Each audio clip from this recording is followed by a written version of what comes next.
the sixth inning at the Kingdom. And, of course, history hopefully will be made here tonight. Remember, the Bulls' 3 championship runs, Mark, in these meetups, they only clinched one of them at home. That was at the Chicago Stadium against Portland back in 1992. So they have a chance to light the crowd here at the United Center. We'll tip off. It's getting close. We'll send it back to you. Reporting live from the United Center. Tom Zenner, Channel 5 Sports. All right, but stay on the clock with another half hour. Bulls pregame coming up. And we'll go back to the United Center for all the pregame nights. More live coverage is up next.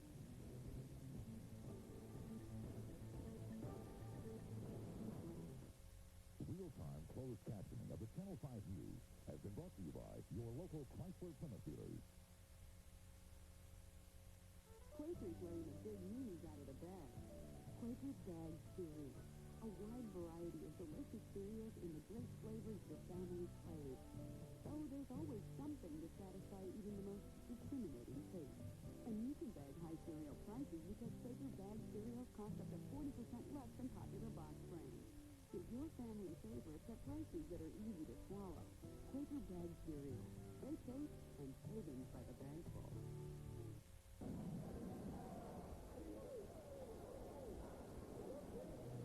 Cadillac DeVille is now better than ever with the Northstar system.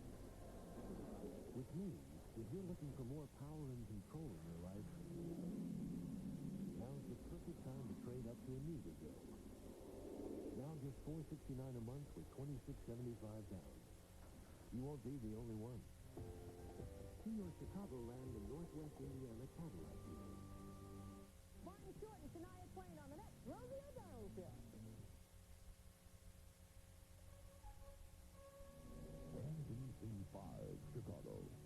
Now live from the NBC Tower. This is the Channel 5 News at 6. Live picture at the United Center, and here we go again. Last Wednesday and Friday, whatever Bulls fans did to get ready for the championship clincher was not enough. We're all retooling once again tonight, and if you're just tuning in, we'll look at what the city's doing differently to prepare for a celebration. We're live at Jordan's Restaurant and the United Center, as you saw, where fans are revving it up once more, and John Kelly leads our sports team analysis tonight. So let's go through, John, at the scene of the Hope 4-4 piece. John? Yes, we're at the United Center along with our guru, Dick Verstappen. Let me set the table here. Game 6 between the Bulls and the Sonics. The Bulls have struggled the last couple of games, but they come into their house where they are nearly unbeatable, 48-2 the regular season and postseason. The Sonics, on the other hand, they should forget about respectability. We can taste the title now. They've won 2 straight games. They're on a roll. So we have to wonder, what's more important, home court advantage or big momentum? Well, obviously, if you're Seattle, you think momentum counts, and if you're Chicago, you think home team or home court counts. But really, if you're asking me what my gut is that I saw a tired Bulls team there, and I don't see anything that's going to make them be more energized. They had a long trip, so did Seattle, and I think the edge would go to the Sonics. Let's find out how tired those Bulls are. For their side of the story, we check into today's practice. Tom Steele was there. The Bulls spent about 2.5 hours at the Berto Center, 3.5 hours for Michael Jordan, who was an early arrival. They had a long video session followed by a spirited shoot-around with a lot of instruction from head coach Phil Jackson. Not a lot of talking, though, afterwards. Thanks. Appreciate it. Honestly, you guys expecting it all? No comment, dog. I know one thing, the game has to be won out there on the floor between the lines. You don't do it with your mouth. You don't do it in the media. You do it out there on the floor with execution. Old women, 80 years old with oxygen masks know what's going on. So, you got 60-year-old kids saying Dennis Rodman is their favorite player, so it's going to happen. The Bulls even drew a crowd of fans outside the Berto Center, though these folks knew they had virtually no chance of a player stopping, much less giving him an autograph. The team would like to see just as much support tonight at the United Center. In Deerfield, Tom Scher, Channel 5 Sports. Once again, the Bulls are just one victory away from taking home a 4th crown, and right now let's turn back the clock 7 days and relive this wild NBA Finals series. And making that shot to a team. The steal by Jordan leading to the front row by Pippen. The last time the Chicago Bulls won a game was 1 week ago today. Seattle's Key Arena, Game 3 of the NBA Finals. Jordan, it was such a dominating display, a 22-point blowout, that Game 4 appeared to be nothing more than a formality, and the Bulls' title number 4 was a certainty. As we called it in the old neighborhood, you served up a serious butt-whooping. Could you have asked for anything more? I'm getting up a chill bumps going here. I just want to go home and take a bubble bath right now. You know, God, I just want to play tomorrow. But with Chicago sporting a commanding 3-0 lead in this series, something happened between games 3 and 4, something very inspirational for the Sonics, something extremely disappointing and confusing for the Bulls.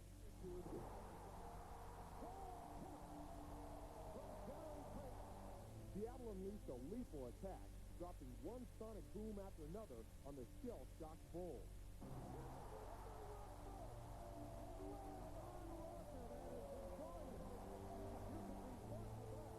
When the dust cleared, the aftermath was a convincing 107-86 thrashing, allowing Seattle to avoid the ultimate embarrassment, getting swept out of the NBA Finals. Just put this down as a bad game and look forward to Friday. So at best, the Bulls' crowning moment would be put on hold for a couple of days. But the Sonics were out to show they wanted more than to merely save face. Game 5 was a wild one, with Michael dancing and weaving, attempting to put on a one-man victory run. Meantime, his teammates were tentative, and they were shaky. The result was a pathetic night shooting, misfiring from everywhere on the court. The Bulls' power outage turned into a Sonic power surge, putting Seattle right back in the series, heading back to Chicago, aiming for more joy in Game 6. We're still in the woods. We have a long, long way to go. But we believe we can go to Chicago and give ourselves a chance to win. And that's really all we can ask of ourselves. And the Sonics have put some fear in the hearts of the Chicago Bulls. One area of concern is injuries, in particular the Bulls and Ron Harper. They found out last week just how important he is to have him in the mix. Well, John, they've got to do something. They've got to get Michael Jordan off of Gary Payton. That's a bad matchup. It's wearing Jordan down. Harper would solve that problem. Word around the United Center is that Harper will play, and Nate McMillan is definitely going to play for the Sonics. Okay, we shall see. They definitely need Ron Harper.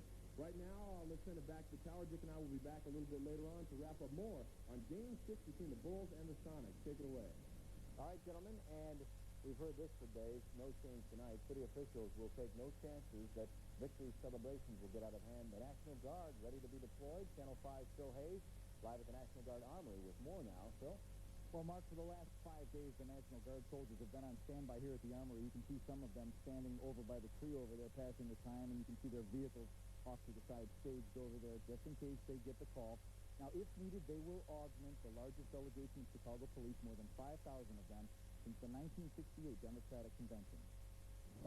180 Army National Guard members went through the military hurry-up-and-wait routine last Wednesday, last Friday, and again today. They're on call just in case the victory celebration gets out of hand for the Chicago police.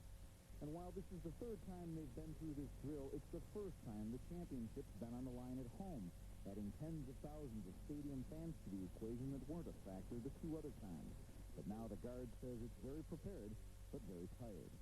We've been briefed on a lot of different scenarios that could possibly happen. We had pretty much everything that we could possibly look forward to. So we're definitely prepared. I'm very anxious to really get this over with. We want the Bulls to win. We're kind of tired. You know, we've been here for the past 5 days now, and we hope this one will be the last time. The cost to taxpayers for all of this law enforcement so far is estimated to be at over $4 million, and the state's portion for just the National Guard's portion, about $120,000. Reporting live from the South Side, Phil Hayes, Channel 5 News. All right, Phil, thanks. Now to the loudest joint in the city with the most famous name, Michael Jordan's, and Marianne Aher. Marianne? This time I might be able to hear you. Don't you like the outfit here? Well, these guys, you know, the game is still, 30, 20 minutes away. They are pumped. And, they're starting to look a little bit familiar. That's kind of scary that these guys have been here through the playoffs. If you can't be at the United Center, where do you want to be? Jordan's Restaurant. It's a great place to watch the game, they tell me. And they tell me they're from Texas, Florida. A couple of Sonic fans even got in here somehow. But they started waiting at 7 o'clock this morning so that they could get in here. And let me tell you, no one is saying that the Bulls could possibly lose tonight. They're ready. And if they should win, the police have asked Jordan's Restaurant 30 minutes of celebration only, and good night on your way home, encouraging everybody to head on home and keep the celebration safe. Check in with you again a little bit later. We're live at Jordan's Restaurant. Marianne Ahern, Channel 5 News.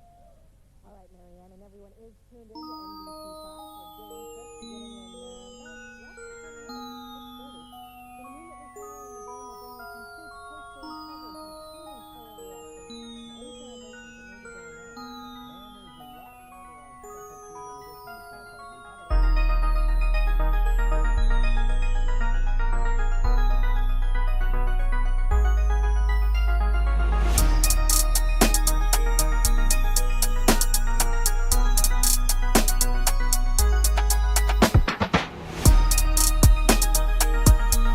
to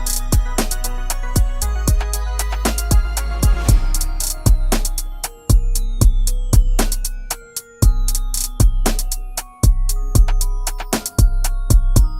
pregame edition of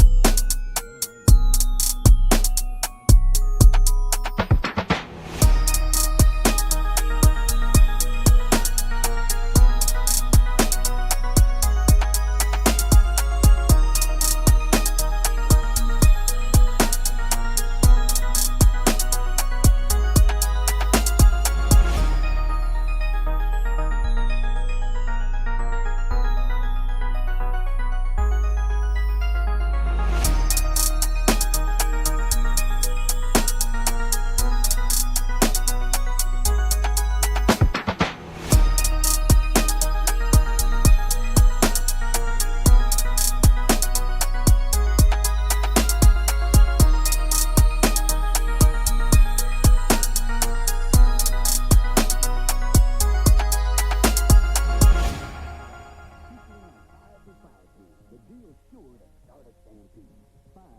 regular roast beef sandwiches for $5. Hold your horses, it gets better.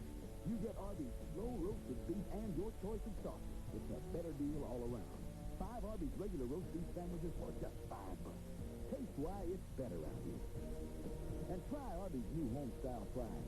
So good, they even beat McDonald's in a national taste test.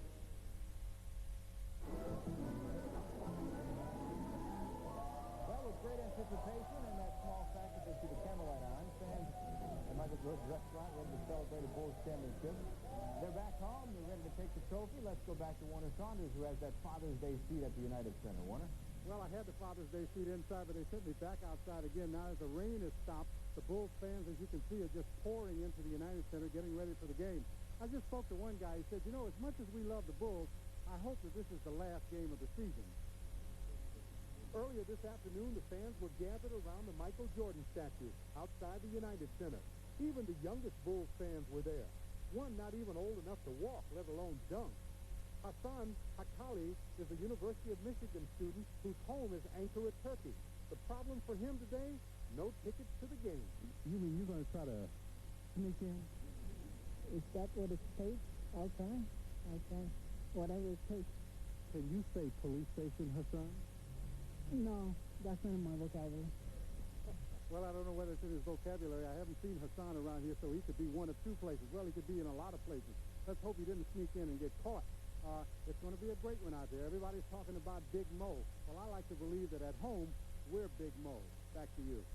All right, Warner, and something else everyone's talking about, whether or not tonight's matchup will come down to a game-winning shot by the Bulls. If so, who might emerge as the hero?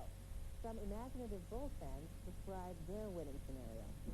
Michael is now in the corner. It looks good. He's passing off to Scotty. Back from Scotty. And look up, here's Dennis. Dennis is tipping it in.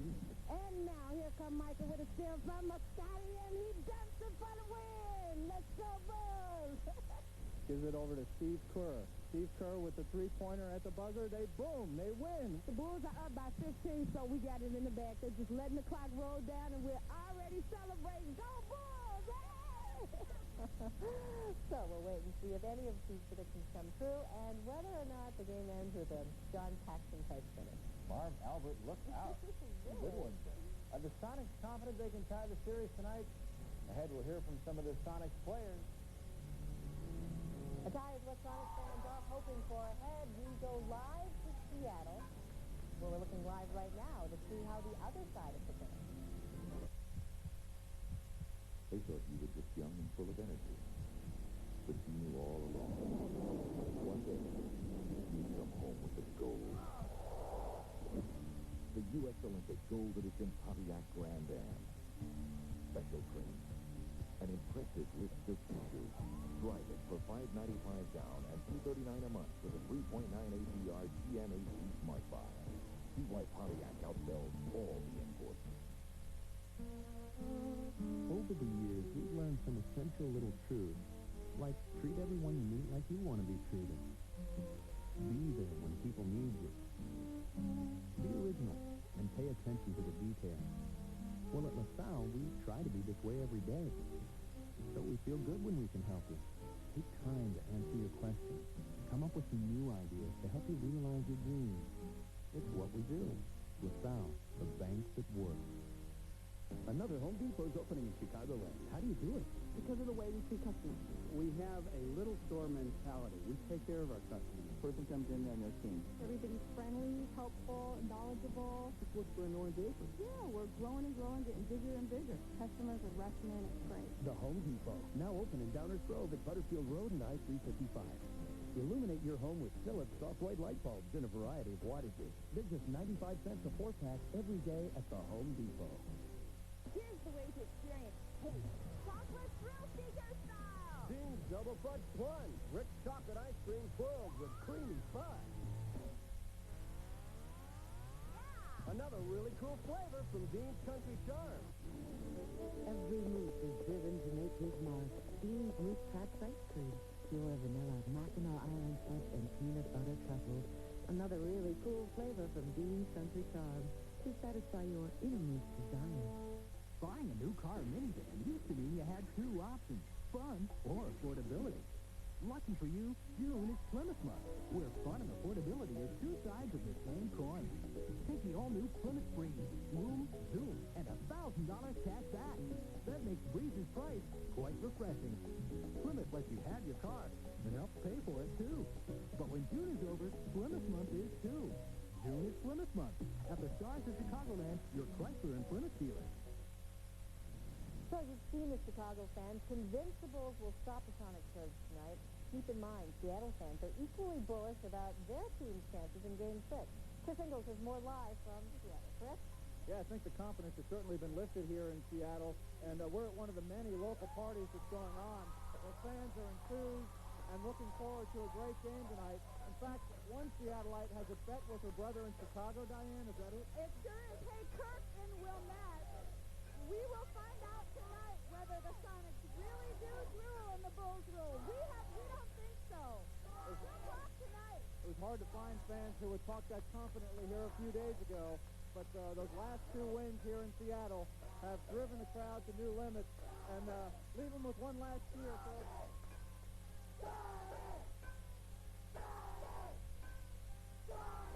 And that's it from Seattle. Chris Ingles reporting live. Let's go back to you. By the way, good luck tonight. Good luck to you, but that's No way. that's a little move. Yeah. We got Wait big a minute. moves back at the United Center. John, take it away. I actually kind of like that music. Got a good beat, and Dick said it was easy to dance to. Oh, yeah. Give it a 95. Let's talk basketball here. As far as the Chicago Bulls are concerned, some people looking at this team, they said, hey, it was the greatest ever, but they've lost two straight, maybe tarnishing their crown a little bit. Haven't won this thing yet. What do you expect from the Bulls? I think that right now they're a little bit disappointed, hurt, embarrassed. What do you expect them to come out like tonight? Well, there's a word that coaches pull out every once in a while. You don't want to pull it out too often. And that word is resolve. And basically it means that you have to stay centered. You have to kind of almost stay mad, John. You stay mad. You're mad about the circumstance that you find yourself in, and you want to stay mad and get something done about it. As we all know, the Bulls trying to rely on Michael Jordan. He's only human, but if I'm head coach Bill Jackson and I need a human on my team, I want it to be Michael Jordan. On the Sonic side, well, they feel confident right now. They have the upper hand, and they say at this point, they believe the pressure is fully on the Bulls. It got to be there. It got to be a little bit there because, you know, they know that we playing with them now, and we're doing a good job. I think that all we have to do is come out and play the same way we played in game 4 and 5, and we'll make it a game out here. They're still up 3-2, you know, so they still have, they've broken our home court advantage basically, you know, because they won on our court, and they still all have to do is win one game, and we have to win both of them. So, I think they still feel confident. Obviously, they have a few things that didn't go right. They're worried about it and maybe fought about it. I don't know, but we really don't worry about what their problem is. I think the big thing is coach, you don't have a lot of fun, and the big thing is I am having fun, which says a lot right there. Coaches usually are so uptight and so nervous and paranoid about future things that they don't let themselves have fun. But we've had fun with this team, especially in this series. Having a lot more fun winning 2 straight games, too. The Bulls, let's face it, not a lot has gone right the last 2 games. Trying to rely on MJ to do it all. Usually the guy can do it. Do you think this series, this game anyway, will come down to Michael Jordan having to put everybody on his shoulders and carry them? The rest of the team has not even been able to hit the side of a barn. But, John, I almost got the feeling that he tried to do that in the previous game, but Seattle had a way to go after him. They used a 2.5-man trap. They did it against Olajuwon, worked pretty well. Should be interesting tonight. Game 6 just about, 30, 40 minutes away, something like that. We're all psyched up to get it going. We'll be back in a few moments with more. We'll actually have Dixie Chief on Game 6. Reporting live from the United Center, John Kelly, Channel 5 Sports. All right, gentlemen, and a final wrap-up when we come back.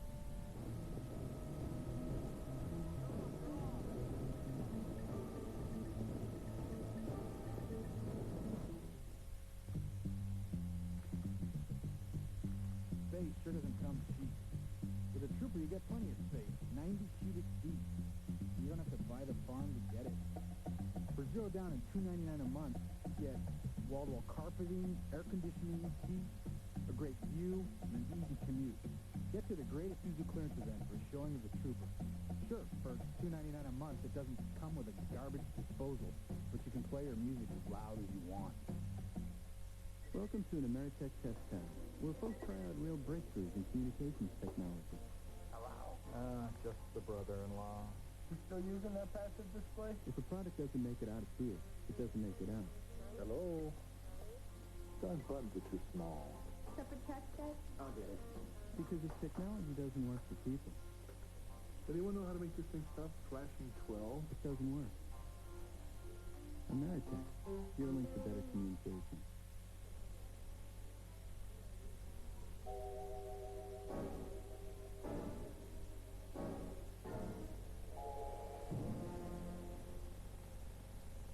Paying too much for those little extras? Come to Old Country Buffet. We give you all the home cooking you can eat for one low price, including desserts and beverages.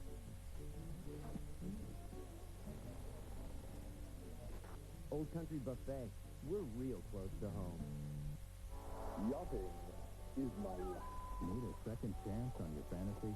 Enter the Lotto Fantastic Fantasies drawing from the Illinois Lottery. Every time you play a $5 ticket, you get a fantasy entry form. Could be for a car, home improvement, a shopping spree, a fantastic amount of cash, or a boat. Just send in the coupons and sit back and fantasize. Of course, if you're satisfied with your present fantasy, hey, somebody's going to win their fantasy. Might as well be you. One time in your local Ford dealer.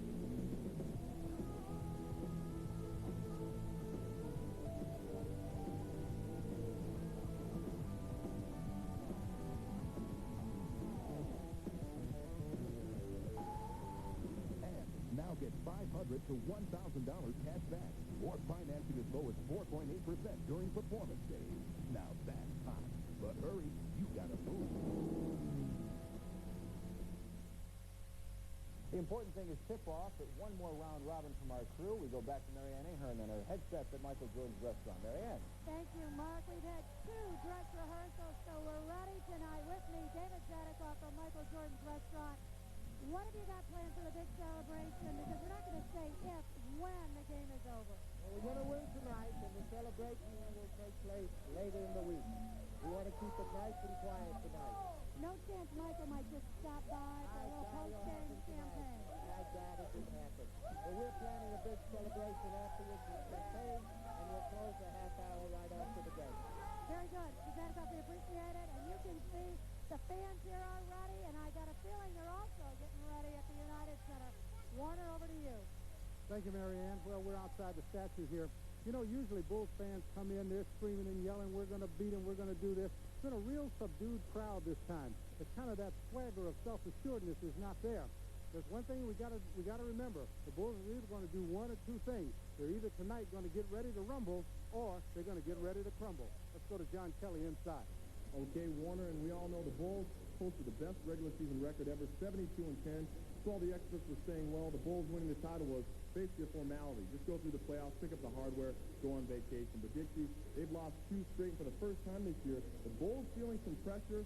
They don't want to go to a Game 7 against a hot Sonics team. Time for you to break it down. Break it down for us. What's it going to take for the Bulls to get it done? Well, I've been watching this series, and this is what I think has to happen. They've got to go at Shawn Kemp. Kemp has a tendency to get into foul trouble. They've got to go inside to Luke Longley and make Kemp play defense. Now, Kemp will get in foul trouble if you do that. The next thing they're going to have to do is they're going to have to rest Michael Jordan. Find some way to rest Jordan. Hey, you don't want to have Michael Jordan guarding Gary Payton all night. It just wears him down. He needs to get his rest. Now, if Ron Harper is able to play, then Jordan will get his rest. Michael Jordan is a guy that needs rest just like everybody else.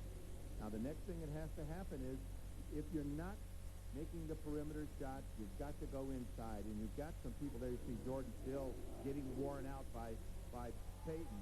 But now the Bulls have got to go inside. They're tipping inside scoring. If you can't hit the outside shots, you've got to go into the paint. They've got good people to go in there with. They can go in there with Scotty. They can go in there with Michael Jordan.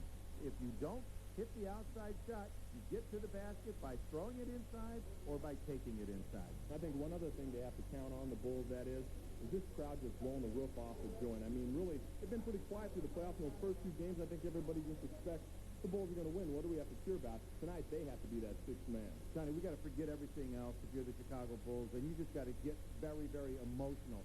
Don't let this thing get to 7. Get an adrenaline win. Any way you can get it tonight. You've got your adrenaline going. One quick pick here. I want to know what your prediction is. I think the Bulls will come out just as quickly as they slipped into that funk. I think they're going to snap out of it tonight. Look good. Michael will put up a good game. The Bulls win this thing in 6. What about you? I think young legs are going to force it to 7. I don't want it to be that way. That's what I think will happen. And that could spell trouble. Well, Dixie and I will wrap it up right now. We're getting set. Game 6 between the Sonics and the Bulls. We're here at the United Center, and hopefully following it, just so we can get on with our own vacations, we'll head on out and have the Bulls win it and have the trophy celebration tonight. Let's send it back to the studio. That's the important thing, that vacation. You're right. Everyone's tired. We're all waiting. All right, partner, point me in the right camera here and get us right to this game, would you please? We're just moments from tip-off. Enjoy the game. See you. Happy Father's Day.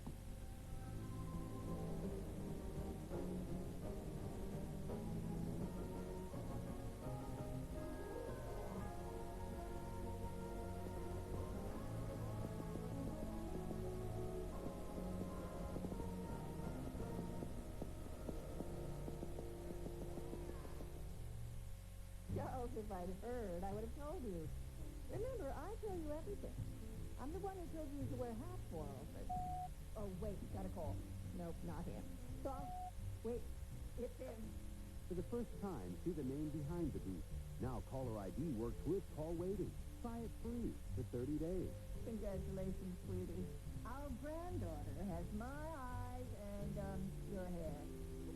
Ameritech. Your link to better communication. Winning. With the Oldsmobile Cutlass Supreme Series 1, it starts with a long list of standard features, a powerful V6 engine, and a price that's thousands less than the leading imports. Also, for a limited time, a lease that's only $239 a month. Sounds like a winner to me. It's your money. Play tough, act like a champ, and celebrate safely from NBC5. This summer in Atlanta, the greatest spectacle in sports, the Olympic Games, return to America on NBC.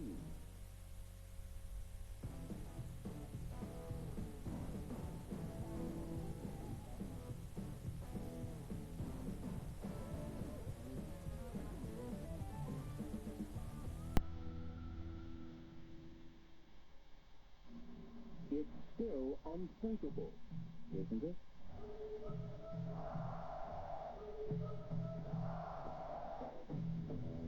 Destiny had a date with the Chicago Bulls, but now it flirts with the Seattle Sonics.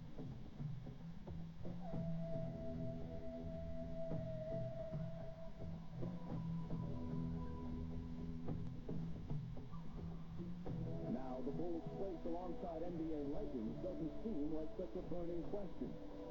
The only thing burning is the Bulls' 3-0 lead, suddenly down to 3-2.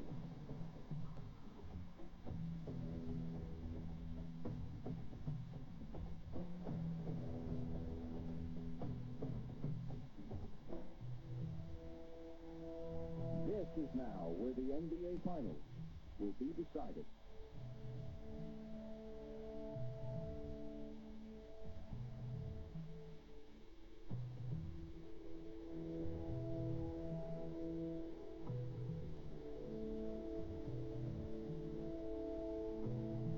The Chicago Bulls are back home, not with the title, but instead with unfinished business.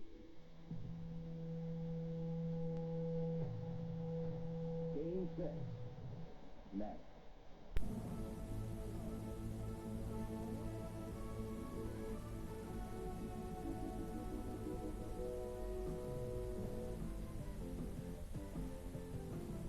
This is the NBA on NBC. The 1996 NBA Finals. On their home floor this year, the Chicago Bulls are 48-2.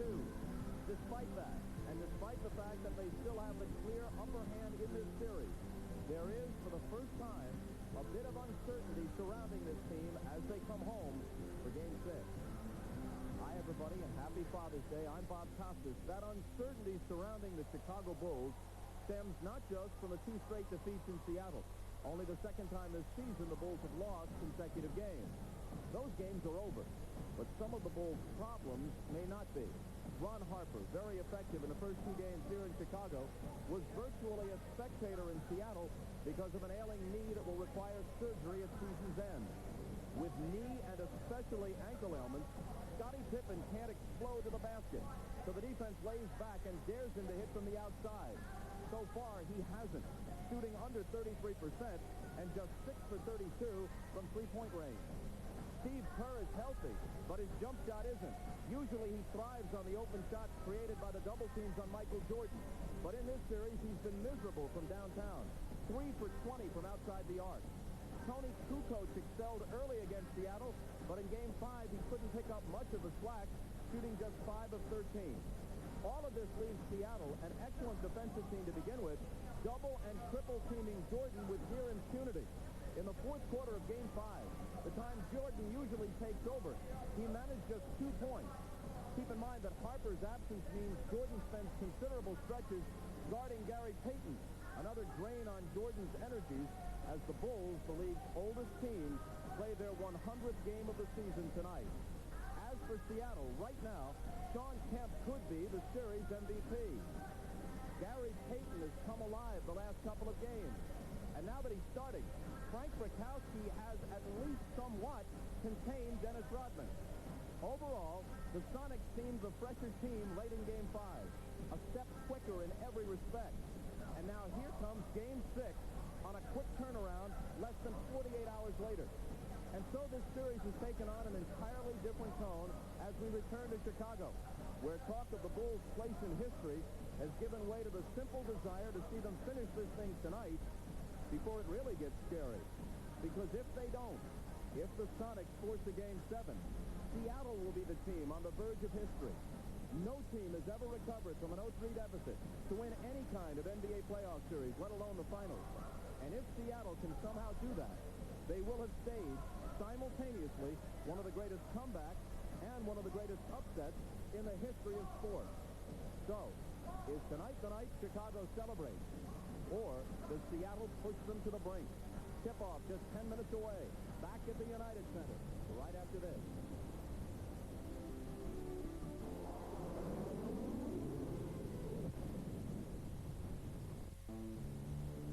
The last 5 years we lived in 4 places, and everyone had tan carpet.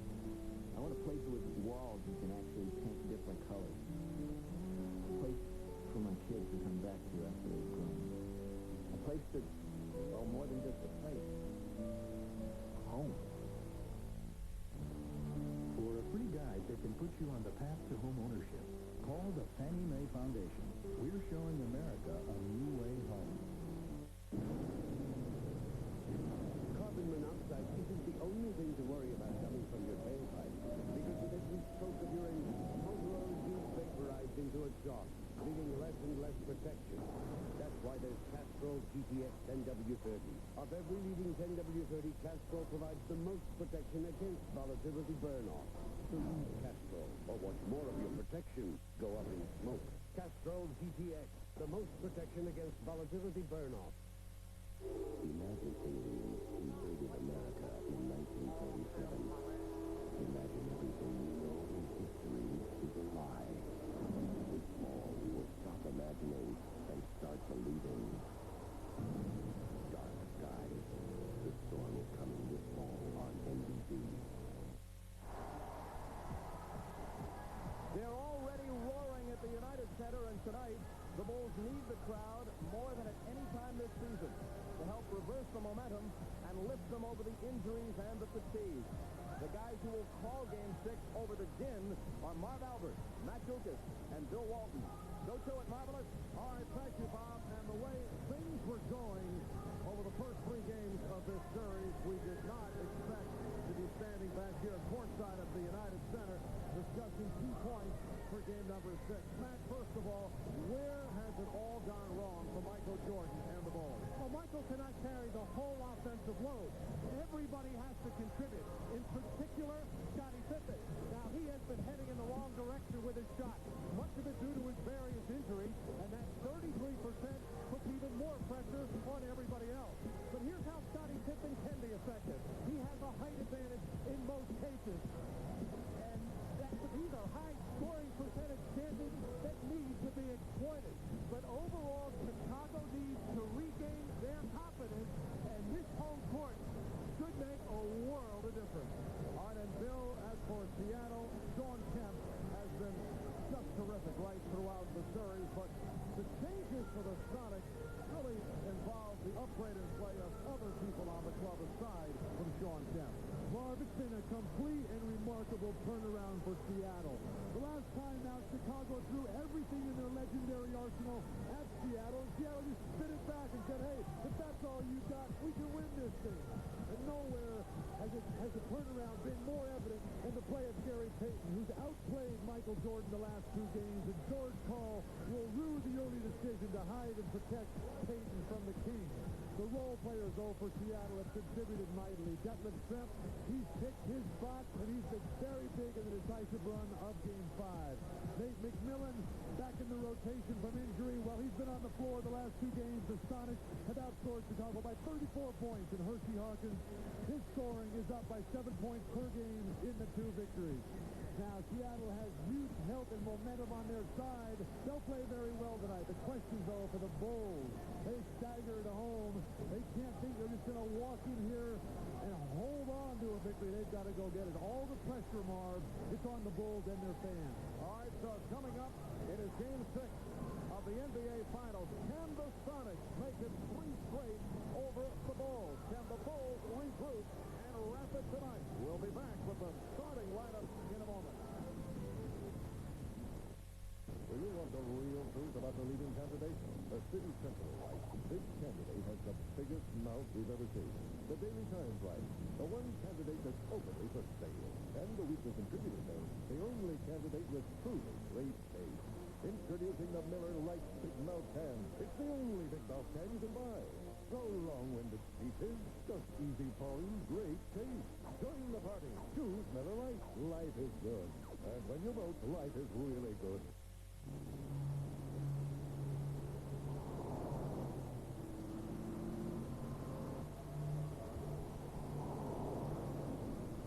The new Civic from Honda.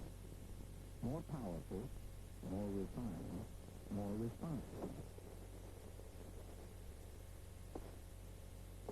And yes, it's bigger.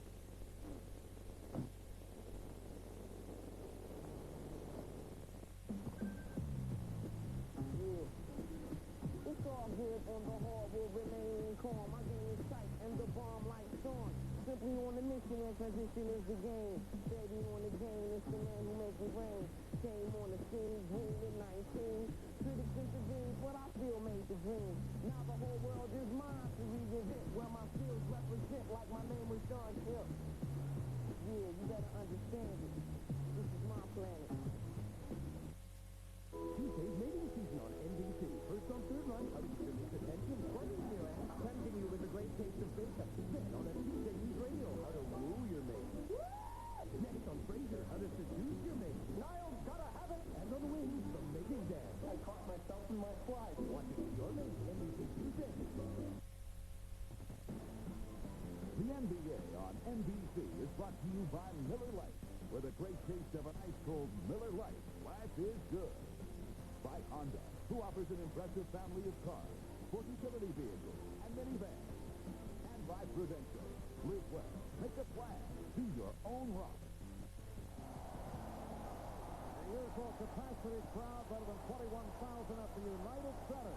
And they are trying to rid themselves to provide the kind of atmosphere that the Sonics received at Key Arena in Seattle. We're set for the introduction of the starting lineup. Here's the public address voice of the Bulls, Ray Clay. Good evening, ladies and gentlemen, and a happy Father's Day to dads all around the world. The Chicago Bulls welcome the world's greatest fans to the United Center. Tonight, Game 6 of the NBA Finals is between the Seattle Supersonics and your Chicago Bulls. Now let's see tonight's starting lineup. First for the visiting Seattle Supersonics. At one forward from Washington, 6'10", Nicholas Wesley.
return to the starting lineup, played only 1 minute in Game 5.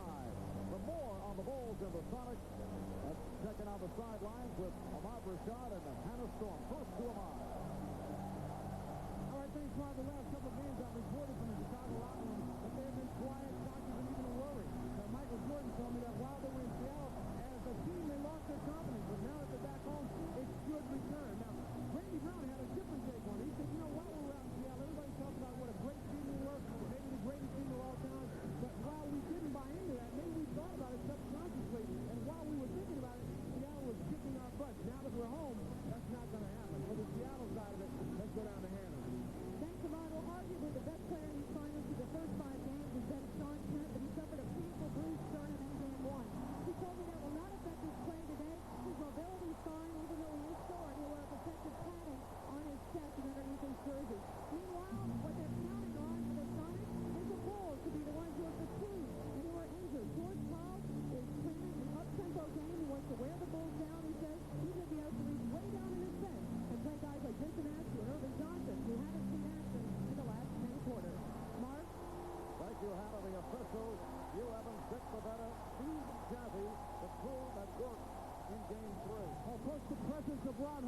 means that Michael Jordan now does not have to work as hard in defending Barry Payton. Also, the Bulls want to keep Rodman on tap as much as possible. Nevertheless, Chicago has to start forcing turnovers again and get some fast break baskets.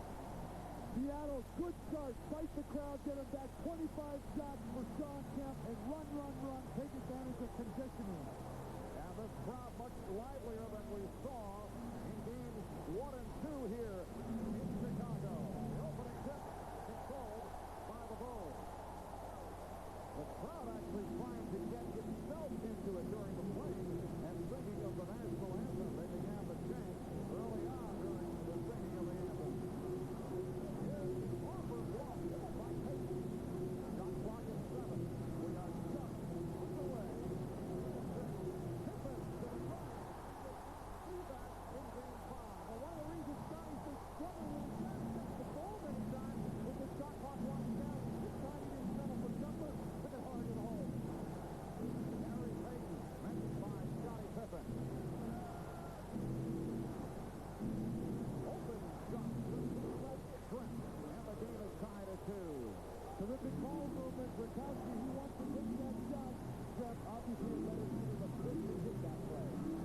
Coach Longley playing with a sore lower back. Dennis Rodman very quiet in Seattle. Michael Jordan. Oh, he knew on the release. He began to walk back down court. 2 series, 2 touches for Jordan in the same spot on the floor.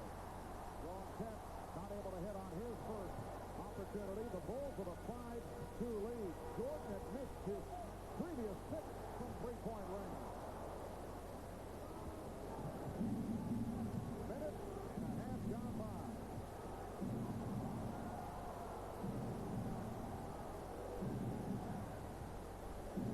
Kemp had it poked away by Rodman.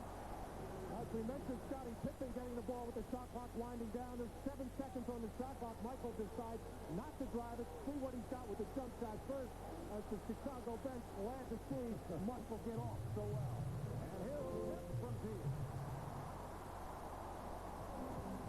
Ron Harper playing with the band back. Played only 1 minute. In game number 5, there's been very little action since game 2. Pippen putting moves on Kemp. Placing his way. And back come the Sonics. 3-on-2 developing, but the Bulls get back. Gronkowski slows the shot. He thought he was fouled. They're going to let this one go a lot, Lars. Gronkowski's got to finish that play. That was last touch by the Sonics. For the last 2 games, Frank Gronkowski has played 33 minutes, has not scored a point, has 4 rebounds, but yet he's been effective for this team because he is spreading the floor. He can't believe a foul wasn't called there on the play before. Scottie Pippen thought he got hit. Long way.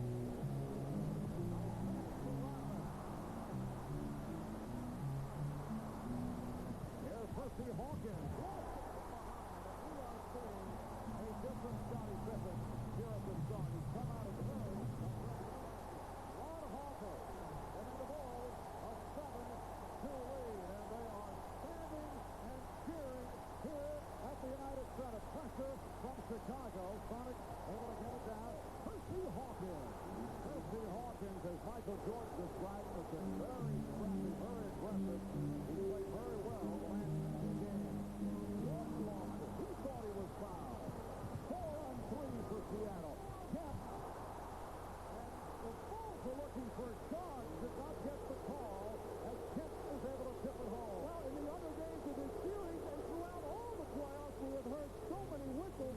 The officials look like they're going to let them play. If they do this, however, they got to let them go all game this way.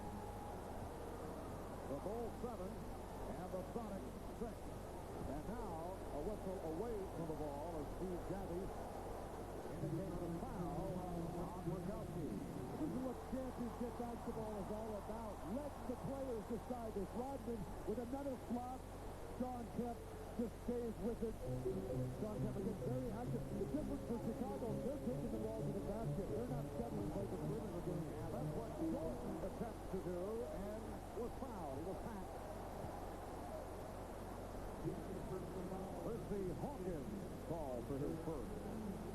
Well, the players have it in their minds. They want to be aggressive. They want to take the ball to the basket as much as possible, but they're going to start to get some second thoughts.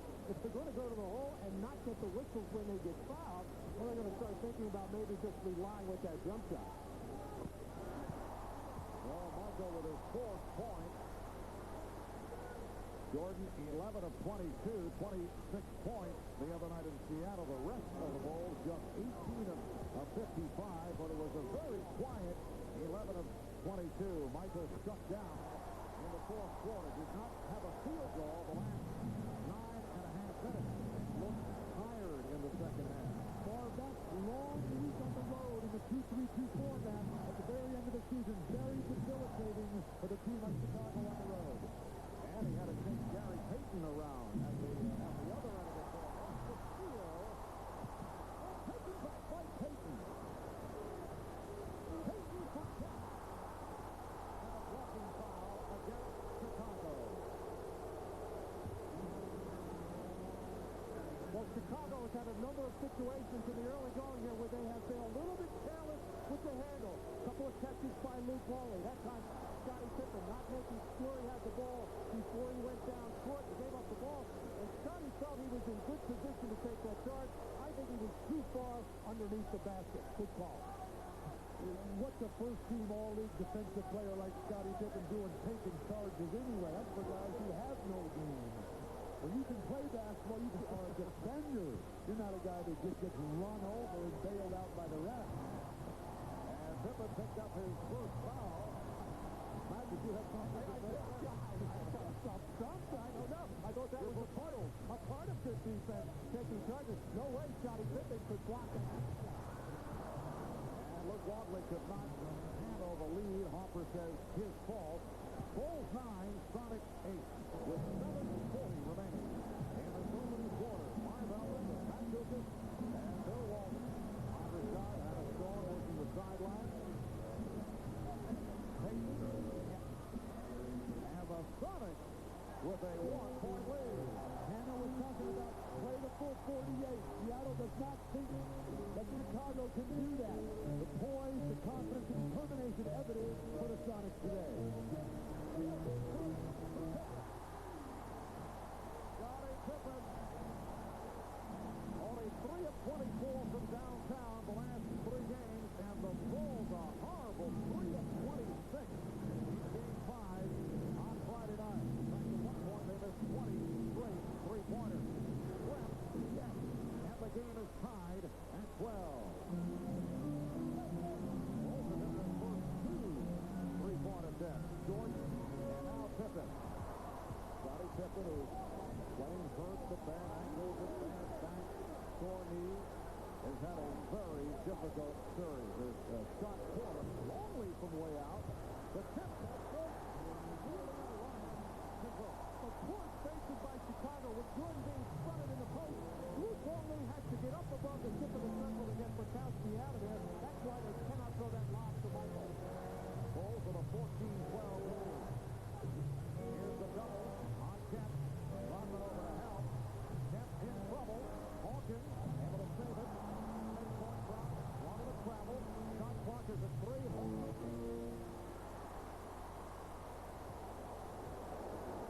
Seattle is not taking care of their defensive board. And the fact that Shawn Kemp is off to a very slow start is hurting the Sonics. And the Bulls are firing from the 3-point range.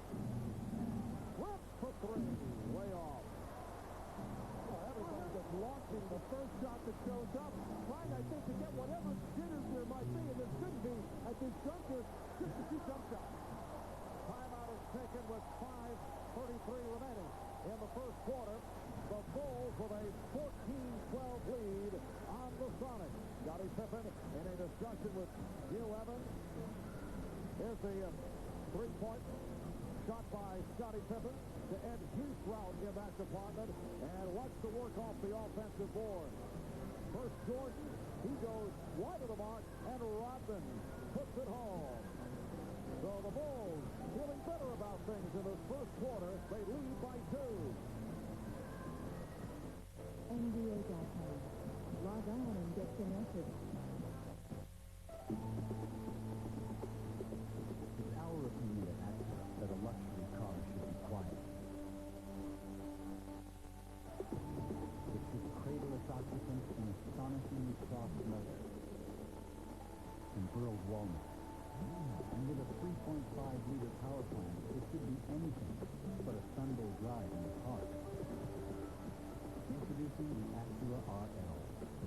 from Acura.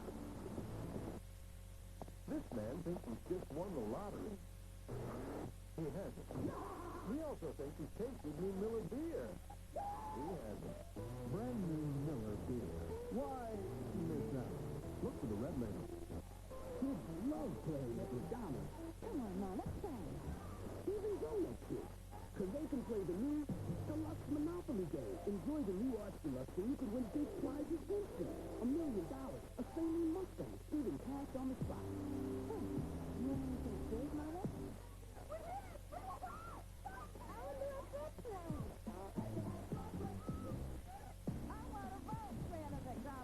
You can win this too playing Deluxe Monopoly. This is our secret. I believe that every woman who wants to live a full life has to be independent.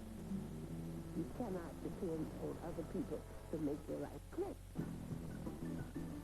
If you're independent, you go where you need to go, you do what you need to do, you do what makes you happy. Go, girl. This man thinks he's just pledged undying love for his girlfriend, Midge. He hasn't. He also thinks he's tasted new Miller beer. He hasn't. Brand new Miller beer. Why miss out? Look for the red label. For the Seattle Sonics, it's been an unlikely, dramatic turnaround, winning the last 3 games. So what is their approach tonight? We asked that of Coach George Karl. At times this year, we have been overly happy with success. And, if we come out happy tonight and not angry, Chicago embarrasses us. But there's a lot of class in what we did. I think there's a moment of pride that's got to come with that. But I think my team's going to be very serious tonight. I think they're going to play their best basketball in Chicago. We're going to make the whole team since 2 and 3 is make Chicago earn win for, and I think we'll do that. And you can see it on the faces of guys like Steph and Brzezowski. It's always there in Sean Kemp's guys. Shot clock is run down. It's at 1. Pippen shot big. Keep the 24. And it's the Bulls by 4. Scottie Pippen off to the fast start. 3 of 5. He has 7 points and looking very active, particularly on the defensive end. It's remarkable how well he's playing. Those injuries don't get better in 2 days. Oh, Brzezowski way off. He's been looking for a 3. He has not taken the shot the last couple of games, but feels he can hit from downtown. Look it up. So Sean Kemp with the steal. And Luke Wallace continues to have problems catching and holding on to the basketball. The Sonics give it right back. Harper for 3. And Trent to the ball. That left Trent for Gary Payton. Met by Scottie Pippen. Yes, Gary Payton with the touch. He's hit his first 2. The ball 16, but the Sonics 14. That's a beautiful move by Payton. He made Scottie Pippen think he was going to spin and drive, and it froze Pippen. It's not just individual basketball. Nice pick and roll initiated by the ball handler. And a strong move to the basket by Longley. That's his first field goal. For the Bulls, and losing the 2 in Seattle, it's their first back-to-back defeat since last February when they lost in Denver and in Phoenix. There's Payton again off the spin.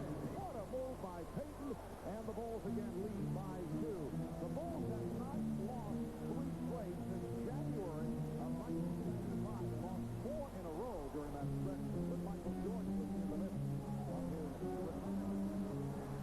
By Payton. For Payton, it is his first foul, so Jordan will go to the line.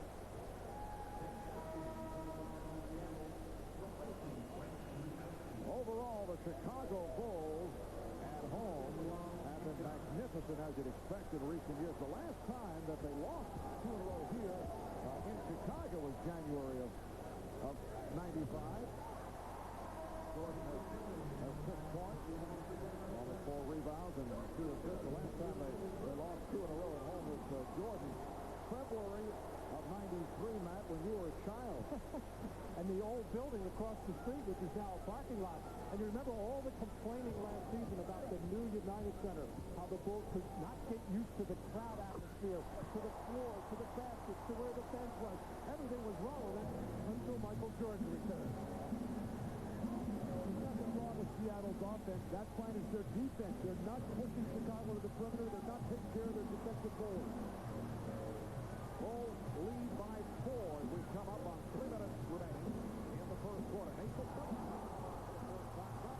travel on McMillan. Sam Perkins also on the floor for the first time, and a 24-second violation indicated, but it looked like that previous shot hit the rim. Yeah, I hope that did. I hope that's not just me that saw that hit the rim.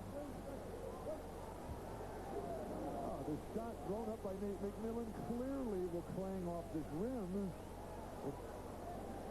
Well, close, Bill. Very close. The question is whether it did hit the rim, because then the shot clock is reset. And after the officials discuss it, they say, yes, it did. Here's a look from another angle, and it did clearly. It did. I did rebound 1 or 2 shots in my life. That doesn't mean anything about your sight from this distance. Well, that's how you get rebounds, by looking at the ball. That's one thing Luke Longley does not do very well. And a foul is called, a pushing foul on Rodman. It's his first. And Dennis Rodman swats the ball out of the hands of Sean Kemp, and right away, George Karl right into the face of the officials complaining about it.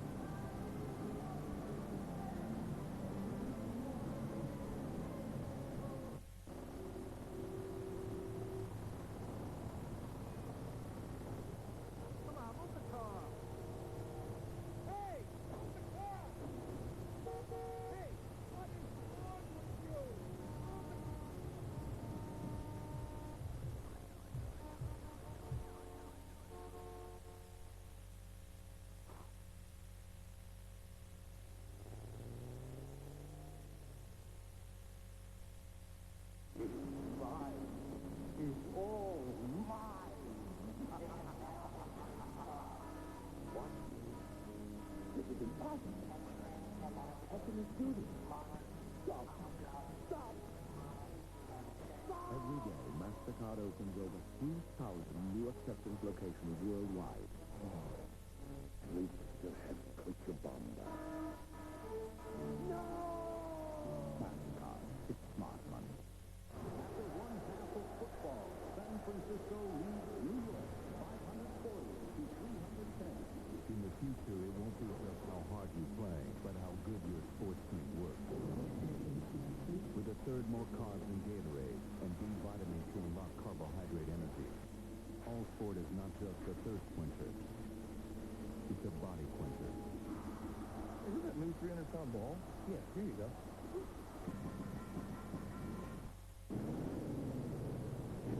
Carbon monoxide isn't the only thing to worry about coming from your tailpipe, because with every stroke of your engine, motor oil gets vaporized into exhaust, leaving less and less protection. That's why there's Castrol GTX 10W30. Of every leading 10W30, Castrol provides the most protection against volatility burn-off. Castrol, or what's more of your protection, go up in smoke. Castrol GTX, the most protection against volatility burn-off. This fall, the answers are right outside your window. Dark skies. The storm is coming this fall on NBC. Well, all series long, Sean Kemp has been so strong, so quick in his low post move, getting in there and drawing that personal foul. But these are the antics of Dennis Rodman that bring even more attention to himself and alert the referees. Just like that, you see Steve Javie watching him, George Karl complaining. These are the moves Dennis Rodman just has to stay away from. Well, Michael Jordan telling us prior to the game that he hopes, and he talked to Dennis about calming down, because it just brings more attention not only to Rodman, but to teammates in terms of the official checking them much closer. Well, it worked early in the season. He got under Seattle's chin, but Seattle has moved beyond that. They've got experience now. And now it's even big picture time. This is the championship being decided right now. Tony Kukoc has come on for the first time. The Bulls obviously would prefer having Kukoc come off the bench. Jordan, the long way. On the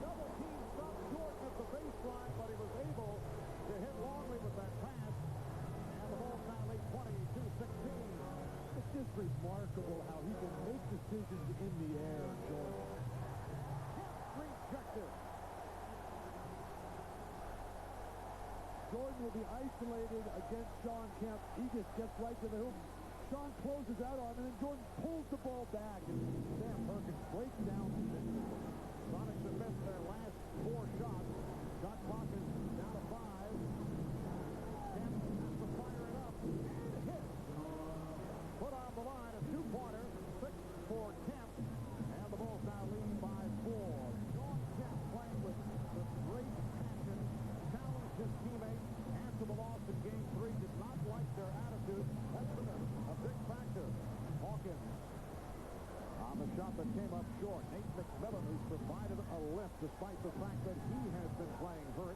McMillan working against Kukoc. Now Perkins posting up. Open shot from McMillan. And that comes short.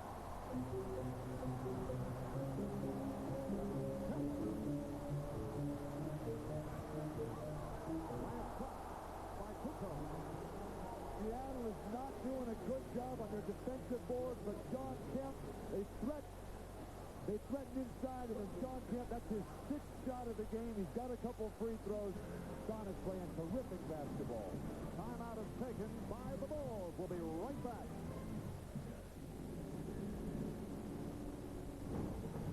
Widespread panic has gripped the countryside.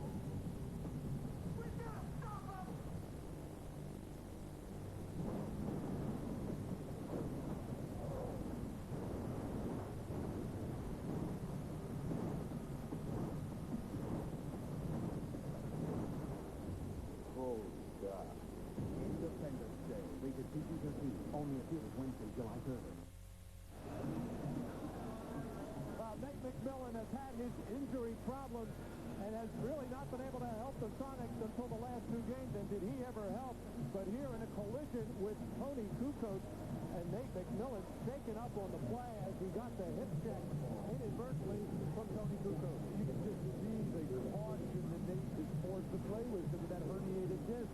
This great champion of a person and a terrific player with one chance, and his body lets him down.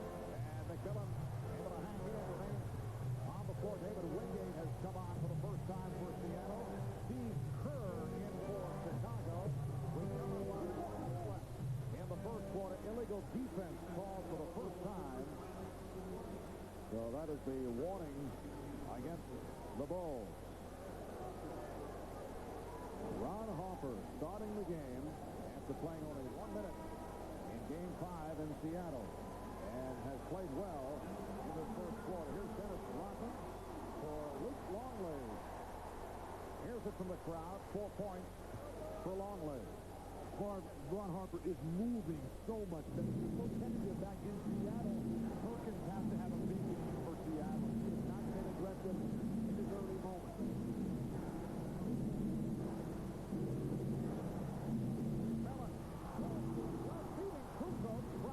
Looking for travel. Harper able to dive for it. Steve Kerr, only 2 of 8 in 24 minutes the other night.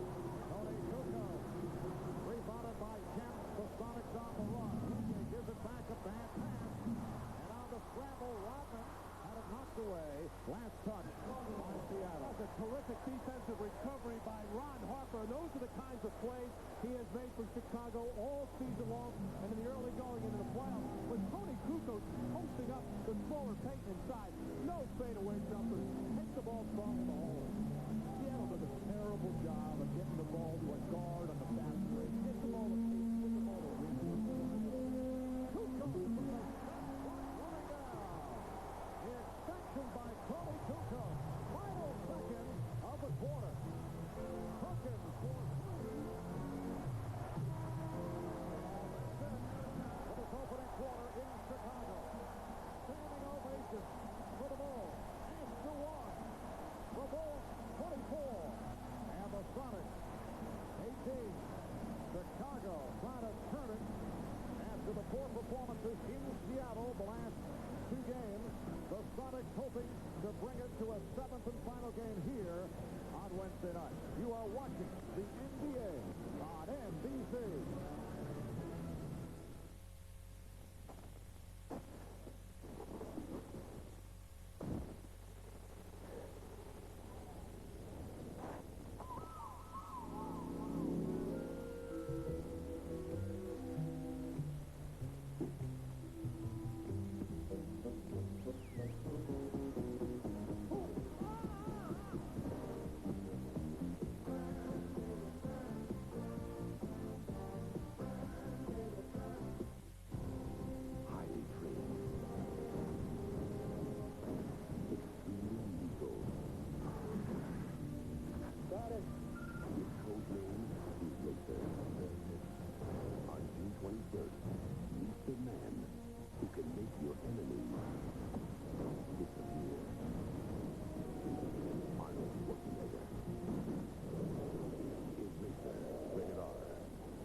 Guys want to be cool.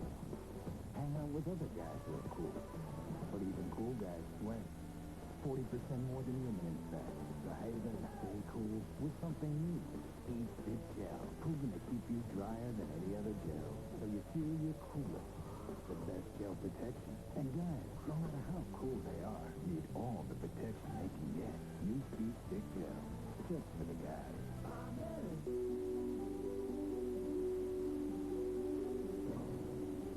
At first glance, what you'll notice are the powerful lines. But inside is where the new Acura RL truly distinguishes itself. With luxuries you can't imagine and quiet you can't believe. Introducing the Acura RL.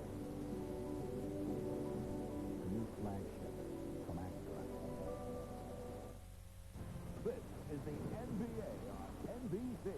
The 1996 NBA Finals.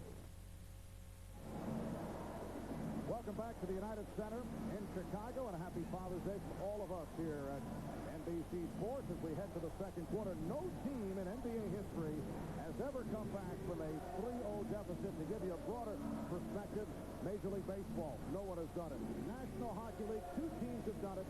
The 42 Toronto Maple Leafs, the 75 New York Islanders.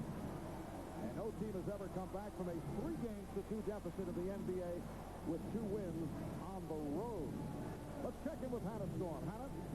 Marv, Nate McMillan has been bothered on that left leg by pressure on the sciatic nerve. He's had a lot of pain in the back of the leg, but this most recent injury was a knee on the side of the leg. They iced it during that timeout. It shouldn't have any impact on the injury that he has struggled with throughout these playoffs. Send it over to Ahmad. All right, thanks, Hannah. I just talked with Skip Baker, the Wolves trainer. He told me the ice they're putting on Ron Harper is preventative sort of medicine. What it does, it gives it an analgesic effect that numbs the knee and keeps the pain away. Marv? All right, thanks, Ahmad. Opening minutes, second quarter, and the Bulls with a 24-18 lead on the Sonics. Chicago has to be very happy with their defense in the third quarter, holding the Sonics to just 18 points. And I don't know why Seattle doesn't go to more pick and roll. Chicago has had a lot of trouble defending it. Just missed a wide open layup as we burned Jordan on the perimeter. And here's Jordan getting inside, and he will foul.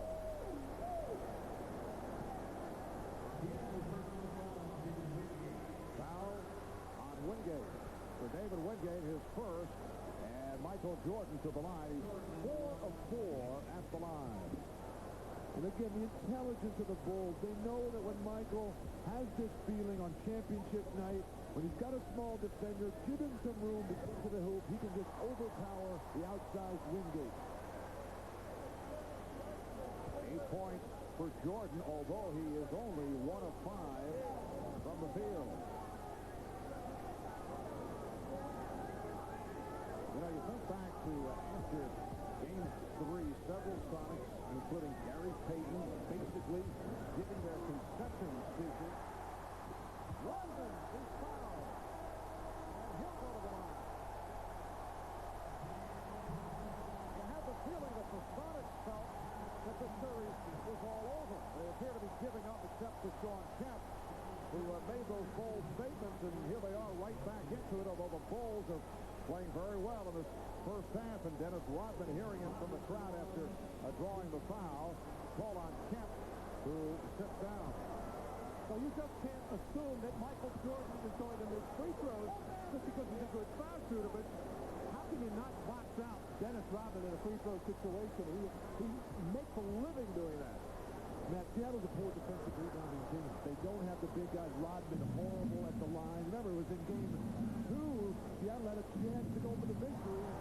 Scottie Pippen continues to play perfect basketball.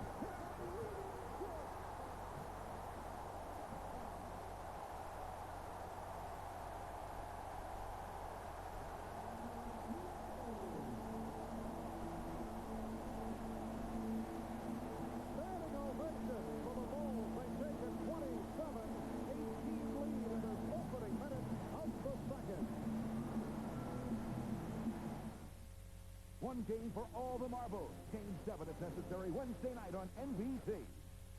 Every few years, the world gathers to witness an unparalleled sports spectacle. The Truck Athlon.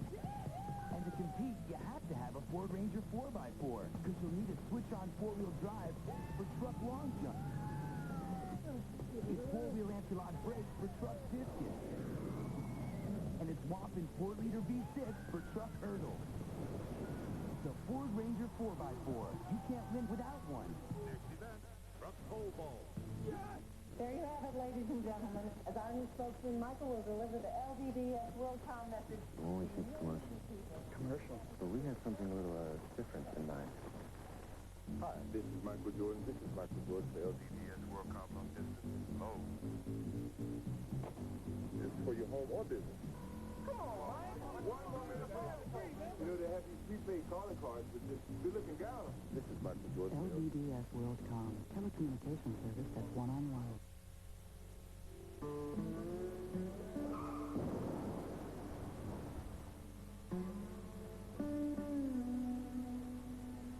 You're about to be sued by 26 people.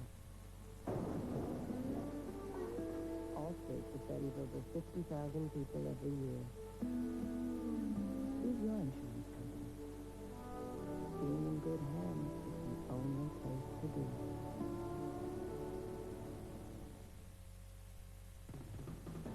The NBA on NBC is brought to you by Ford and your Ford dealer.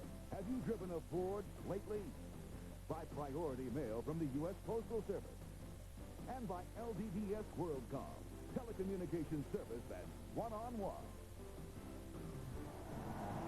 Scottie Pippen defending the bigger Sam Perkins will step in front for the steal to start one of the fast breaks and one of the rare ones for Chicago, as they have not had very many.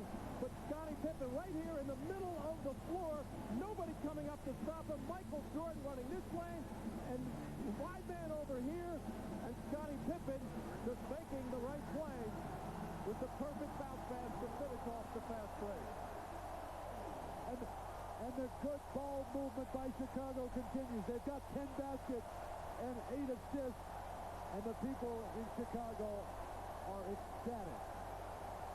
Well, this crowd has been into it right from the start, looking to provide a lift for the Bulls. Very quiet crowd in games 1 and 2. Chicago with an 18-8 run the last 7 minutes. Perkins coming up short. And it was last touch by the Bulls. Mark, Sam Perkins looks really off tonight. This is a guy who has to have a big game. He had a wide-open dunk there and just not moving well at all. Perkins has missed his first 3 shots. Seattle bench 0 for 6 here at the start. Now Perkins gives it back. Trap for 3. Yes! Get left Trap from downtown. He has 7 points. And the Bulls now lead by 6. Poor decision by Tony Kukoc to come doubled as he ran back to the other end. Phil Jackson let him know about it. Rodman had Perkins under control. Too far away from the basket. Double team not necessary. And Rodman took a poke in the head from Trent. Burdett left his first. And a new 24 for the Bulls. Here's another look at it. Rodman in the triple post. Detlef feels he can get a play from behind. Rodman always has to have the last word.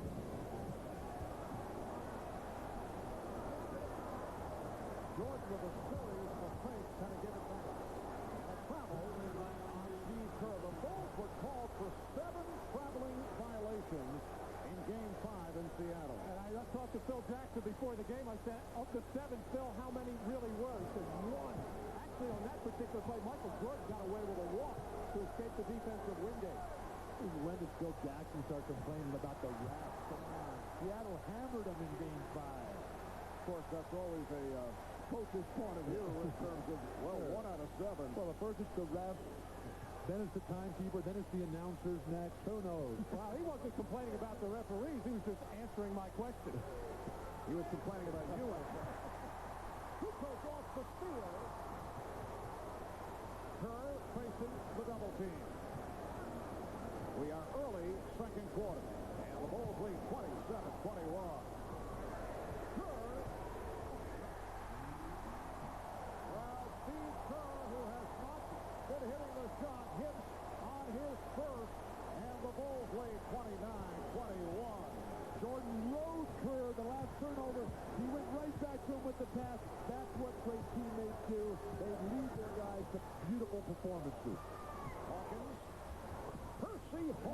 with the floater. His second field goal. He has 4, and the Bulls now lead by 6 points. Bill Jackson with Rodman, Kukoc, George on the floor. Beautiful pass. Rodman. Well, Dennis getting credit for the extra rebound. It's the second time that has occurred. That's Moses Malone basketball. But Chicago's getting to the hoop. They did not do that out in Seattle. Woodgate hits from downtown. And now it's changed to a 2. Hit the foot on the line. 31-25 the score. And a blocking foul called on Wingate. Well, Michael Jordan drawing the attention of the defense, getting up in the air, finding Kerr wide open, and the crowd, you could feel it in the tone. They wanted Steve to make that, and he really put a beautiful arc on that shot to get the first one. And Michael is so in tune anytime around the basket, feeling the defense, finding the open man, and Scottie Pippen appreciates that kind of basketball. Longley back on the floor. Setting up on Perkins, and it's a traveling violation. Luke has been playing very, very well. He's another one of the Bulls who's going to have off-season surgery. He's got to have some bone spurs taken off those ankles. He will not play in the Olympics for Australia, his native country, this summer. And Luke also bothered by a sore back in recent days. 6 points, Chicago lead. 4 minutes in, second quarter. And the overplay of Hoffer called for the foul. Well, the Bulls have made a concerted effort anytime a smaller man is playing a bigger man in the post to get around and front and put pressure not only on the passer, but make that a tough pass, and it has gotten the Bulls more aggressive defensively. Hey, Chicago is playing very well. Seattle is not playing their type of basketball yet, and they look up at that scoreboard and find themselves only trailing by 6. And if they would just feed the post, Seattle, still get that ball in better. They float passes. They hang them out. You got to zip it in there hard to the guy. Brett holding on the play. And it led to the offensive foul. Illegal pick. Set by Kent, trying to free up the man with the ball. Trap. It looked like Shawn Kemp was stationary, but when he leaned over, when he put that shoulder down, if he had stood his ground upright, that would have been a foul on Rodman. Here's Jordan. Would have been a 2-pointer. Put on the line, so Michael is now 2 of 7 from the field. The guards are running away from the ball in the backcourt for Seattle.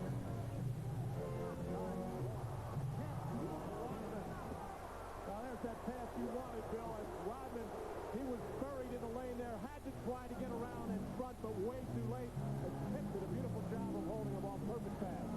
Bulls 31, Sonics 27.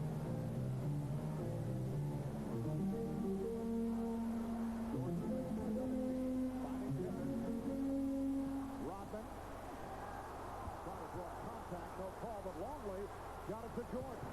Here's Jordan. Michael able to elevate. Bulls lead 33-27. Smart defensive rebound. It's killing Seattle. They can't dig that ball out. Shawn Kemp once again from the outside. That's his 4th field goal. He has 10 points, so the Bulls lead by 4. Bulls have led by as many as 9. Sonics briefly led by 1. They were up 10-9 in the early going. Here's Jordan. Going to the rebounded by Shrep. Oh, Michael is so quick right now. He had Hersey Hawkins whipped on the baseline. Hersey would have never found him, but Michael didn't realize how badly he had to be. Perkins working on Pippen and lost it. Hoffer will take it back. Foul by Hawkins, and Hoffer had the acceleration. Sam Perkins looks asleep. Many have said that, but that's not necessarily on the court. It's the look, though. To whom it may concern, I've always loved the summer game. The running, the jumping. It's all good. Even the shot put thing is pretty cool, too. Still, somehow, I can't help feeling there's something missing. Me. And that's why I think football should be an official event of the summer game. Let's have a meeting and put this together. That's my dream, and this is my plan.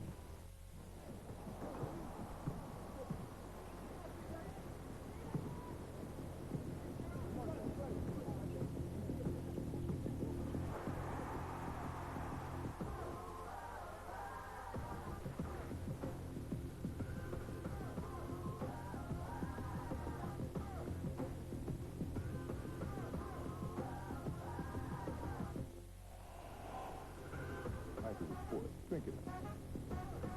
The job needs 4 guys now, and the guys need all their equipment. You're working harder than ever. You need a truck that does, too. Meet the all-new 1997 Ford F-150, the only full-size pickup with a standard Super Cab third door, 60/40 split rear bench, and standard dual airbags. What's a taller cab for more hat and boot room than ever? After all, the guys aren't getting any smaller. The new Ford F-150. Strength after strength after strength. And now, the starting lineup for your Chicago Bulls. Can't beat a job like this. You get to sit courtside every night, watch the world's best athletes. What I try to do is just add a little twist of my own to the game. Joey Kukoc. I like the individuals play. I'm sort of a highlight guy. Here comes Superman, Michael Jordan. I've got the best job in the world. Well, maybe I've got the second best job in the world.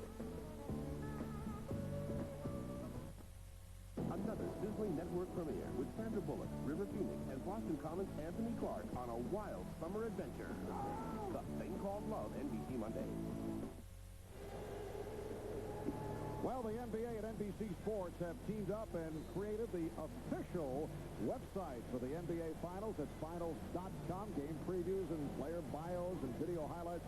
The latest news on the Bulls and the Sonics. Plus, during our broadcast of the Finals, fans around the globe can interact with our very own cybercaster Steve Stafford-Jones, who is online. Not to be confused, incidentally, with the Steve Jones who won the U.S. Open earlier today.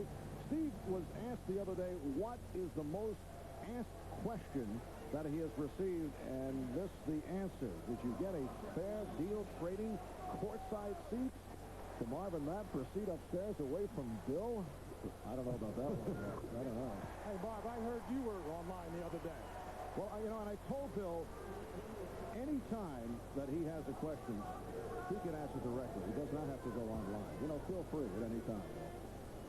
You don't want to give me that kind of freedom, Marvin. You want to keep me on a nice tight leash that I'm on here. Chicago with a 35-29 lead on Seattle. Halfway through the second quarter. Hawkins and Payton in the backcourt. Trent with Kemp and Perkins up front. Here is Kemp. And Hawkins able to hustle it down.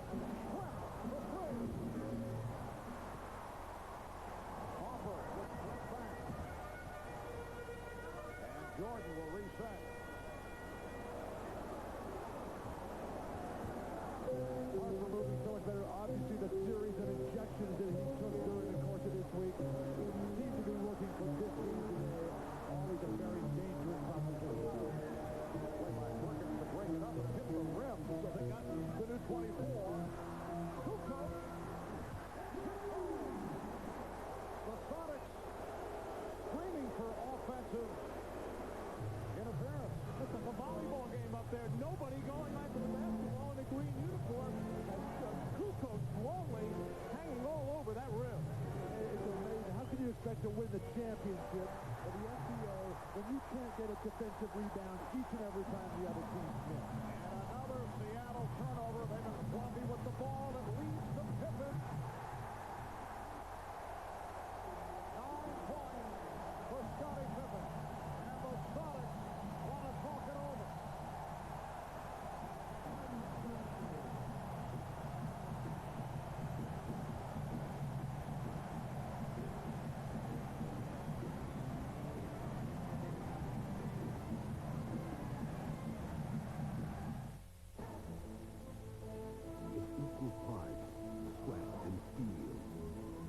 decisions made in the split of a second.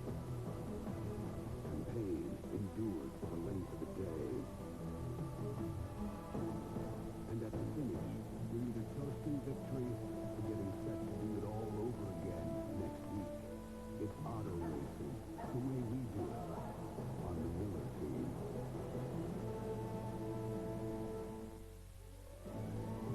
Taurus has people talking. Car and Driver noted it's wider, longer, and taller than before. Edward Armand says, I'm amazed at its size. It's actually bigger than it looks. Automobile Magazine calls it maybe the best family car ever made. And Maria Stylo adds, I love it. I've never gotten so many compliments. the new Ford Taurus. Now with $600 cash back, Taurus starts at just $17,945. Or get 2.9% APR financing. Hurry, offer ends soon. FedEx has over 35,000 trucks to handle your two-day package. Cost about $12. UPS has over 130,000 trucks for your two-day package. Cost about $6. The U.S. Postal Service has over 200,000 trucks for your Priority Mail 2 to 3 day package. Cost $3. So, 12, 6, 3, what's your priority? Priority mail from the U.S. Postal Service. There's nothing like your first win at Wimbledon. I'll never forget my first win. It was like a dream come true. My second win was even better. That first win felt pretty good. My third win was sweet. Yeah, we got it, Pete.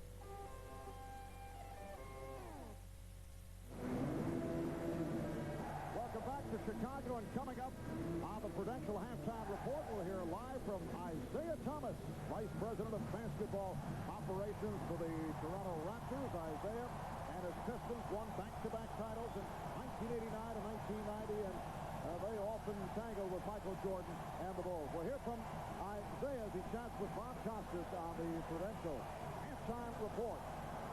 As we were going to break on that Sonic timeout, double technicals was called on Payton and Harper as they had words as they crossed paths in front of the official scorer's table. 10-point lead for Chicago, their biggest lead of the night. We have 4:39 remaining in the first half.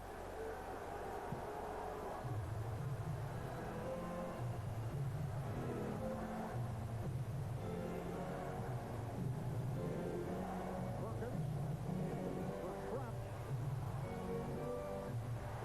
Pippen with the rebound. Bad pass by Perkins puts Trent out of his rhythm. Jordan. Good box out by Kemp.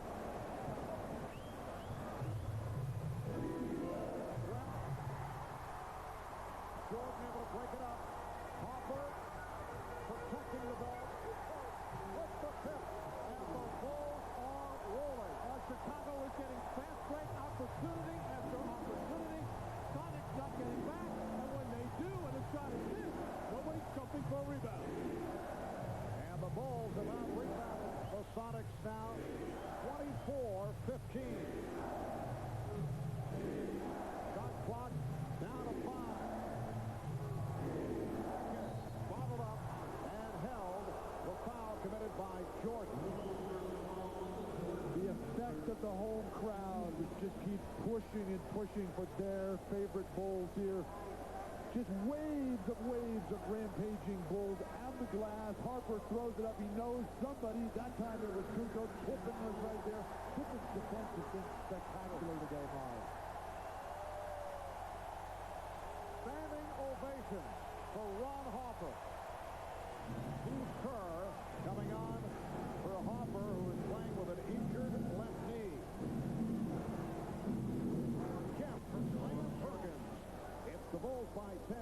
Chicago with 9 steals in the first half. 4 by Pippen.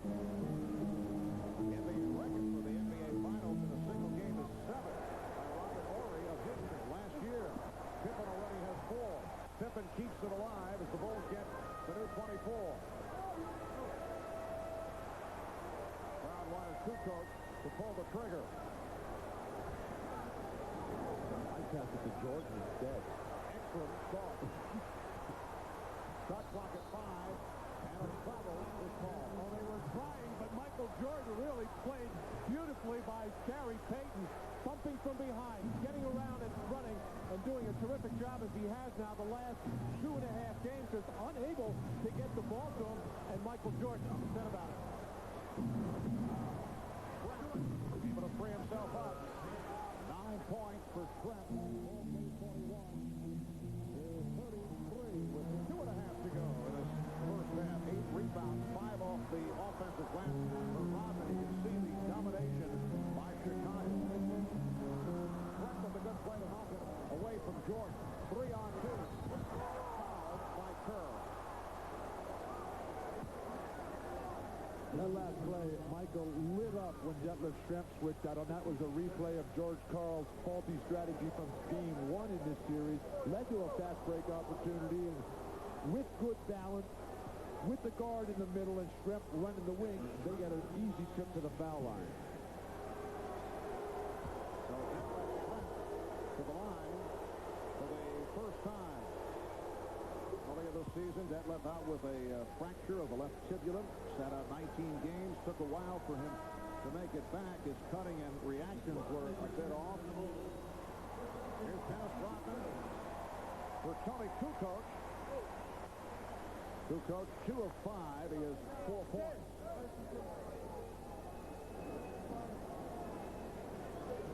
The Chicago Bulls 9-0 at home in the playoffs, including victories over the Sonics in games 1 and 2. During the regular season, they won 39 of 41. The Sonics did not want the Bulls celebrating on their floor. Won the last 2 in Seattle. And now the Bulls are hoping to pull off the celebration here tonight. The Sonics looking to send it to a Game 7 here in Chicago on Wednesday. Seattle with 6 unanswered points. They are within 6 with just under 2 minutes to go. First half. And again, the Bulls force the Sonics into a turnover. Pippen's defense is just spectacular tonight. He's everywhere. He doesn't get any credit that time, but he forced that turnover. So nice to see Scotty back on top of his game. Chicago has had a couple of unforced turnovers by Michael Jordan on the last couple of trips. They have to start handling the ball much, much better. Already 11 turnovers tonight. They had just 11 for the entire game on Friday. Nice ball movement. Pippen placing his way, trying to feed off the long way, but he's called for a charging foul. Good call. Pippen in the lane. The defenders were in the air, which is fine. Scotty initiating this contact. Knocks over a bunch of players. Well, it is a good call, but the way this ball game started, everybody was flopping to the floor, falling down. Some of them were real charges, some of them were imagined, but this is what confuses the players. The way the game starts out, the way it's officiated, and then it starts to change as you gradually move on. So it's tough to figure out. Scottie Pippen was called for a second, taking a seat, replaced by Tony Kukoc. Kemp on a double team. But could not hit. I think Sean's got to take shots like that, Marvin. He's got 11 shot attempts in the game. I think 25 for him has got to be his goal. Sometimes you got to force a little bit when you're studying player on your team. Rejected by Kemp. What a play by Kemp. How often do we see that? And here's Kemp at the other end. Kemp is the one guy on this team that will block shot. He's not a real intimidating shot blocker, but when he gets his rhythm, he'll force Phil Jackson to take a timeout as he's led Seattle right back into this game. You know, we have just seen one of the great end-to-end sequences of this season. The show by Shawn Kemp. Hey, you. Want to get this Motorola pager? Okay, first do this. Then send in $35 and 10 proofs, and you'll get this. Plus 6 months of free airtime from Mobilecom. But that's not all. That's right. Each week you'll get beat for great deals on fabulous stuff like this. Tommy, tell them what else they can win. A new car. Join us again soon. Get the pager. Join the network. Well, with Shawn Kemp defending Dennis Rodman, doesn't have to worry about him so much as an offensive player. You do have to worry about him on the offensive glass, but no way he can get it there as Shawn Kemp made sure nothing doing for Michael Jordan. And then Shawn Kemp, who's been shooting the jump shot really from the perimeter very well, and that tough little medium-range jumper. Nice. You see the way Shawn Kemp floated by Jordan. Jordan sort of suckered him in, forced him to bring it behind his head, and then wiped it off with that left hand. Reminded me of Bill Russell a little bit. Well, Kemp with 14 points. He has sparked an 8-0 run for Seattle after the Bulls took a 12-point lead. And now Kemp sitting down with 40 seconds remaining in the half. The Bulls lead by 4. Looked like they were about to pull away, leading by as many as 12. Luke Longley, who has been shooting the ball very well throughout the series, not getting that many shots, however, as he has averaged 11 points a game, doing a terrific job in this ball game of when his man leaves him, finding that crease, finding that open area, and his teammates know where big Luke is and able to finish the play. And the difference in the post feeding by both teams. Chicago, the Tex Winter and Phil Jackson, the triple post offense, they know you got to zip that ball in. Longley going behind the back. All right. Redheads are very good at stuff like that. I see. Here's Perkins. He continues to struggle, but Schrempf on the rebound. Nobody by 6, and Perkins rejected. Perkins not able to hit, but a foul is called. Well, Matt, as you say, no one defending Perkins. McMillan spotted him, but Sam has had a very long first half. Oh, so, no question he's having a tough time, but you don't leave him wide open underneath as miscommunication between Longley and Rodman, leaving him wide open, but Sam still couldn't get the shot to go. I think they were testing Sam. I think they said, look, if we leave you wide open, can you score? I see. He couldn't. He is 0 for 5 from the field. Foul is called on Rodman. And Perkins now 0 for 1 at the line. Sam was celebrated his 35th birthday on Friday and was serenaded by the crowd after the game. Had the touch earlier this series, usually very good in clutch situations. And that's what's so surprising. I mean, this isn't the kind of game that Sam Perkins comes out and plays beautiful basketball and hitting the threes and rebounding, playing defense, and today it has just been nothing. So the Bulls lead by 5. Final seconds of the half. Jordan. And he was tripped up. That won't count. Gary Payton upset about that foul, his second.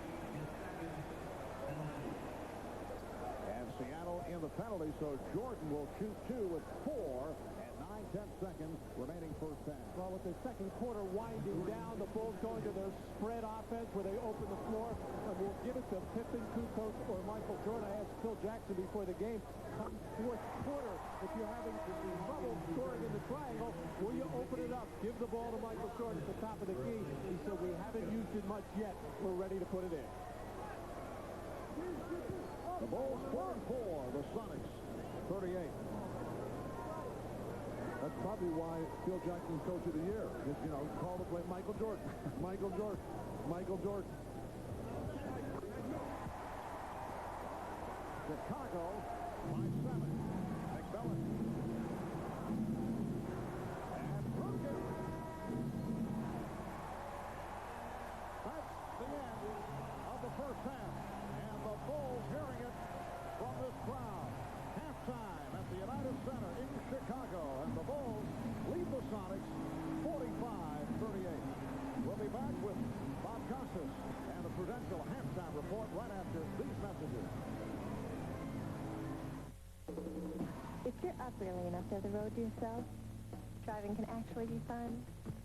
My hot rod days are over, but I'm still more likely to pass than to be passed. Sometimes on the weekends, my husband and I just like to kind of take off and lose ourselves in the beautiful scenery. If he's driving, west. That way. That's very easy. Now with $600 cash back, Ford Contour's just $14,730. Or get incredible 2.9% APR financing. Hurry, this offer ends soon. Can I get some milk, please? You got the last one. Excuse me, I'll be right back. We need 2 specials. All right, let's not take half of the bag, huh? Ooh.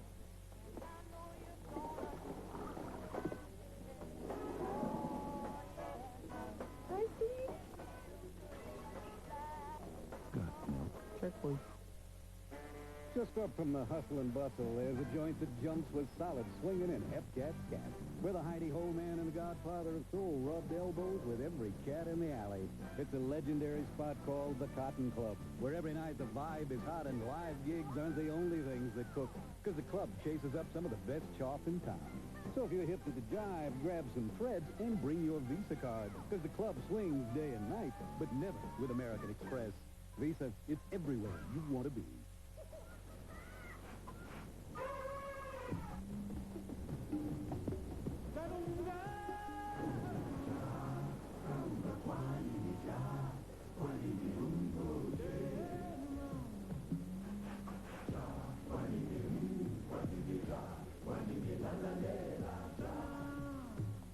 Didn't pay.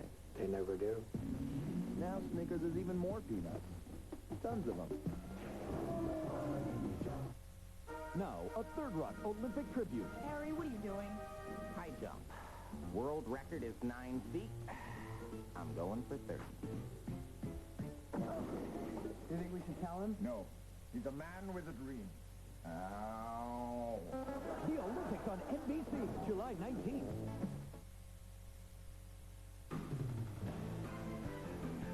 This is the Prudential Halftime Report, brought to you by Prudential. Live well, make a flag, be your own rock.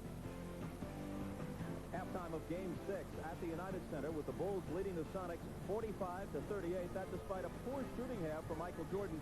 He's 3 for 11. He has 14 points. Also 6 rebounds and 4 assists. John Kemp leads the Sonics with 14.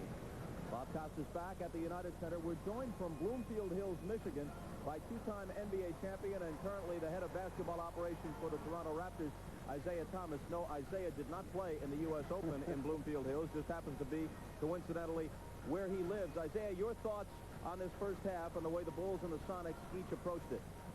Well, I thought Seattle did a good job in terms of handling the emotional rush at the start of the game. They're only 7 down now. They had a few turnovers at the end of the second quarter that really cost them. But I think they're probably going in the locker room feeling like they're in good shape. And I think Chicago, on the other hand, is probably going into the locker room feeling that they're in good shape, too, because they're at home. I think at the end of the third quarter, you'll probably see both teams have a little tug-of-war. But I remember in Game 6 back in L.A., you know, Chicago's in a dangerous position because they're one injury away from actually losing this thing. Well, that injury was your injury. You're talking about 1988. It might have been 3 in a row for you guys had not the Lakers won their second straight in 1988. Kareem made a shot over Bill Laimbeer. Actually didn't make it. He was fouled down the stretch in Game 6. He made the 2 free throws. They won a close one. Then you played Game 7 and had a great game in gutty fashion, but you were playing on a terrible sprained ankle. The danger that they're in terms of injury, they've had Harper, Pippen. You know, as I said, they're one sprained ankle away from kind of losing this thing. They had a chance to finish it in Seattle. And, you know, when you got a team down, you got to kill them. As one of the great point guards, I'd be interested in your take on Gary Payton. I heard that Brendan Malone, your former coach, in fact, you just let him go after 1 year with the Raptors and hired Darrell Walker, but obviously there's still a lot of respect. Malone was hired by the Sonics to help scout for them during the playoffs, and he went to Payton, as I understand it, and said, look, I spent years with Isaiah Thomas. He wasn't passive. When a big game came up, Isaiah was aggressive. He went after it. Well, that's the only way you're going to win. At this point in time in the season, you got to put it all on the line, and you got to really go for it. And, you know, you're not going to get anything in the NBA by being passive. And, you know, what I try to tell all our guys in Toronto, you know, especially Damon, is you got to be aggressive. You got to go out there and play as hard and as well as you possibly can, because if you're going to wait for somebody to give you something, it's not going to happen. Dennis Rodman was a teammate of yours on 2 Detroit Pistons champions. Compare and contrast. Rodman then, Rodman now. Well, actually, Rodman was a little bit more animated then than he is now. You know, he was doing the tattoos then. He was doing shaving messages in his head. And if you remember, he would always dunk and kind of point at the crowd. I think now he's kind of toned down a little bit. He's kind of, you know, got the color in his hair, but he's still a great basketball player, and he's, you know, the best rebounder who's probably ever played the game of basketball. And he's the ultimate in terms of a teammate that you want to have on your team. kind of a frightening concept. This is the toned down Rodman. One quick Raptors question. You got the number 2 pick in the draft. It's a foregone conclusion. The Sixers with the first pick will take Allen Iverson out of Georgetown. I know you've had Ray Allen from Connecticut in for a workout. Marcus Camby is another possibility. What do you think? Well, if we have a shot to get Marcus Camby, you can put a Raptor uniform on him because, you know, he's a Raptor. He's everything that we want in a basketball player. And if Philadelphia's going to take Allen Iverson, you can pencil in Marcus Camby for us because he's a Raptor. He's what I'm looking for. Real quick, Isaiah, any chance you would trade the pick? Darrell Walker, your coach, was quoted as saying, we're not married to the pick, we're engaged to it. Well, that possibility exists, but that's only if Camby's not there. All right. But if Camby's not there, don't bother ringing my phone. Thanks, Isaiah. That's a wrap for the top man from the Raptors, Isaiah Thomas. We thank him for being with us. We'll take a short break now, then check in on some of the drama at today's U.S. Open. First, a message from Prudential, and as always, a word from the NBA. The outdoors for me is church.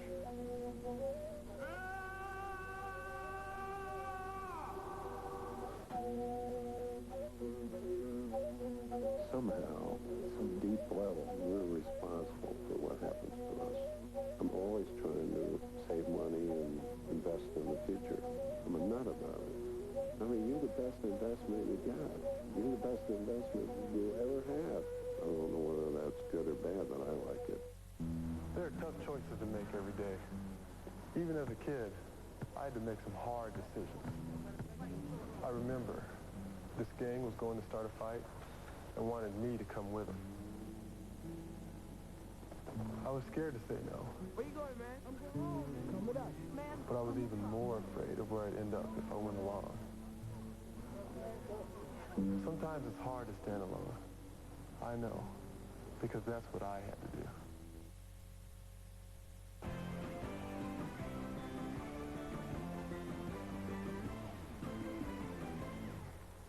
Okay, we're back in Chicago. The Bulls leading the Sonics 45-38 at the half, joined now by Julius Erving. And Doc, it's your feeling that although they trail by 7, the Sonics are very much in the game.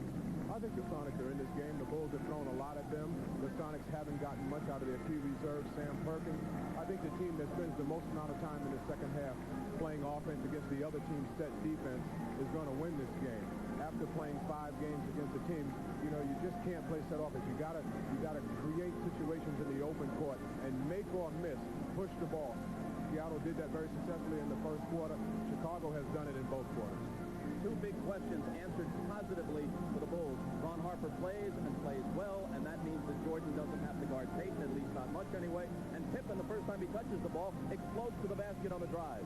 Well, I think he was under specific orders from Phil Jackson to take the ball to the hole. Good things happen when you take the ball to the hole. All right, Doc, as always, thanks. And now to the final round of the 96th U.S. Open Golf Championship, which was played earlier today in Bloomfield Hills, Michigan. Good drama it was. With a report, here's Dick Enberg. Bob, the 1996 U.S. Open Championship was decided on the final 3 holes of the famed monster, Oakland Hills Country Club. And Tom Lehman, the leader, going into the final round. A birdie putt at 16 to tie for the lead at 3 under. It would prove so expensive that par. Meanwhile, Davis Love III, the golden chance for his first major championship. Par at 18 to stay at 2 under, would bogey. Coming to 18, 37-year-old Steve Jones tied with Lehman for the lead at 2 under. Jones winless in 6 years, his second shot.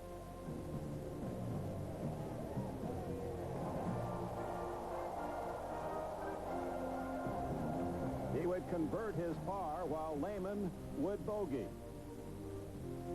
Steve Jones, the 69, the 3rd straight subpar round for the native of Yuma, Colorado, and with it the best of Father's Day gifts, the trophy representing the United States Open Championship. Oh, my. Man, what an Open. You know, you really have to hand it to Steve Jones. He finishes 66, 69, 69, hits a shot of a lifetime on that iron on 18, almost goes in the hole. And what can you say for Davis Love? Bogey finish, that 3-putt.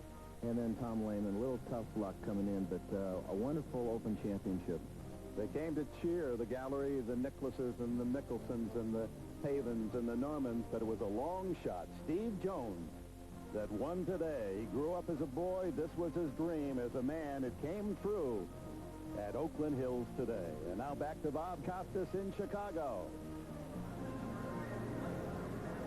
All right, Dick, thanks a lot. So some missed opportunities for both Tom Lehman and Davis Love, and as you saw, a wonderful Father's Day for Steve Jones. It's halftime in Chicago. The team that has led at the half has won each of the first 5 games of this series, and the Bulls lead the Sonics by 7 at the half of Game 6. We'll send it back to Marv Albert, Matt Kukas, and Bill Walton after these messages from your local station. This has been the Prudential Halftime Report, brought to you by Prudential. Live well. Make a plan. Be your own rock. Welcome to an Ameritech Test Town, where folks try out real breakthroughs in communications technology. Hello? Just the brother-in-law. We still using that passive display? If a product doesn't make it out of here, it doesn't make it out. Hello? Those buttons are too small. Except for checks, guys? I'll get it. Because if technology doesn't work for people, Does anyone know how to make this thing stop flashing 12? it doesn't work. Ameritech, your link to better communication.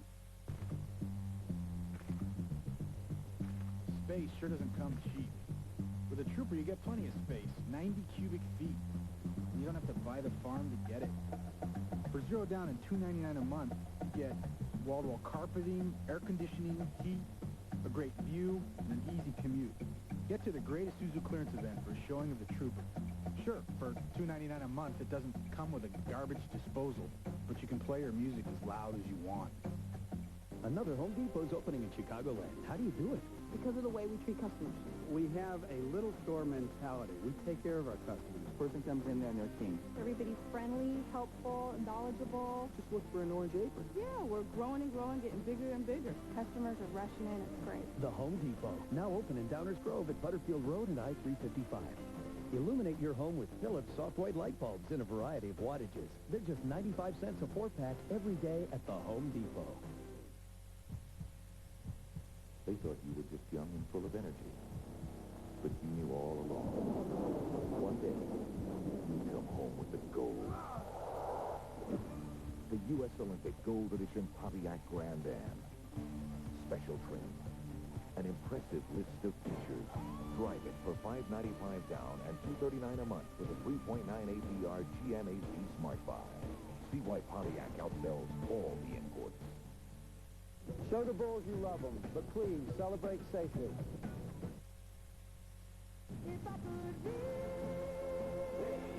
In '92, he was the favorite in the 200 meters, but suffered a stunning upset. In the past 2 years, Michael Johnson has dominated, unbeaten in both the 200 and 400. In Atlanta, he attempts to be the first man in Olympic history to win both. His dream takes him to the Olympics on NBC. For a summer fortnight, witness the brilliance of the world's great champions in tennis's ultimate test of excellence. Wimbledon. Coverage begins June 29th on NBC. Welcome back to Chicago. Game 6 of the NBA Finals Series as we head to the second half, and the Bulls lead the Sonics 45-38. Matt, the Bulls appear to be very much back to their game after the 2 poor performances in Seattle. Well, they're back to dominating the backboards, and they're back to forcing turnovers. Problem is they're turning the ball over themselves. But good first halves from Luke Longley and Scottie Pippen to help out Michael Jordan, who's not shooting the ball particularly well, but getting to the free throw line. Now, the Sonics, Bill, have not played well, but they're down by just 7. What do they have to do in the second half? Marv, Seattle, they're not rebounding the ball. They're not getting anything from Perkins. But I want to go back to what Bob Costas was talking to Isaiah about. Gary Payton's just not getting the job done. Jordan is outplaying him after Payton had the edge out in Seattle. Gary Payton's got to get a lot more aggressive play like Isaiah. And how often have we heard George Karl say that Payton is at his very best when he's playing, as he puts it, crazy. Now look at the halftime statistics, the Miller Lite halftime stats. Seattle 16 of 39, 41%. Chicago at 43% on 17 of 40. Jordan, as Matt mentioned, not shooting well, 3 of 11. He does have 14 points, doing it at the line where he's 7 of 8. And the Bulls in the steals department with 9 in the first half, led by Pippen. Scottie Pippen with 4 steals, and we have seen a very active Scottie Pippen, who had an outstanding first half, 4 of 8 from the field, 9 points, 4 steals, 3 rebounds. We'll be right back.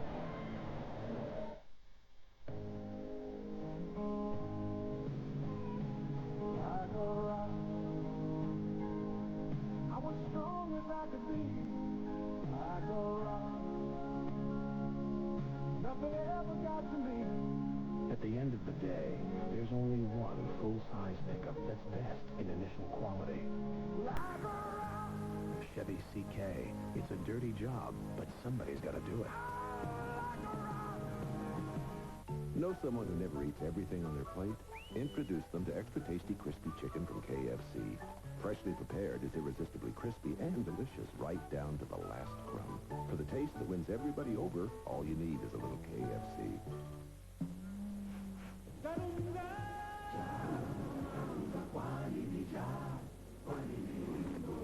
He didn't pay. They never do. Now Snickers is even more peanuts. Tons of them. What's up, Sandy? Hey, Lisa. Hey, Jennifer. What's up, Linda? Hey, guys. Huh. Hey, you notice anything kind of different about the girls this semester? Yeah. Now that you mention it, they're all wearing that Pepsi stuff. Huh. Now drink a lot of Pepsi, collect a lot of points, get a lot of cool stuff. You notice anything different about the basketball team? Pepsi stuff.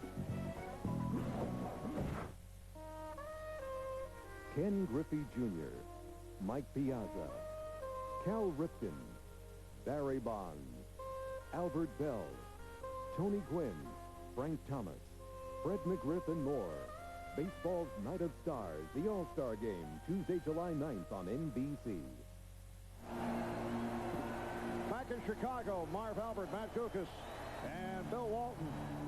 Rashad Hatterstorm on the sideline as we get ready for the start of play in the third quarter. The Bulls gunning for their fourth championship the last 6 years. The Sonics trying to stay alive for a seventh game here on Wednesday. Well, Michael Jordan, 3 of 11 tonight, and the rest of the team, 14 of 29. So the supporting cast has done it in the first half. While for the Sonics, Sean Kemp with 14 points on 6 of 12, and a terrific display once again in the first half. The rest of the Sonics 10 for 27 from the field. Seattle ball as we get started in the third quarter. 7-point Chicago lead. Rajkowski up front with Kemp and Trent in the backcourt. Payton opens up by hitting the three. Inside-out offense. Seattle needs that. Chicago hasn't had much of that. That's one of the reasons why they haven't been getting it done from behind the line. But you dump it inside, it sets everything else. Bulls lead 45-41. And a traveling violation on Pippen. 12th turnover for Chicago. Seattle with 11 in the first half. In the half court, Seattle does have to go into Kemp, but only 2 fast break points in that first half for Seattle. I don't know if they can win a basketball game playing that way. And guys, that's the 4th travel on the Bulls. They were not happy with 7 travels in Game 5 on Friday. Here is Kemp. Spot, but could not convert. At least Kemp is still taking good shots. They open up with Payton and Kemp handling the ball. Open shot for Hoffer, who has been a major factor. He has 7 points, and the Bulls lead by 7. Total miscommunication on the part of the Sonics in their transition defense. That wasn't even a fast break. It was a slow break. Oh, he was playing tough by Pippen. Pippen's playing a solid all-around game. But when he gets Schrempf, he should keep facing the basket, use his quickness, put speed to blast right by him. Schrempf has 13 points. Got the step on Rajkowski. Short. With the putback. Defensive rebounding. Again, you think of championship teams, you think of big guys snatching balls and firing out. There's nothing. This is just layup after layup for Chicago. All started with the double team on Jordan. Big man chasing small men out on the floor. Here's Schrempf for 3. Jordan with the rebound. Bulls lead by 7. 2 minutes, 10 seconds gone by. Third quarter, Jordan for Longley. Yes. The Bulls have opened up a 52-43 advantage. Penetration and dish. That's Michael Jordan's ultimate taking over of this league after Isaiah, after Magic, and after Larry Bird. Rajkowski for 3.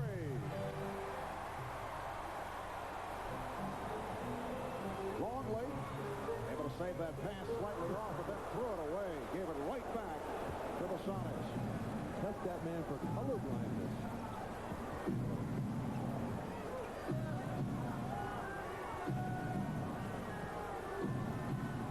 Shot clock at 10. Trent went flying. Shot clock at 4.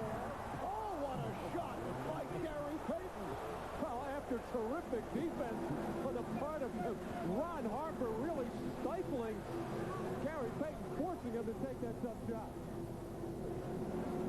Ron Harper will have to take some time out to tie the shoelaces. I don't know how that was not a traveling violation on Payton. And still hits the three. Forget about the shoelaces.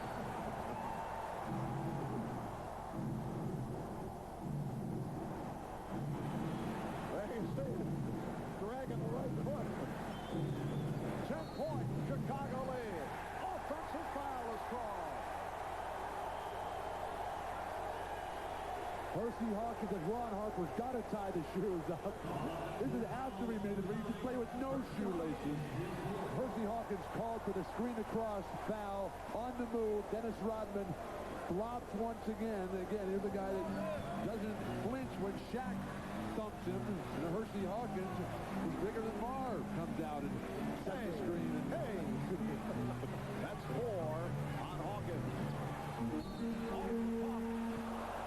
So again, Jordan heads to the line. Foul on Payton. That's 3 on Payton. And a timeout taken by Seattle.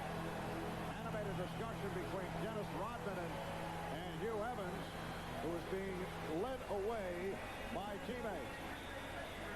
8:08 to go. Third quarter. It's the Bulls by 10.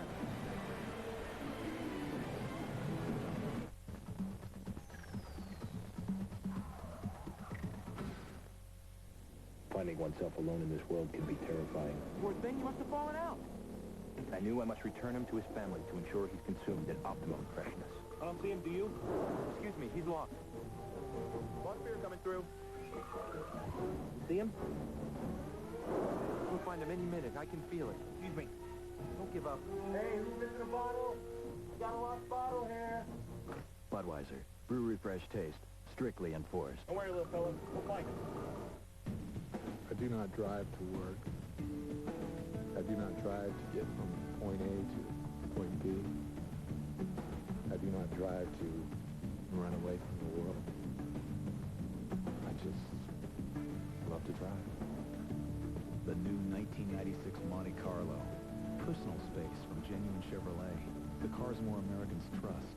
See your Chevy dealer for special 4.8% APR financing on Monte Carlo.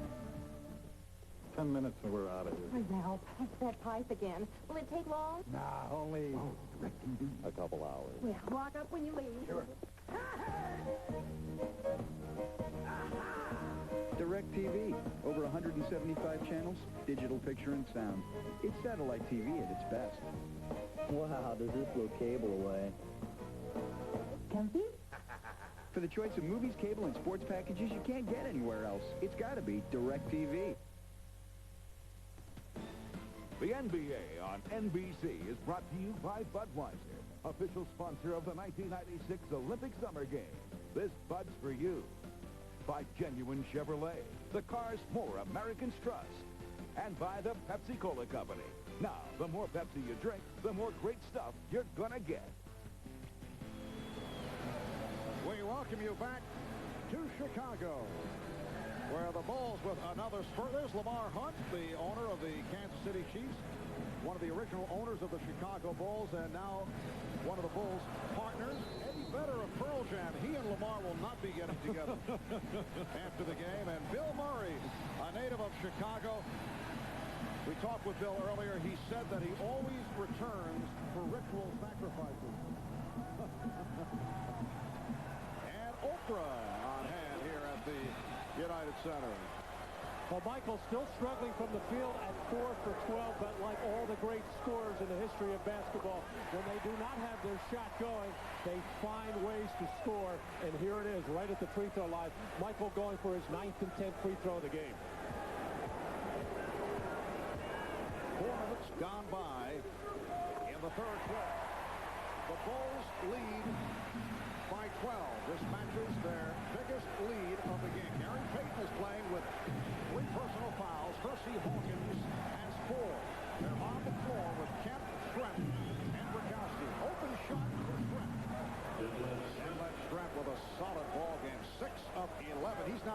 scorer for Seattle with 15. Seattle's hope here has to be on the fact that Chicago cannot play a full 48-minute game. The age, the injuries.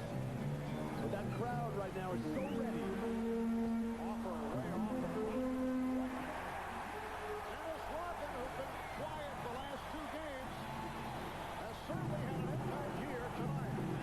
Hawkins broken up. And here's Pippen leading the 3-on-2 as they spread the floor. Pippen to Rodman on the right.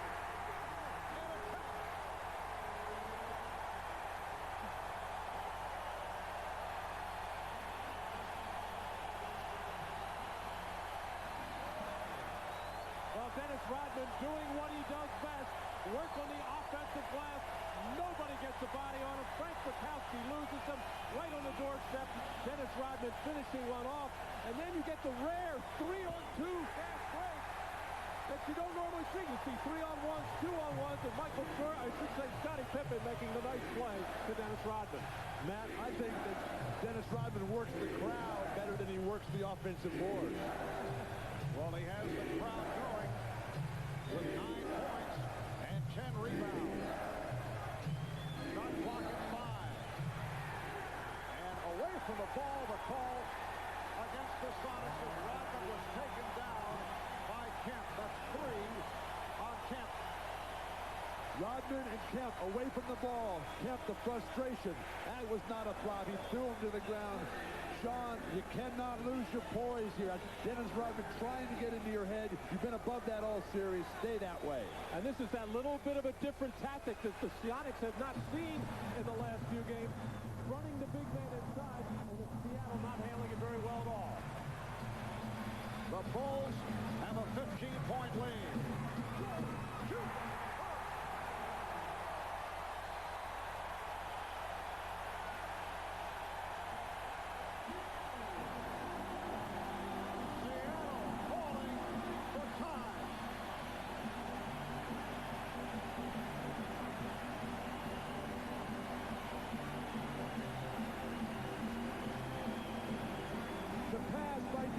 Who's been doing everything here in the third.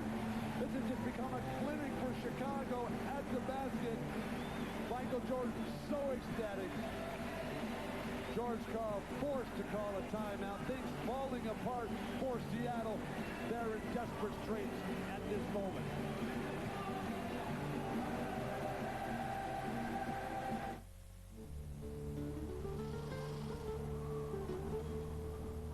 It's the only one out there. And here it comes.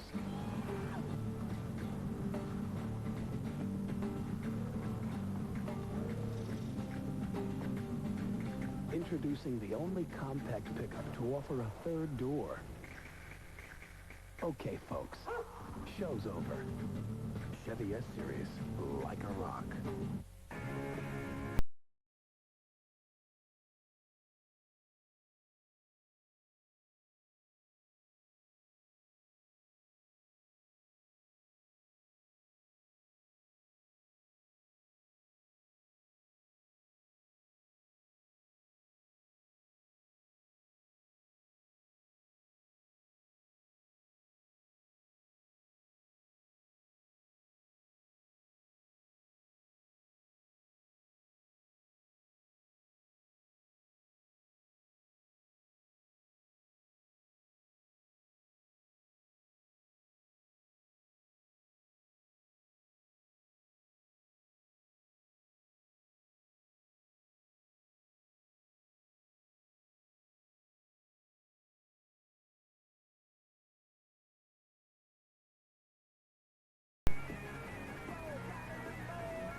From the beginning, Miller Genuine Draft is a beer unlike any other.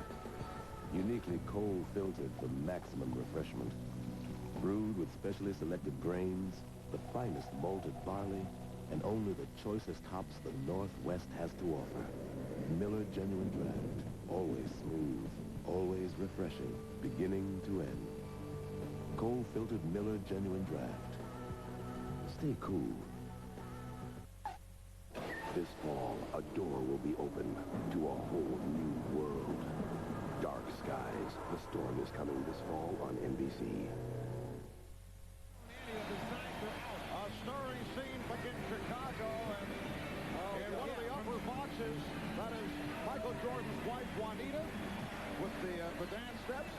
7-year-old Jeffrey Jordan holding up the Happy Father's Day Dad sign. Little communication for Dad, who has led his Bulls to a 64-47 lead with 6:25 remaining in the third. Jordan with the steal. Jordan puts the move on McMillan. Harper and Payton able to break it up.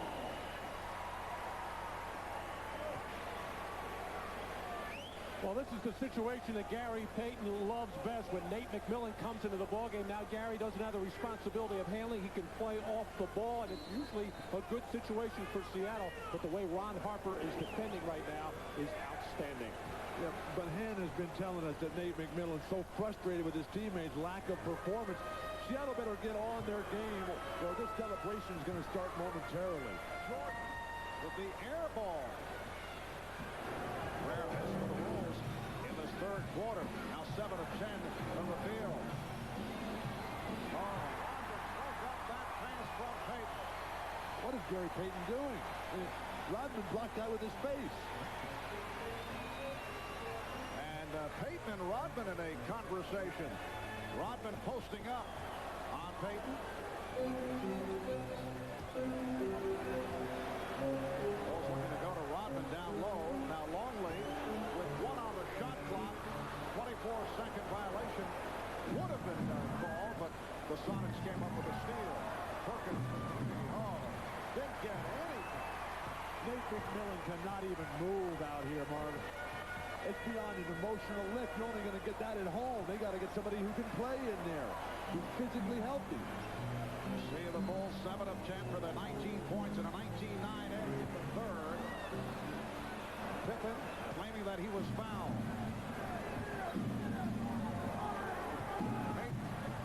For Perkins. Sam Perkins with his first field goal. He missed his previous 7, and the Bulls call for time. 4:48 remaining. In the third, it's the Bulls with a 15-point lead.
We've been working hard all year to bring the championship back to Chicago.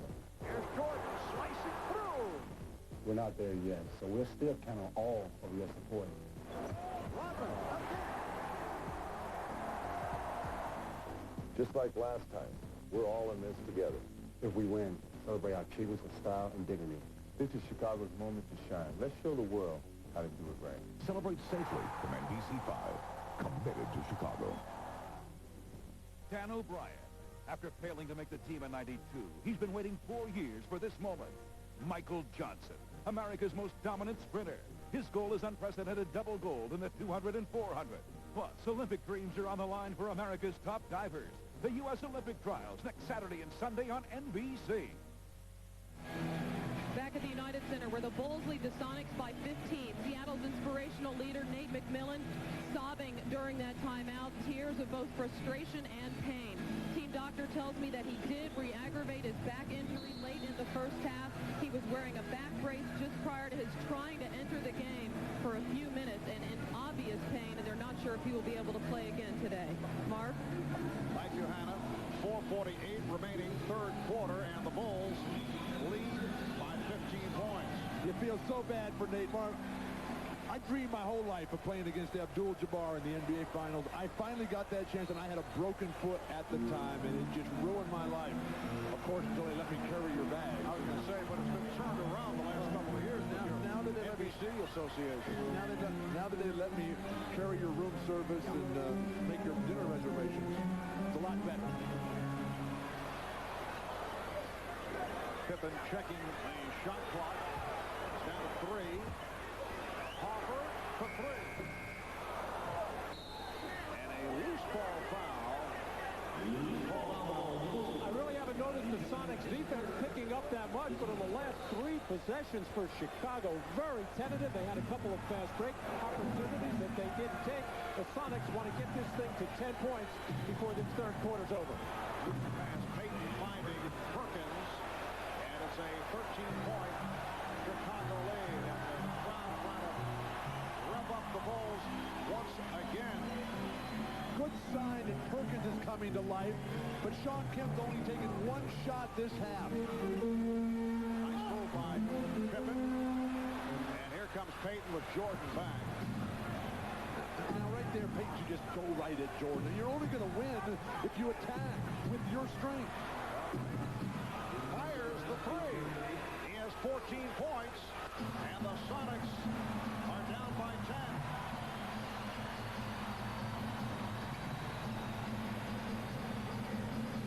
Michael Jordan has not had a good shooting performance, but he has distributed the ball well. He's been looking for teammates.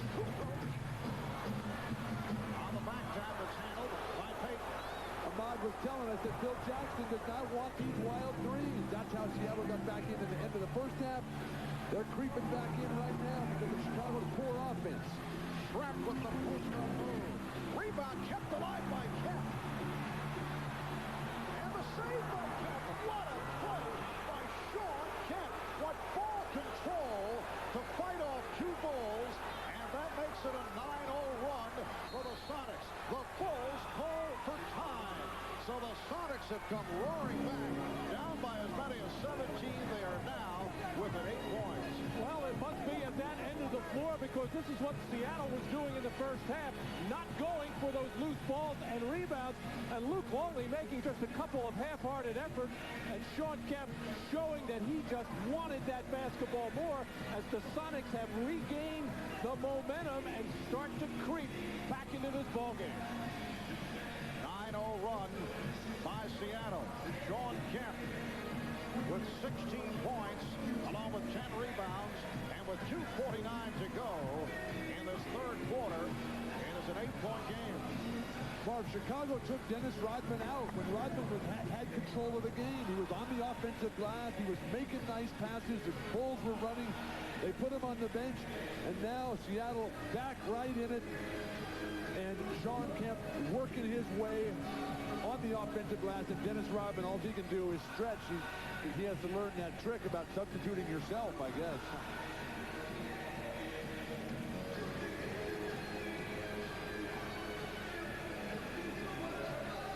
Well, the Bulls misfiring on their last 5 shots.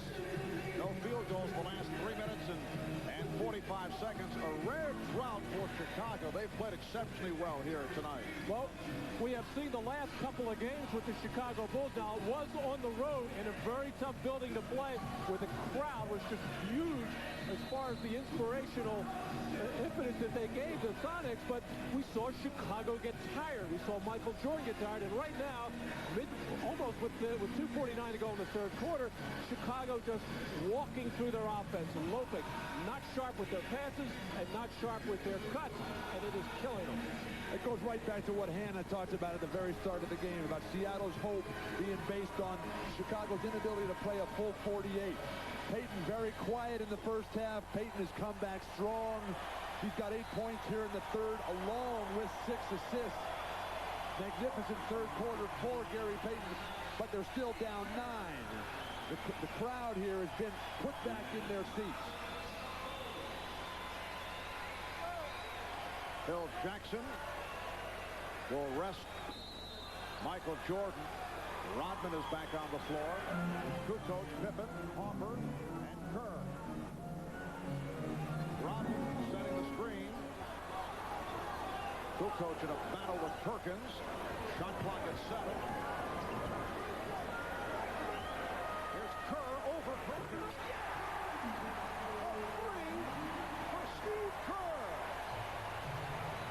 who was 3 of 20 from downtown in this series prior to that shot. Oh, no way he could see the basket. He was totally covered. He just had to launch. They bring Rodman back in, and he shuts down Kemp right away. Coming up on 2 minutes remaining in the third quarter. Intended for Pippen. And back comes Payton. Here's Kemp.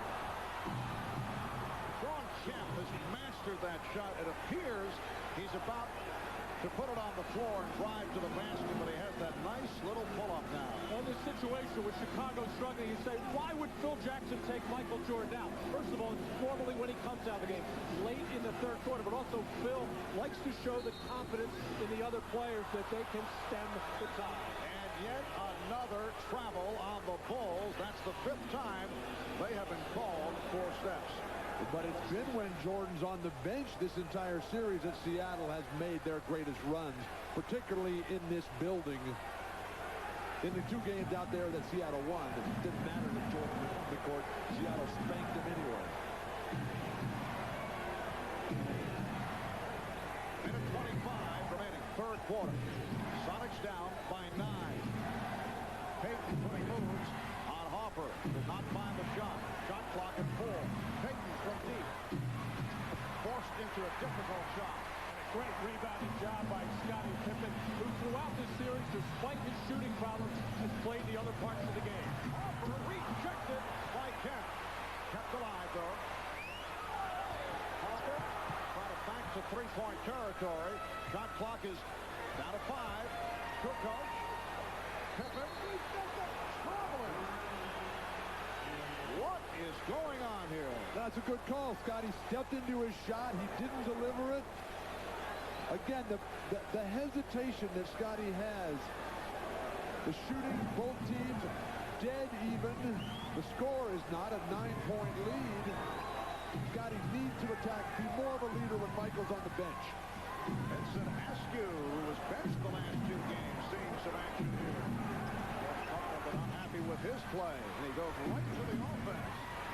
Rodman with the rebound. Everything one-on-one for Seattle. If you're going to go one-on-one, go one-on-one with Payton. Go one-on-one with Kemp. And move off of them. Everybody's standing around watching. 15 seconds to the quarter. 4-second differential with the shot clock.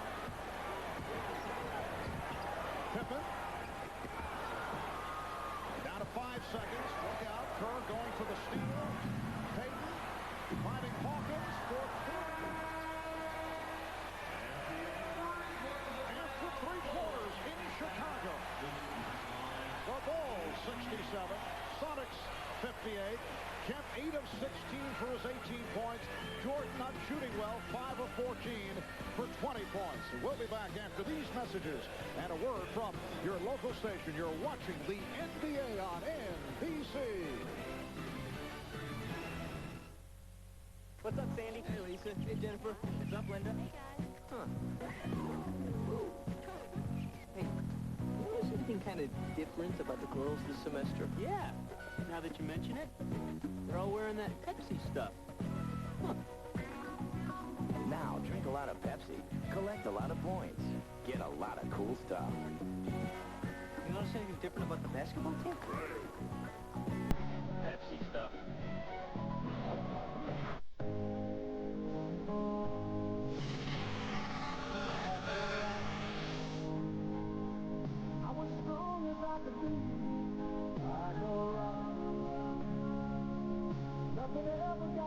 Vortec, the most powerful line of engines ever in a Chevy truck.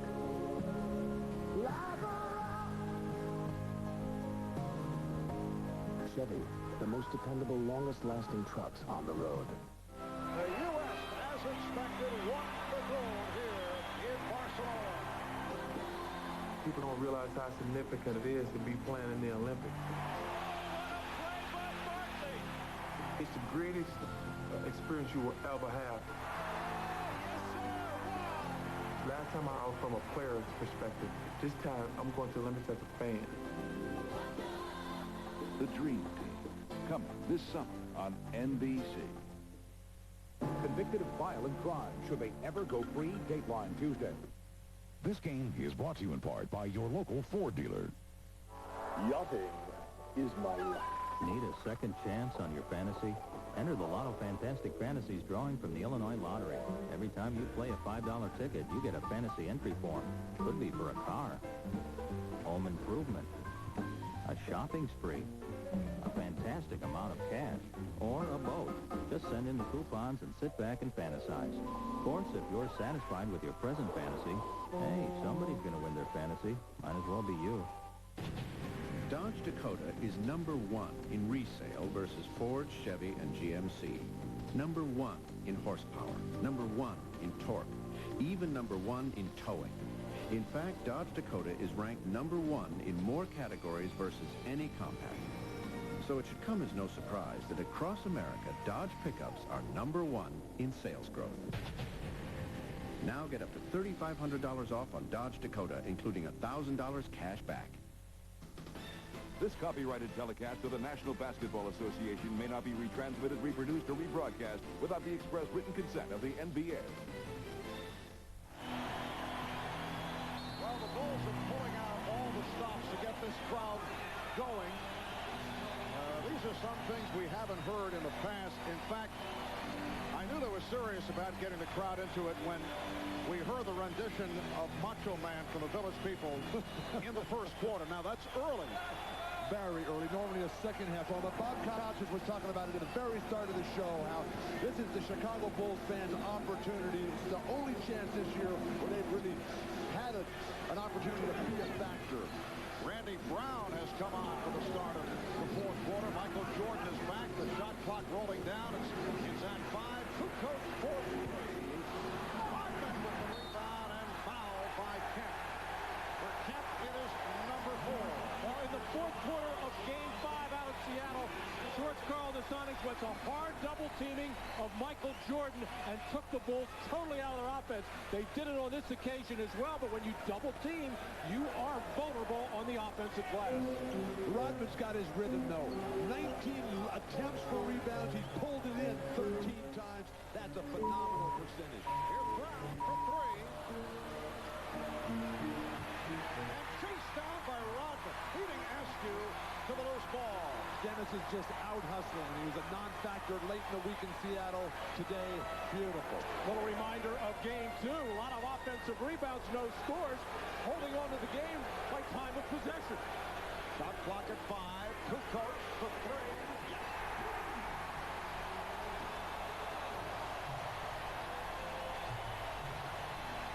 That's his first three-pointer, so the Bulls are hitting the threes. It's been a factor after the terrible time they had in Seattle on Friday. It's their 6th from downtown, 6 of 16. And they back it up. Here's Payton for 3. Yes! Gary Payton with 17. The Bulls 70. The Sonics 61 with a minute and a half gone by in the fourth. Marv, Seattle's doing a really good job of getting the ball in Payton and Kemp's hands. Much better than they've done in their earlier defeats. Jordan. Calls for time. Tony Kukoc hears it from the crowd as he came up with a save and took the timeout. Well, the most important thing on defense, if you can get the other team to miss a shot, you've got to get the rebound. Timeout taken. We'll be back at the United Center in just a moment. One game for all the marbles. Game 7, if necessary, Wednesday night on NBC. Just what you need from the coupe that takes your breath away. More oxygen. Introducing the all-new Mitsubishi Eclipse convertible. It has quite an effect on drivers, too. The new Eclipse convertible. From Mitsubishi.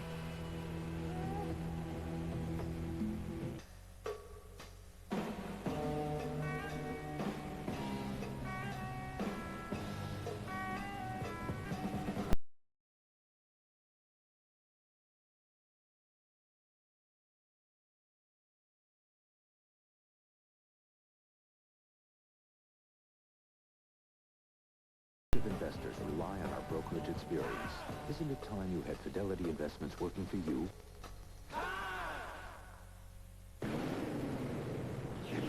Carbon monoxide isn't the only thing to worry about coming from your tailpipe, because with every stroke of your engine, motor oil is being vaporized into exhaust, leaving less and less protection. That's why there's Castrol GTX 10W30. Of every leading 10W30, Castrol provides the most protection against volatility burn-off. So use Castrol, or watch more of your protection go up in smoke. Castrol GTX, the most protection against volatility burn-off.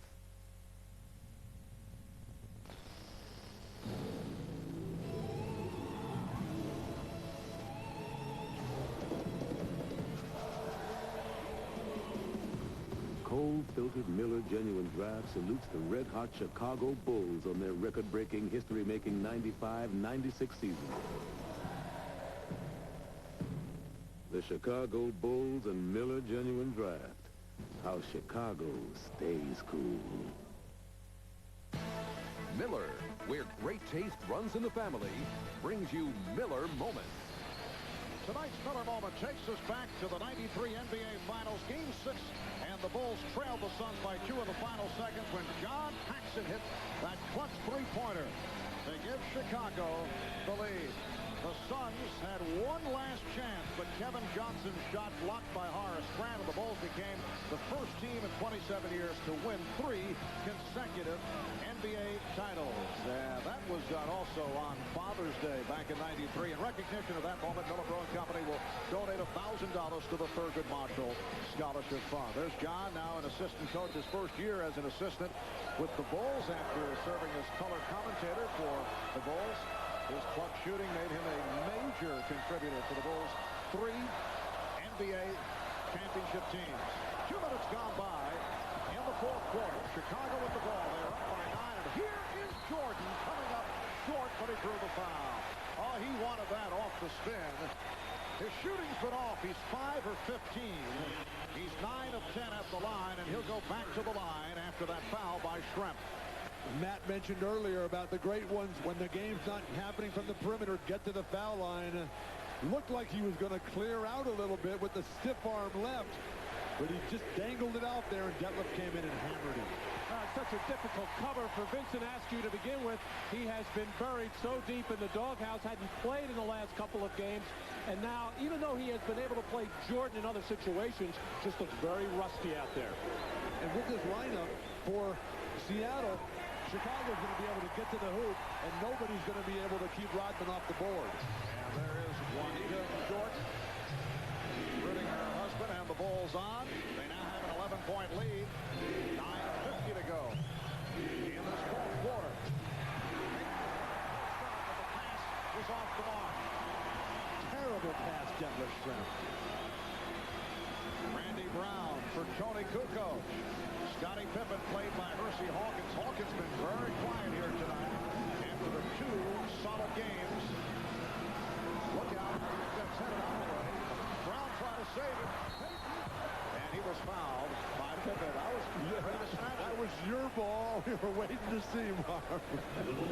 Did not know whether to go left, did not know whether to go right, but really a poor decision on the part of Randy Brown in what amounted to an outlet pass and starting that little fast break play for Gary Payton. Bill, you mentioned before what a bad pass by Detlef Schrempf, and the reason why it was so bad is Gary Payton took his eye off the passer, Detlef Schrempf, and you should never make the pass to a man unless he's looking at it, till he gets the target and ready to catch it. Well, that was your excuse for not feeding Wilt all the time, right? That Wilt wasn't looking. If I didn't feed Wilt, I was on the bench. Pronto. Sonics have not spent much time at the line. They're now 7 of 8 from the line. The Bulls 14 of 18. Bulls lead 72-63. Steve Kerr is back. It's Kerr and Jordan with Pippen, Rodman, and Kukoc on the front line. Kukoc. Tony Kukoc, who contributed early in this series with some few shots, has hit his last 2 from downtown. And a foul, a hold called on Rodman. For Rodman, his third. Rodman working the triple post. You see the action away from the ball. The antithesis of what Seattle does. The split on the ball side, the screen down on the weak side. Everybody involved for the Chicago Bulls. Bill Wennington enjoying the moment. Dennis Rodman now 14 rebounds along with 9 points and 4 assists.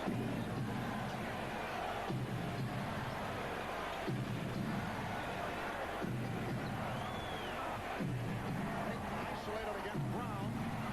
Hawkins for 3. Johnny the float. Hersey Hawkins 2 of 5 from the field.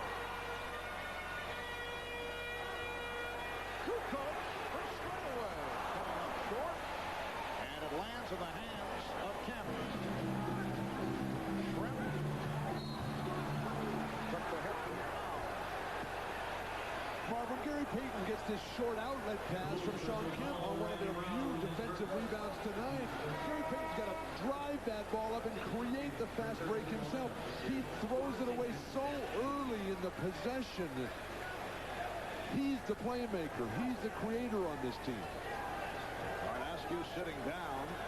Perkins is back with Shrimp and Kemp up front. Payton and Hawkins at the guards. And Rodman trying to draw the foul. Perkins for 3. Again, jump short. Sam Perkins.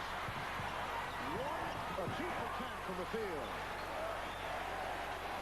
Well, the Chicago Bulls have gotten a couple of major breaks there. A wide open look for Hawkins, and then another one there for Perkins to try to get Seattle back into the game. They just cannot make their three-point shot. Shot clock at 2. Kukoc firing away now. And a foul on Brown, making contact with Shrimp. Well, Scotty's been all over the court, Scottie Pippen, tonight in so many different ways. He ran down that last loose ball, but when he gets the ball against Detlef Schrempf and Hersey Hawkins, he is not blasted by those guys. There's no way that Schrempf and Hawkins can even stay in the same gym with Scottie Pippen on the defensive end. Ron Harper getting set to return.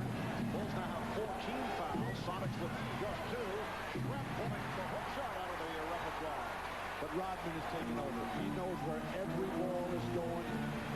I'm dumping him in the low post. Now let him run the triple post. Rodman has 16 rebounds. Jordan. Rodman and Perkins in the battle. It is called a jump ball. Michael Jordan upset. He thought there should have been a foul on the Sonics, but they'll jump it up when we come back. 6:58 to go in the fourth.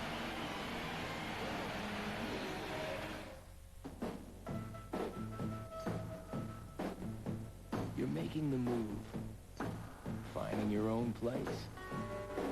Some things work. Some don't. When you find what you want, you'll know it. Got that now in a brand new beer from Miller. New Miller is brewed a whole new way. From the heart of the hops. The flavor unlike any other beer.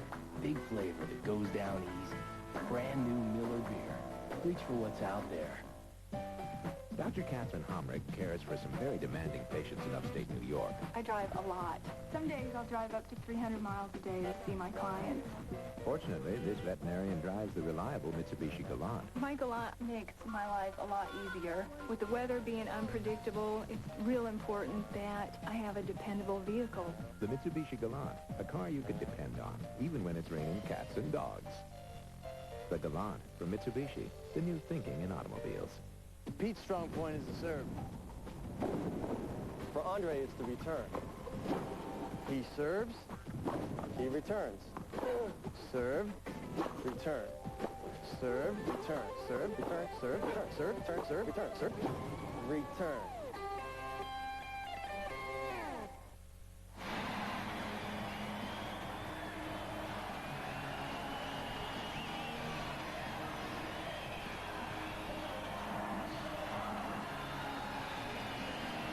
Shooting, but do it.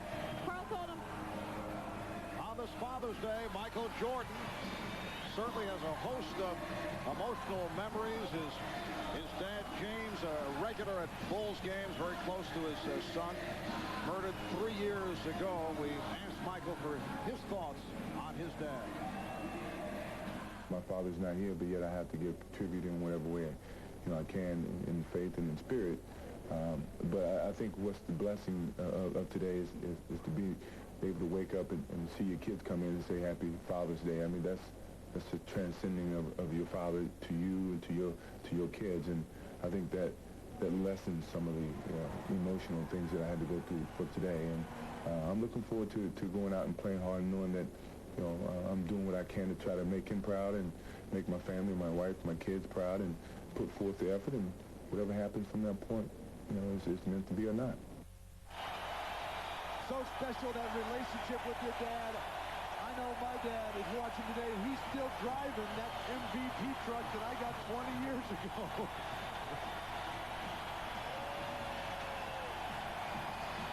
And a standing ovation again from this Chicago crowd. They want to see the championship celebration tonight.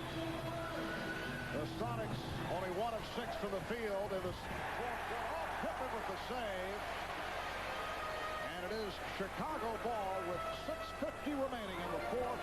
And the Bulls leading 75-63. Open shot for Pippen. Pippen able to scoop it up. Second shot, the story of this game. And it's why the Chicago Bulls are in the position they are right now. Dennis Rodman does most of that damage for Chicago, but the rest of the team does very well because of all of his activity. So he ends that streak that you just saw, and the Bulls now lead 77-65. Trent with 17. Seattle, Marv, has not been a terrific comeback team in these playoffs. When they played as the leader, they've been super. Oh, Dennis Rodman with the one-hand rebound for his 17th, and he drew the foul, number 5, on Kemp. Dennis Rodman, unbelievable how he works and has a nose and has a feel for where shots are going to come, and Seattle just cannot get a body on him. Just under 6 minutes remaining in the fourth quarter.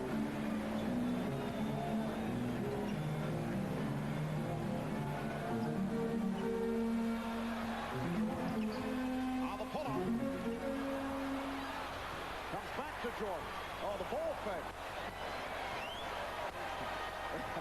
We saw that in the Orlando series, but Michael this time did not take it to the basket, just setting it up.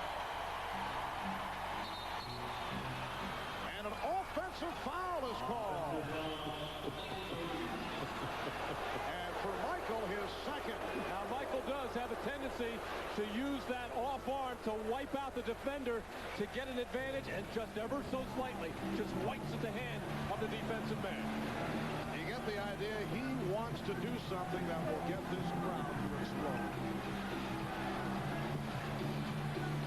Perkins for 3. Sam Perkins, 2 of 11 from the field. Mark, Chicago so fundamentally sound. They box out magnificently. It's not a big team. Longley's not a great defensive but that's a heat check. He knows he's got the rhythm. He said, why not? Just under 5 minutes remaining. And Sam Perkins again not able to hit and trip it off the boards. Chicago with a 47-31 advantage on the board. Longley is fouled. Good lead from Pippen, and Luke Longley is headed to the line. Well, that last sequence of fast breaks for Chicago, Shawn Kemp is begging for the ball. They got Sam Perkins, everybody else casting off on 3. They can't even get their star player the ball. Standing ovation from this crowd at the United Center. As Shawn Kemp has fouled out. 18 points 14 rebounds. Luke Longley running the floor, and Shawn Kemp, I think, very, very tired and frustrated that he could not get the basketball late getting back. And that really put Seattle in a major hole. Looking over to the bench saying, hey, get me out. I want the ball. I don't know what's going on at this point. I don't think he's asking to come out. I think he said, get me some shots here. Talking about a lead of 25. He didn't get close to that. But what a magnificent series it has been for Shawn Kemp. Took over Game 7 against Utah and has played so well against the Chicago Bulls, which has led to much discussion around the country. You see it written, you see it talked about on the airwaves, that what a shame that Shawn Kemp did not make the Green Team at the Olympics. Well, very possible that he might replace Scottie Pippen, who I don't think should play in the Olympics because of these problems that he's got health-wise. But I'm told, Bill, that Pippen says no matter what, he'll be there. He's playing, even if it's in a limited role. I know the Bulls would like to see him sit it out for a while. Dennis Rodman receiving an ovation as he sits down with 18 rebounds. And again, 11 on the offensive boards to equal an NBA Finals record. He tied it back in Game 2, the record that is held by Elvin Hayes of the Washington Bullets. So Dennis is in the record books twice for the 11 offensive boards. Bulls lead 79-66. We come up on 4 minutes to go. Fourth quarter. Harper was looking for the alley-oop. Last touch by Seattle. Well, Chicago was having problems late in the third quarter with their offense. It was stagnant, nobody moving, and the ball not being passed very well. They came out of this fourth quarter and spread the floor more, and they got more space to run. They got better spacing on their passes. Shot clock at 5. Pippen.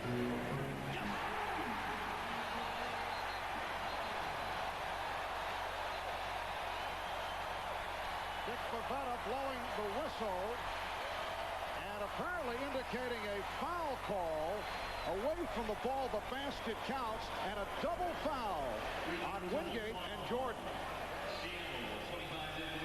A lot of action underneath the boards. Just a lock up there. No need to call that. It's just two tough competitors going head-to-head. Let the game be played by players. All right, here's Payton. Trying to give it up. The Bulls by 16, and the crowd sensing it. The Chicago Bulls seeking their 4th NBA title the last 6 years. Only in 1992 against Portland did they have the trophy presentation on their court. Pippen, and rebounded by Perkins. They won their first championship in Los Angeles against the Lakers in 1991. They won their third title in Phoenix against the Suns. Crowd looking for a travel. Perkins, Sam Perkins, who has had a very difficult time of it, 3 of 13 from the field. He now has 7 points, and the Bulls lead 82-68. Hard for Chicago, just keep moving. Push yourself through the fatigue. A couple more baskets will probably be all they'll need to get that championship. Here's Kerr. Steve Kerr turning it around after the miserable time he had the previous 5 games. 3 for 3 tonight for 7 points, and the Bulls now lead 84-68. Just under 3 minutes remaining. Fourth quarter. Pass from Stretch was thrown away. Hawkins could not get to it, and a timeout is being called. 2:44 remaining in the fourth. We'll be back in Chicago in a moment. Kicks it out. Perkins. So Dennis Rodman with his 19th rebound. The only question is, will he break the NBA Finals record for offensive rebound? Standing ovation for the Chicago Bulls. Kerr.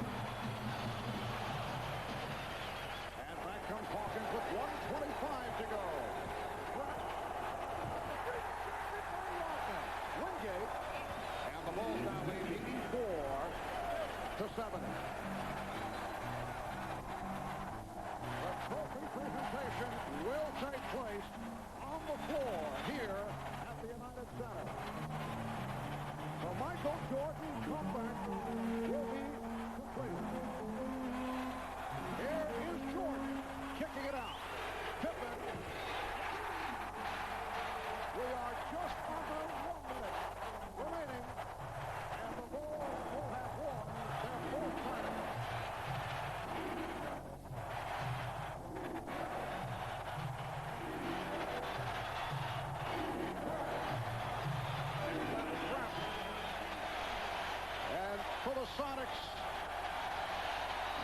A season that saw them win 64 games. Answer their critics by getting to the NBA Finals. They had the same people wondering over the first 3 games, but they came back in glorious fashion to force the 6th game. And they are now down to the final 21 seconds of this 1995-96 season. Chicago Stadium, the old building, one of the loudest in all of sports. The United Center, I think, has finally come of age. They have reached the level with this crowd, and they played a major part in this victory tonight. Well, Eric Snow walks it up with time running out. Down to 10 seconds. A three-pointer for Trent.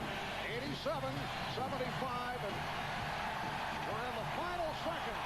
The Chicago Bulls have won the 95-96 NBA championship. Make it 4 in 6 years as they defeat the Sonics 87-75. And they are going wild in the Windy City.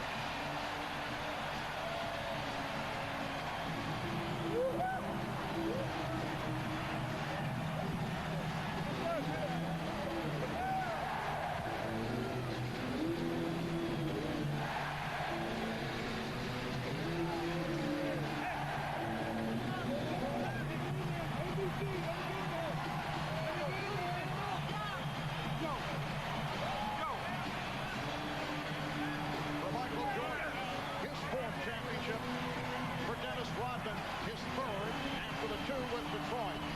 And the Bulls are able to, as Michael Jordan has often said, complete the picture. Michael Jordan, we're told, has won Most Valuable Player honors for this final series. It was not a particularly good shooting series for Michael, and he finished tonight only 5 of 19, but 11 of 12 at the line, 22 points, and also had 7 assists. And the first time in the history of the NBA that one player has won the regular season Most Valuable Player, All-Star Most Valuable Player, and NBA Finals. A tremendous accomplishment by Michael Jordan. And now, the questions in terms of contract signing involving Phil Jackson, Michael Jordan, Dennis Rodman. On the other side of the ledger, George Karl of the Seattle Sonics. We will have the presentation of the championship trophy in just a moment. An emotional moment for Michael Jordan.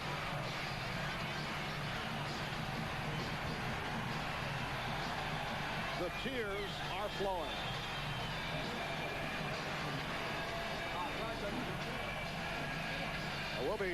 We'll be talking with Michael in just a few moments, and I would think there is a tie-in with his late dad on this Father's Day, 1996.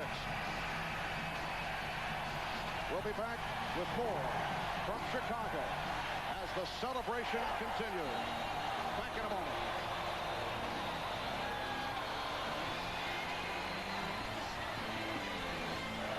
Back from the earlier disappointment, 17 points, 8 rebounds, and 5 assists. Michael Jordan averaged slightly over 27 per game for the series, which is under his norm, but also 5 rebounds and 4 assists. Dennis Rodman finishing very strong with 19 rebounds, and the crowd reacting to the 4-time champion Chicago Bulls.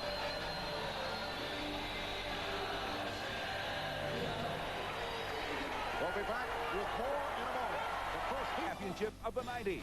New Miller Beer. Reach for what's out there.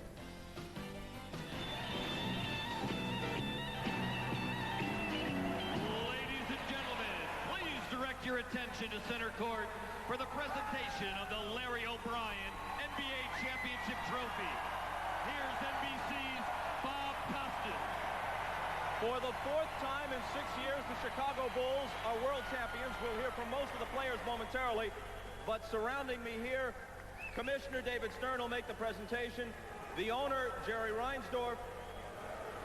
We'll hear from Phil Jackson momentarily. There he is, towering above us. Jerry Krause, whose moves have been about as shrewd as anybody in sports over the last several years. Every player on this roster, save Michael Jordan, acquired by this man. And for the presentation of the trophy, the Commissioner, David Stern. Your 72 wins, an NBA record, and this championship placed the Chicago Bulls among the storied teams in NBA and sports history.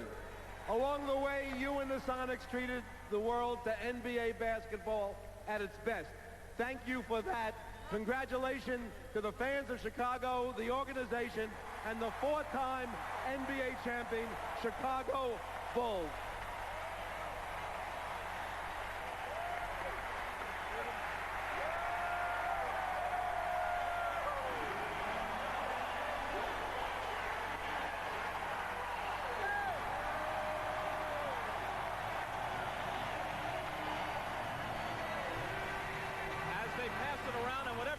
Drop it. Jerry Reinsdorf, I know it's hard to separate one from another, but this one certainly was different. This was different. This was a fairy tale year.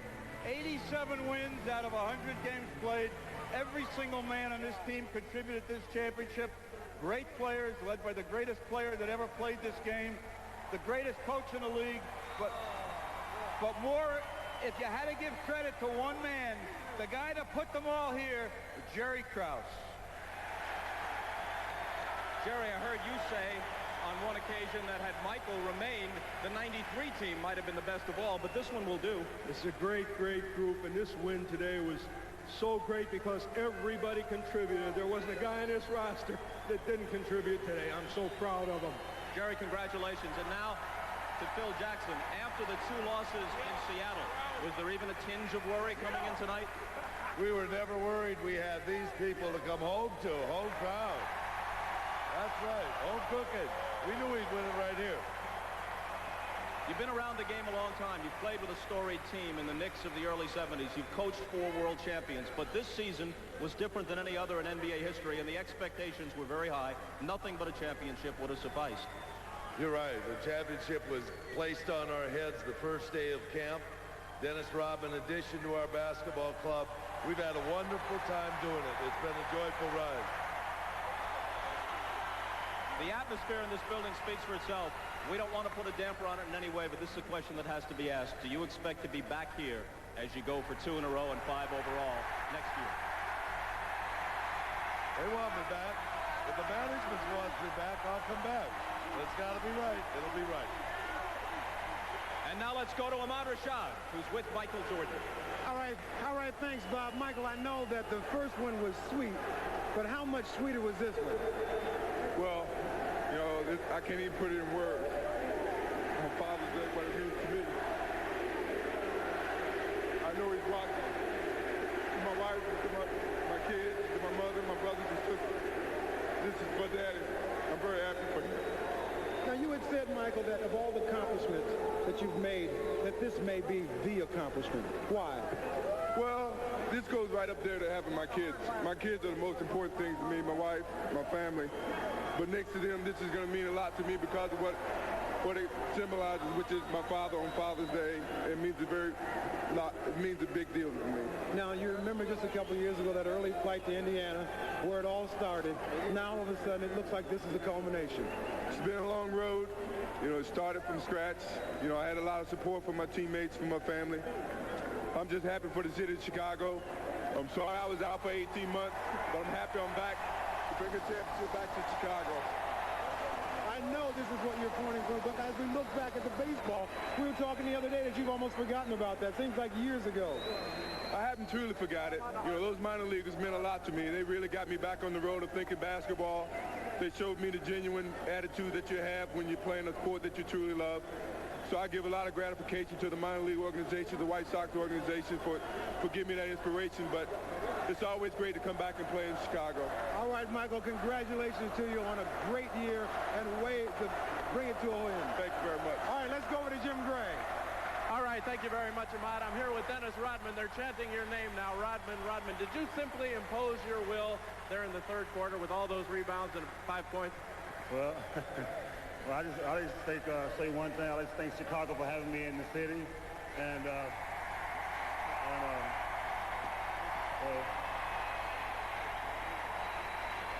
lot of people never gave me any credit to be in this situation where I am today, but I proved them all wrong again. So, you know. Did you have some doubts? Did you think maybe, Dennis, this wouldn't work out as well as it has?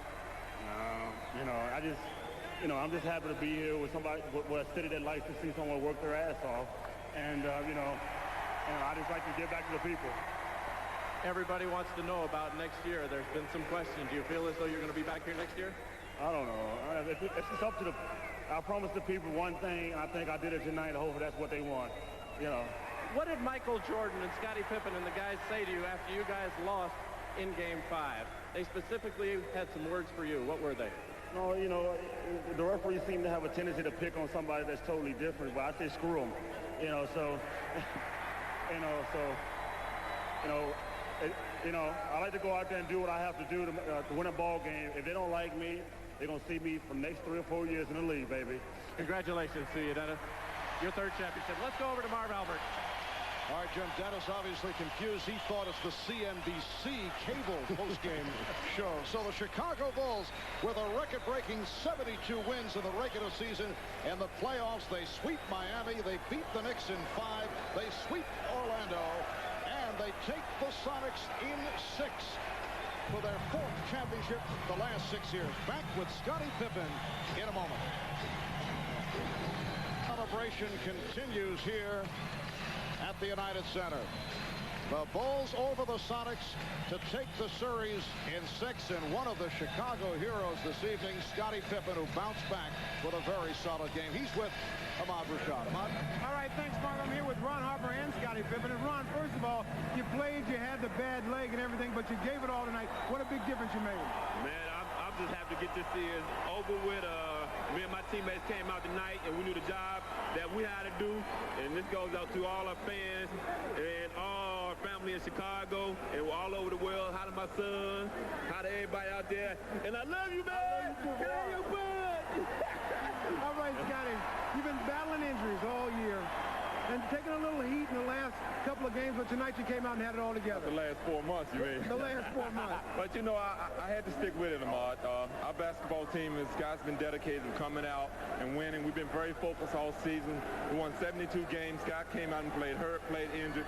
So I knew I had to dedicate myself to finish this season off strong because I felt very positive about our ball club. And Ron did a great job of coming out, giving us the lift that we needed today because he's injured. Now, you have been around all 4 championships. Can you compare this one to the other 3? Well, this is great because our basketball team was so focused this season. We went out and we tried to win every basketball game that we faced. And to make this season more special, we felt like we had to win an NBA title. And these guys really deserve it. What about you personally? You've battled all these injuries. You got the dream team coming up. Will the injuries have any effect on you competing in the Olympics?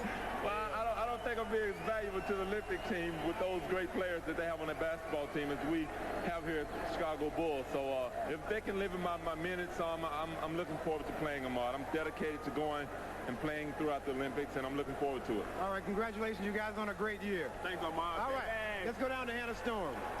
Okay, thanks, Ahmad. I'm here with Sonny's coach, George Karl, who's gracious enough to join us. What did you tell your team afterwards?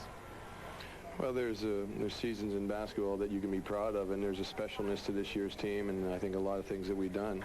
I think there's also a lot of pain in our locker room because, you know we didn't give it our best shot in a couple games in this series, and we just never could play well on this court. Our team's heart was very big, and I think they showed a lot of pride. Just a quick reminder from the Channel 5 studios that we'll be live with the celebration all throughout the city of Chicago. Stay tuned right here for full coverage of what's going on as the city celebrates safely a 4th NBA championship. And now back to what's going on inside the United Center. In the games, and we had it in game 4 and 5, and they had it in game 3. And tonight, I thought, their bounce on the rebounding was unbelievable.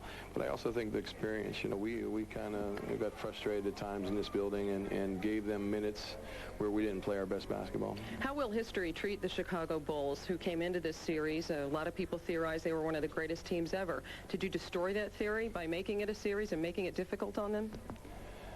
They're a great basketball team, and I think, that shows with 3 all-defensive players. You probably got the MVP in Michael Jordan. You got probably the best all-around player in Scottie Pippen. You got the best 6-man award in Tony Kukoc. You got a great coaching staff led by Phil Jackson. So I think they got to be in the top 3 or 4. But as I said to my team, I said we showed that we're close to them, and I think with an experience and the growth that can happen, this team will be back fighting for the championship again.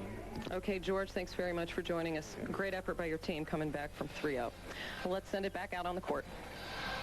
All right, thank you, Hannah. And Seattle with their first trip to the NBA Finals since they won the championship in 1979. A 64 regular season, 64-win regular season scenario for the Sonics in the playoffs. They beat Sacramento, swept Houston, beat Utah in a grueling 7-game set, and then came back against the Bulls but lost in 6.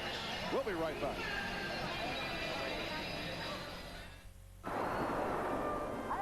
Chicago Bulls, the composite record for the season, 87 wins and 13 losses, including the playoffs. Tonight, game number 100. There is symmetry in that as we conclude this NBA regular season. The chairman of the Chicago Bulls is Jerry Reinsdorf. Many questions will be facing Jerry in this offseason, and he is with our Jim Gray. All right, thank you very much, Marv. There are an awful lot of questions for Jerry Reinsdorf, but the main ones are, will Rodman, Jordan, and Phil Jackson all be back next year? Well, right now, I just want to enjoy the moment, the celebration that's going on here, and the visit that we have to Grant Park, and then we'll worry about those things later. Right now, all I want to think about is what this team accomplished and what an incredible job that Jerry Krause did in putting together a team of players that anybody else could have had, many of whom nobody wanted.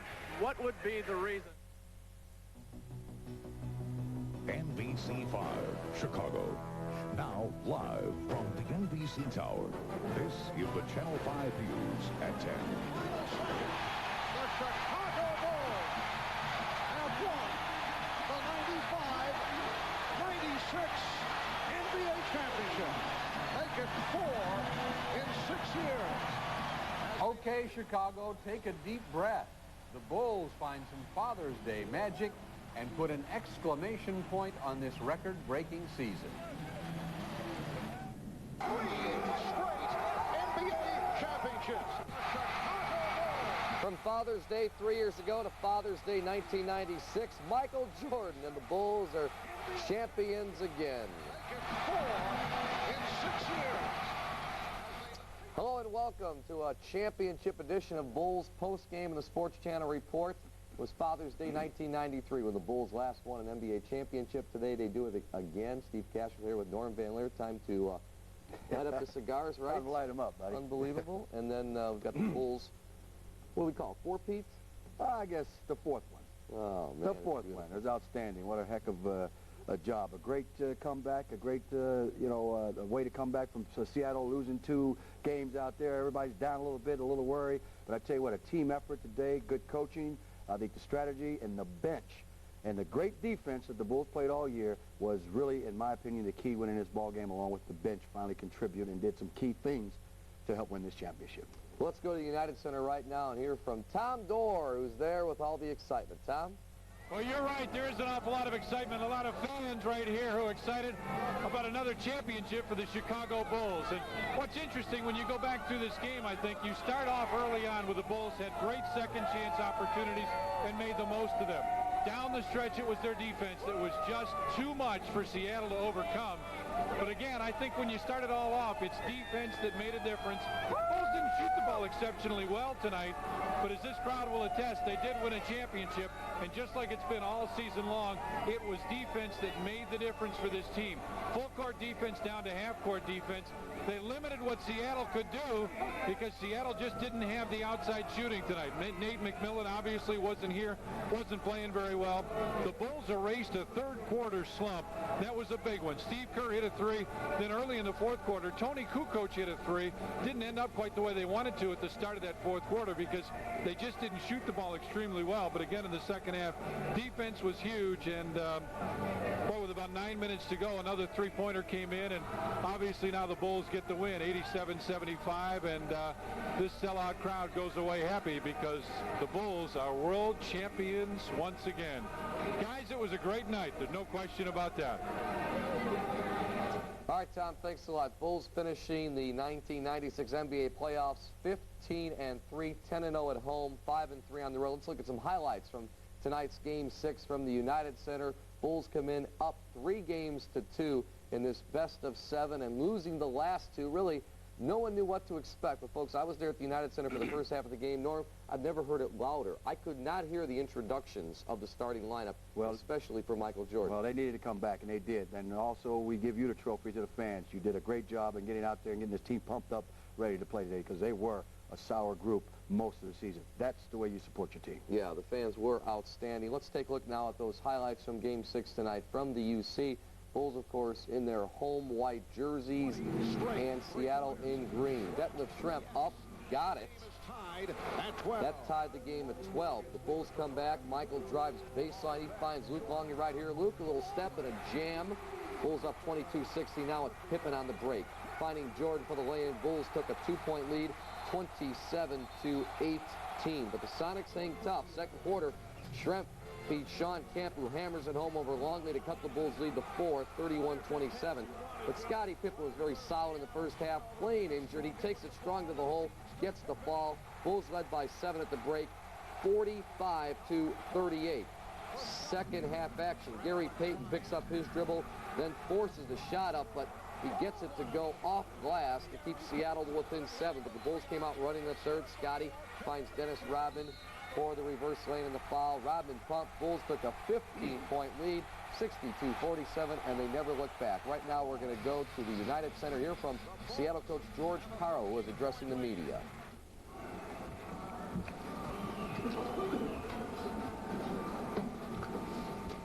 You know, I don't think I'm an expert on the Chicago Bulls because we play in the West and they play in the East. I love their heart and I love their philosophy, their fundamental philosophy. I think Phil does a fantastic job of just some old-time basketball philosophies, and their team is a team first, with individuals being the parts that pull it ahead and pull it forward, but they do play both ends of the court extremely with a team, much team philosophy. I never saw the 69 Lakers, and there's a team in the Phillies, and there's a 76er team that won 68, I guess. I don't know. I don't know those teams. I think you should ask the old guys like Bob Ryan and sorry, Ryan. Coach, the last 3 games, Ron Harper played a total of 15 minutes, and tonight he played 38. Did that surprise you, and how did him playing so much affect what you were trying to do? Well, my whole feeling from Game 3 to Game 6, all the games were determined by energy. And the X and O's and systems and talent, I think, basically negated themselves. And I think with Harper covering Gary, it gave Michael a little more of an energy. Plus, they had a smaller guy covering Hawkins. And I think sometimes Hawk got better looks when the bigger guys are covering him than smaller guys. And I just think it gave them more energy, just conservative. They had more ability to keep their defensive legs. And I mean, I think you should give Ron Harper due, because here's a guy that came here and has turned into a very good defensive player when I don't remember him being a defensive player in L.A. But he also made 2 threes in the third quarter that were big. You know, we were kind of, I thought they were searching a little bit early in the third quarter, and he makes 2 threes, and they made the 3 tonight when they had to. And Kerr helped them with a big 3 in the early fourth. And as I said, Harper made some threes. Pippen made some threes late when it was over, but they made their threes tonight. George, talk about that third quarter. It obviously was a killer for you. What happened?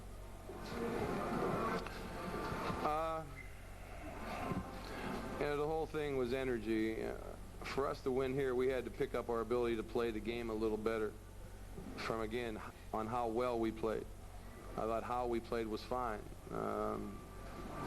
And every time we just couldn't get a rhythm to the offensive end of the court. And I think a lot of that was Gary couldn't penetrate the ball. Gary didn't feel very good about pushing off his leg. And Nate, who's given us big lifts in game 4 and 5, you know, you saw him out there. He looked like he was, he's falling apart. George, you say that rebounding was the key to today's game, and it seems that nobody stuck out in rebounding the way Rodman did. Nobody stuck out in offense the way Rodman did in rebounding. Would he be perhaps as much a star of the game today as anyone in your book? As you evaluate the series, I don't know who got the MVP or not, but Dennis Rodman won them 2 basketball games. You know, we controlled Dennis Rodman for 4, but game 2, I think it's game 2, and game tonight, Dennis Rodman was the reason they were successful. I mean, we controlled Michael Jordan for the most part in the series. If tonight we don't give him on the free throw line, he has a very mediocre game. And but they got the extra possessions and the extra opportunities with 11 offensive rebounds. It's not quite more than we got, but almost. Look in your mind's eye. Excuse me. As you look in your mind's eye back at the turnovers you had on entry passes, there had to be a half a dozen. Were you looking at sloppy, not concentrating entry passes, or superior Chicago defense? I think anytime you critique that type of situation, it's a little bit of both. I can't deny it. I thought our decision making was very ordinary at times tonight. They were giving us more of a side front and a quickness factor on the post up, and we never really punished it. But I still think, we had to go there because that was our key. I think our strength all series long was the ability to get the ball into the low post. And then tonight we didn't make the three-pointer when we tried to pass the ball out. Last question. George, are you convinced that this team will be back in this situation in a year? I think that's a question not for me, but for Wally Walker and Mr. Ackerley. I think everybody now has to act like a businessman. But I still think most of us are basketball players. And most of us, I think, felt the specialness of this basketball team and want to continue with that feel and that rhythm. But this summer is going to be a real interesting summer, not only for the Seattle Supersonics, but for the whole NBA. The first year, this is a year of free agency that I think has got a lot of people nervous, and where it goes, how it goes, what happens. I'm probably going to be in a lake in Idaho not worrying about it very much. Thank you. All right, George Karl, Seattle coach. By the way, Seattle finishes 13-8 in the 1996 playoffs, and you have to admire that team for coming back and winning 2 after being down 3-0. Well, no doubt about it, but people forget the first 2 basketball games they played in Chicago were close games. I know Bulls won the first one by 17, but it was a good ball game down to the end, and the second game was awfully close, and it was a good, sound basketball game. Then we get to the third game where they fell apart, and that put them in a hole, and they got everybody thinking, well, sweet. But they came back because they were a good basketball team. Let's hear from Luke Longley now addressing the media inside the United Center. It's overflowed with everyone. Everyone's celebrating. It's terrific. It's about what you expect, I think. Any other questions? What is it like to finally win an NBA title? Sensational. I mean, it's hardly, you know, you can't describe it. It's fulfilling, you know, rewarding for all the work we've done. I think I might have worked harder this year than ever before in my career, and that's sort of the way this whole team functions. And this is a reward. Let's do it again. Will you definitely feel gratified to you knowing that at the beginning of training camp through the first part of the year, you were picked on by a lot of teammates and that you had to play better, and obviously this is something that you can get much pride in. Yeah, I think you know, one of the keys was for us to get someone to play inside this year, and I'm very happy with the year I've had. And I think you can ask all my teammates, they'd say the same thing. I stepped up and did the job, and I'm proud of it. Have you ever seen Michael more emotional than he was today? Only on television. In your experience, did this team have a special camaraderie off the court?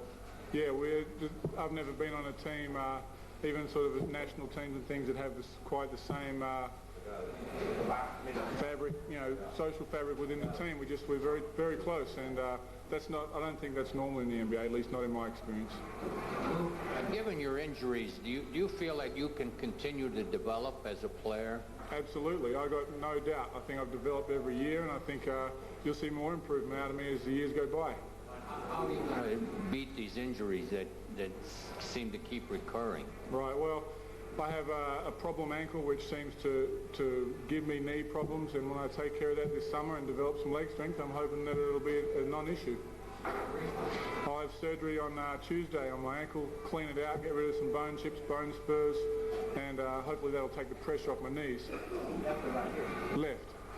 What's the thoughts and feelings about being the first Australian to win an NBA championship? Proud of it, proud of it. I hope that people in Australia are, you know, getting some of this footage and can see how much fun we're having, because it's, you know, it's a first, hopefully not a last. It's great. Okay, one more question for Luke. Did Rodman deserve the MVP as much as Jordan, in your opinion? All right, Luke Longley right there. Now let's go inside the Bulls locker room.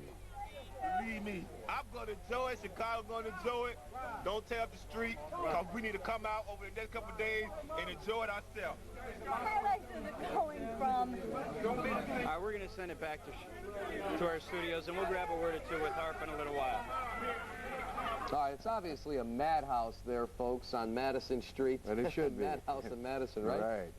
We're going to try to do the best we can here, getting a lot of interviews. Stay with us, because we're going to have a lot of fun. But don't forget, folks, this leads to a rally on Tuesday. We're going to have live coverage of the Bulls championship rally from Grant Park as the city pays tribute to their world champs. Join Norman I and Luke and Ellis for wire-to-wire coverage. Right now, let's go back to the United Center here from Phil Jackson. The game put both teams at a real fatigue factor at times out there in the court. We had the fortune to have Ron Harper, who, with all the mysterious ailments with his knee, suddenly was able to go today.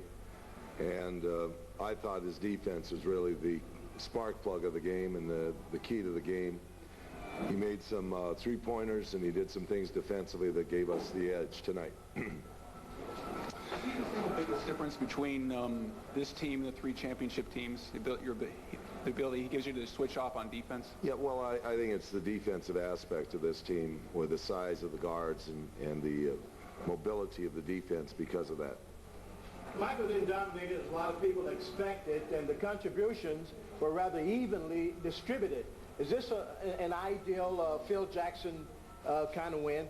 Equal opportunity? Equal opportunity. Yeah, that's right.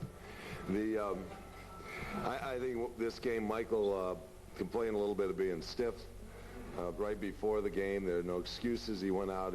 I talked to him about fatigue factor. He said, I'm just going to go. We'll go with whatever takes it to win this game tonight.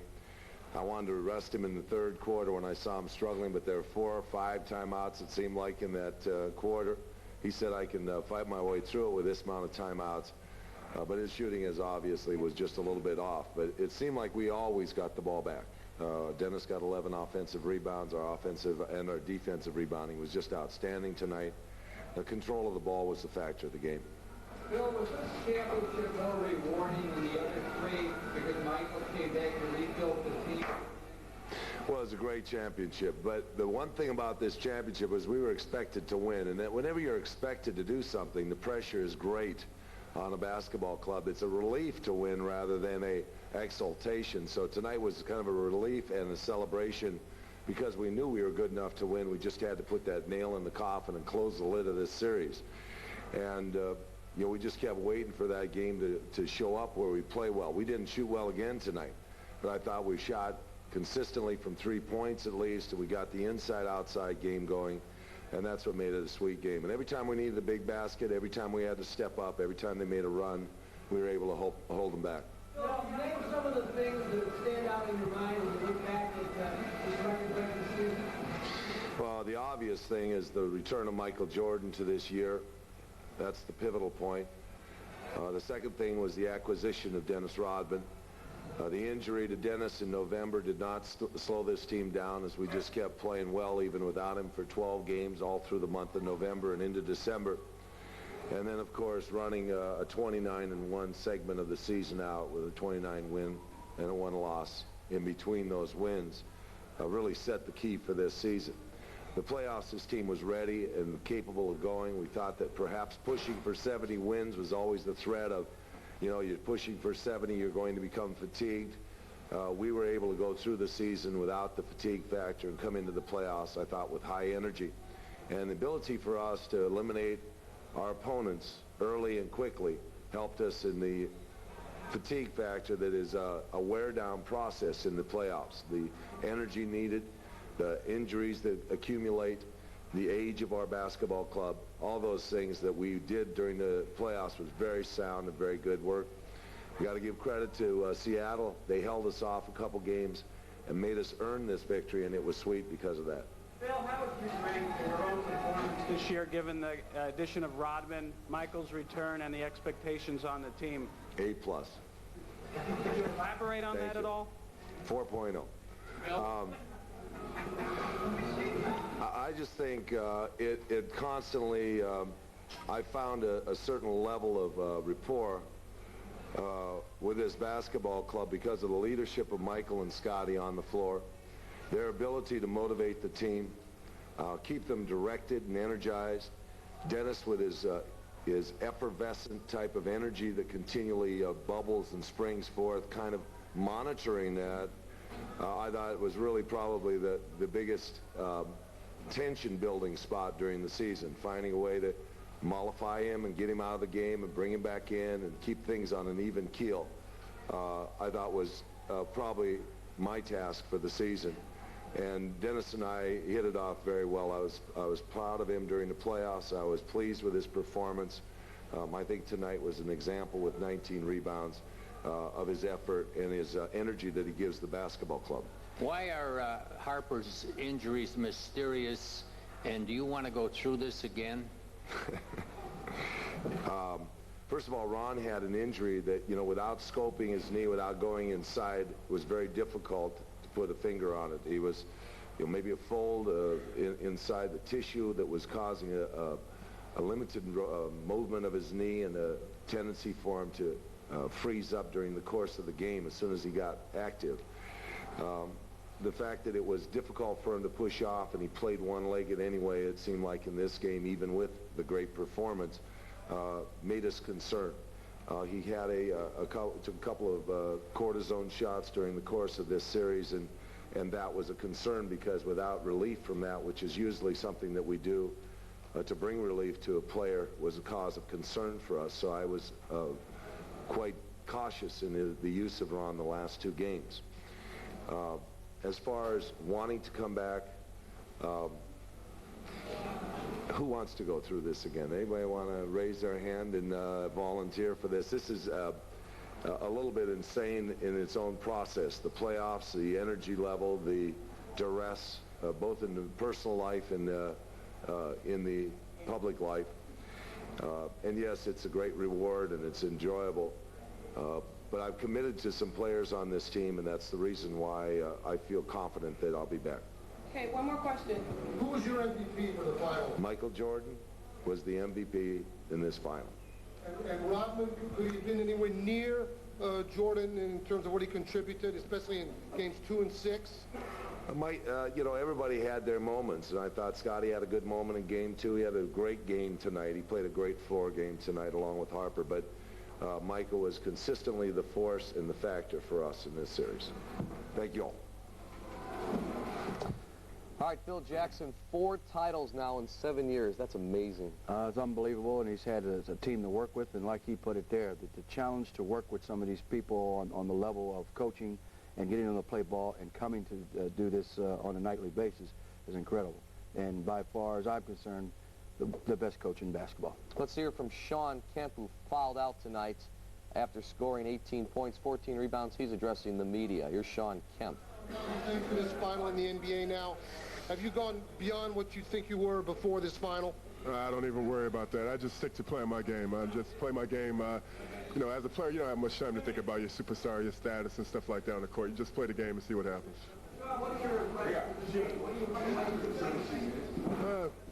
You know, anytime that you lose, anytime that you try to do something in life, I think you try to learn from your mistakes. So I think what we realize now is that, hey, you know, when the finals come in Game 1 and 2, you got to come to play. You can't. It's hard to come from you know, from 3 losses. So I think the thing you just take home is that, hey, if you come out with the right approach to the series, it'd have been a little closer. But you know, we have nothing to hold our heads down at this point. So any disappointment at all?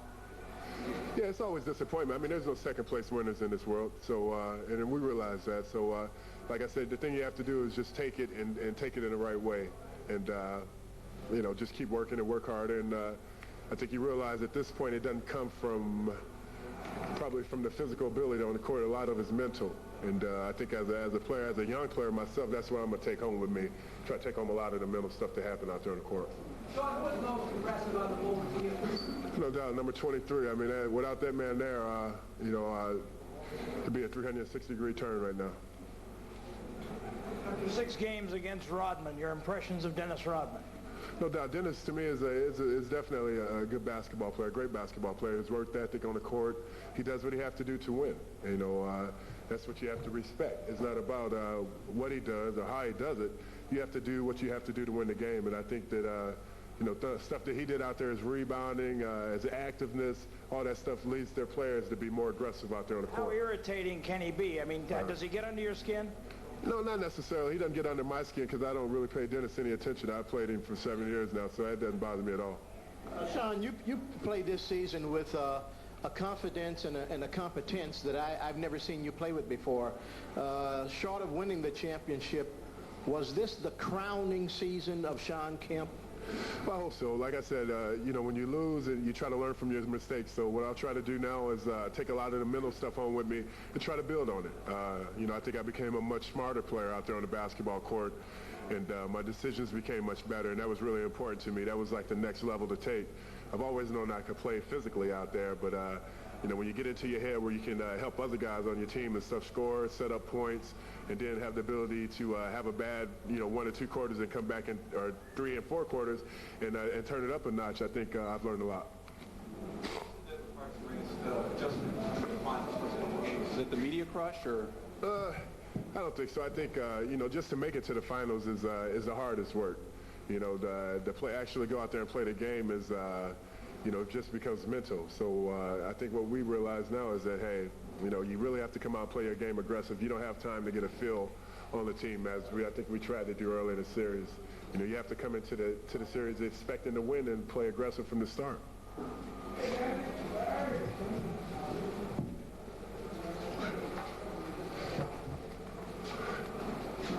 Any more questions for Shawn? What about the dream team? You should be on it. It's obvious. I should be on it. Probably some other players in the NBA too. So I'm just one of, you know, probably 10 or 15 players in the NBA should probably have a good shot at being on the team. So, you know, I can't worry about that at this point in time. How many people you have here from Elkhart today, Shawn? I got about 25 tickets for today's game, so I got a lot of family out there waiting for me. All right, thanks a lot, guys. All right, Sean Kemp, and I'll tell you what, Norm and I were just talking about it. If there was one great player in this entire series, not only Michael Jordan, there was also Sean Kemp. No doubt about it. And somewhere along the lines, I think I had to pull that trophy apart and share it with Sean Kemp, even though the losing team, because I thought up until today he was the most valuable player of the playoffs. Yeah, but obviously they give it always to the, usually to the winner team. But I got to tell you, I think it happened once before to give it to the loser, but Sean Kemp would have had to share that with me. But no, Michael deserved it, don't get me wrong. Dennis Rodman might have got a piece of it for me. But Sean Kemp, in my opinion, I watched this guy change in this season, come up, grow up big time, and I love to see the quality that he's bringing to the table now, both on the court and off the court. My hat's off to Seattle for a good season, but especially Sean Kemp. All right, once again, folks, I want to remind you on Tuesday we're going to have live coverage of the Bulls Championship Rally from Grant Park as the city pays tribute to their world champs. Join Norm and me and Lou Canellis for wire-to-wire coverage. Also, we just understood that we just been handed this note. Ron Harper is undergoing arthroscopic knee surgery on Tuesday. He will not be at the rally. Kind of a strange day right there, but we'll see what happens. Then on Tuesday night, we present a 1-hour special edition of the report from 10 till 11 o'clock. Included in the show, we're going to hear from the players, also review Tuesday afternoon's Grant Park Rally, and a cast of thousands will join me to recap this incredible season Tuesday night, 10 o'clock, and we can't wait for that. Right now, we're going to go back to the United Center. Moments ago, Laura Oakman spoke with James Edwards. All right, back in the Bulls locker room with James Edwards, probably the best tasting cigar you've had in a while. The feeling is so good. I mean, we won 2 in Detroit, but this one is the sweetest one for me. Why is that? What's the difference? I mean, I'm 40 years old. I'm still playing basketball. I'm an NBA champion. I played with Michael Jordan, Scottie Pippen, reunited with Dennis Rodman and Sally again, and Ron Harper. I mean, what could you ask for? Talk a little bit about playing with Michael. What's it been like with him this year? It's better playing with him than playing against him, I'll tell you that. But the guy's just unbelievable. MVP of the league. He came in, he worked hard all summer long. He came back, brought us to the promised land. Is this the closest team that you've been a part of? Oh, yeah. The team's very close. I mean, the guys get along very well. And when you have a team like that, you know, you can win championships when guys get along very well like we did all year long. What's your, now this may be a bad question because I have a feeling I know what you're going to say, but favorite memory from this year, what's the one thing you're going to remember? 72 and 10. And the championship, of course. This just tops it all. All right, I interrupted you taking pictures. You're going to be a fan in there, too. Got it? Got it? It's unbelievable. I think you have to stick with playing basketball. I don't think you can be shooting the pictures. James Edwards not only enjoying the moment, but he's having a little fun being a fan, too. And here, back to you guys. All right, Lauren, got to learn to teach Buddha how to use the camera. Yeah, well, he's probably full of champagne. Having fun. All right, still to come, more live interviews from the United Center, plus a look back at this incredible postseason. Up next, Norm's keys to tonight's series-clinching game. Bulls win 87-75. We're back after this.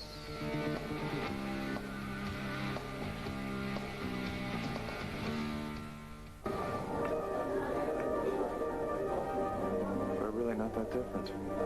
We make about the same. Both have kids in college, worry about putting away enough to ever retire. So why do I feel he's way ahead of me? He seems to be getting better advice. Comes up with stuff I never even think of. What do you have that I don't have? Payne Weber. Invest with more intelligence.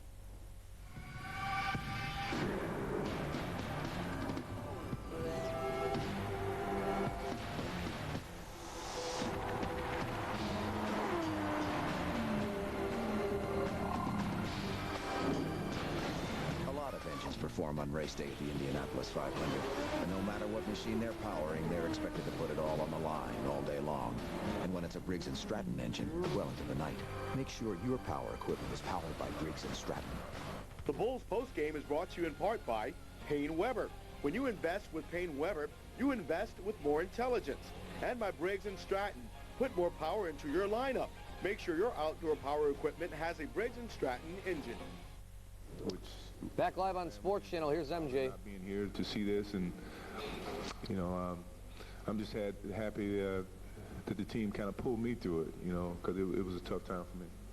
Michael, can you just put into perspective 87 games and 99 games? You know, who would have ever written this this season? You know, no one predicted it as much as you guys tried to be predictors. You know, we couldn't have predicted it early. But things work in mysterious ways. I mean, you put forth the effort. You know, I think we always blessed with the success that we've had this year. You know, I was blessed to be healthy throughout the whole season and blessed to be able to get the game ball of the championship game and bring the championship back to the city of Chicago. And, you know, it happened on Father's Day, which it makes it even, you know, more special. And I think we all should, even if we're not together next year, which I hope we are together, I mean, this has been a very, very special year. And, you know, there's no way you can really describe it. From the time you came back 15 months ago until now, was there any, you mentioned before it was a long road, was there any point along that road where you thought that maybe you couldn't get back to this moment? I never doubted that I couldn't get back to this moment, but it was some days that was harder than others. You know, the motivation wasn't quite the same. You know, maybe a day just emotionally I didn't feel as secure or as confident as I've been in the past. But I mean, what made the difference is my family support, you know, and my friends' support, you know, my wife and my kids. I mean, my wife pushed me every day. I mean, on days I didn't feel like getting up and working with my trainer, and you know, she pushed me. She set the alarm clock and made sure I got up and I went down to work out. And you know, it's the gratification of those days. I mean, and I had good days. Don't get me wrong. Most of the days were good, you know. And when I looked at my teammates and the lack of success a lot of those guys have never had, that was part of my motivation to do whatever I could to be a leader to this team, to get to where a lot of them had dreams of getting. And I'm just as happy for those guys, you know, so that they can go out of their career as champions. You know, no matter what happens from this point forward, you can't take a championship from Randy Brown, from Judd Buechler, and even Jack Haley, you know, and Luke Longley. You know, all these guys who have bounced around from team to team, and now they have finally got to a situation where they have played in the most ultimate dream of playing in the NBA, and that's for a championship and to win. Mike, what would you say was a pleasant surprise to you this year? Something you didn't expect and it came through and made it feel better? I guess the pleasant surprise was the way that we all have gelled together. You know, there was no animosity. There was no bickering. There was no jealousies. You know, we knew each and every individual is going to be judged differently. And I think that's what Phil's credibility has been, is that he's been able to, you know, blend everybody together where no one feels different than the next guy or envious of the next guy. I mean, and that was something that I was very leery of coming into this season, you know, especially with Dennis. And I think Dennis he dedicated himself to come and help this city win another championship. And to his credit, he's done a good job in mentally focusing himself not to be too much of a diversion, not to say he wasn't a little bit, but we've been able to maintain a certain focus, and yet we have accomplished this dream.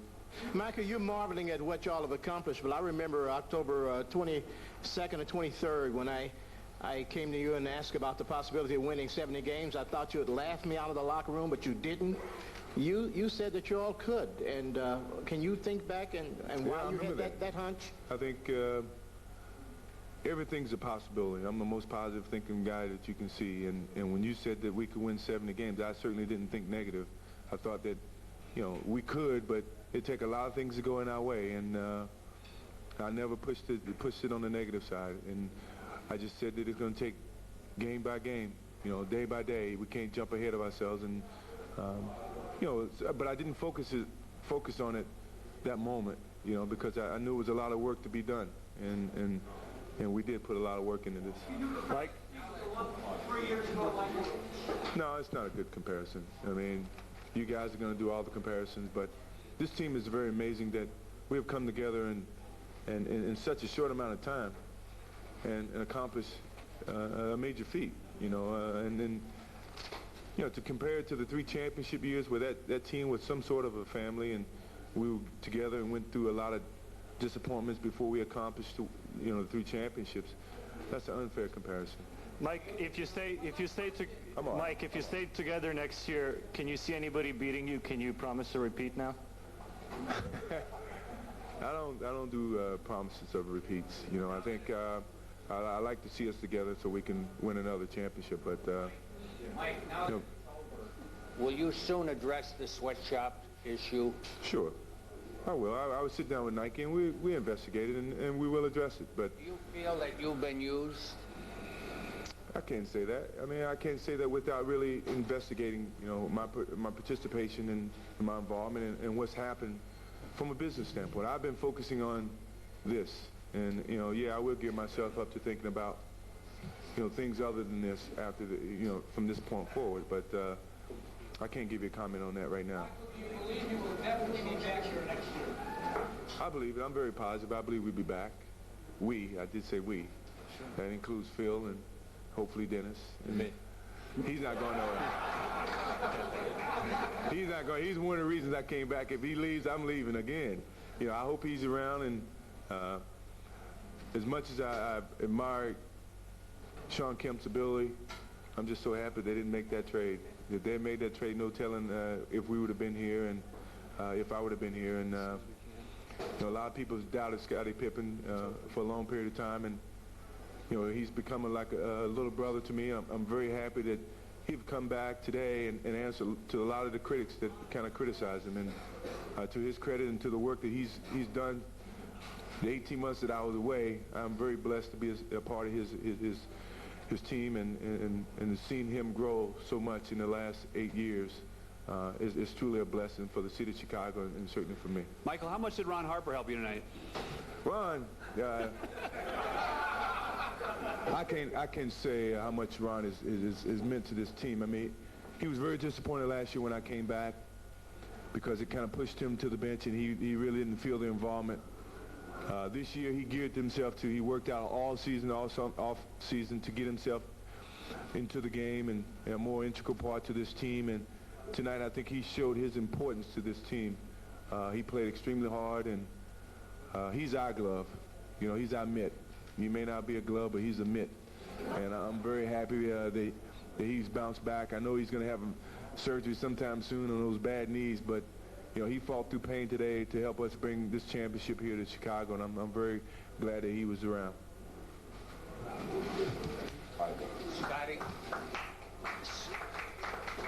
Scotty, when you were a kid with the team, did you think Jordan was a pain in the butt? When I was a kid? A couple of years. No, not at all. I've always respected and admired Michael's game, and I've always tried to pattern my game after Michael, as well as a lot of great other players that played the game. But, you know, Michael's brought me along, as he said, like a little brother to this game, and I've learned a lot from him by being his teammate. Am I assuming right that this championship probably means a little bit more to you because you were here during those 2 years between the three-peat, and you saw the team go down, and now you're back on the mountaintop? I mean, the comparison is pretty close. You know, I have to say winning 3 titles in a row back in the 91, 92, 93 season, it was very special because, you know, we felt like we had did something that no other team has done. But to bring this team together in one season, to bring back Michael, to bring Dennis here, this is very special because, you know, I think we all, as players, as individuals, had a lot that we wanted to prove and that we wanted to show the world that, you know, we were still the greatest team. Chicago deserved the championship, and, you know, we've been dedicated all season of going out and trying to win every basketball game that we played. And believe me, it's a heck of a job to go out and win the number of games that we won. Our basketball team deserves a bow, a hats off, because it was a very frustrating, very tough season. But, you know, we dedicated ourselves to coming out playing with pain, playing with injuries, and it's made the difference. And we're just glad to be able to cap this season off with a title. Scotty, the whole floor gave you the same thing here. It's the game channel out there as far as the crowd. Our crowd was a big part in today's game. I mean, they helped us to lift our defensive pressure up, the intensity.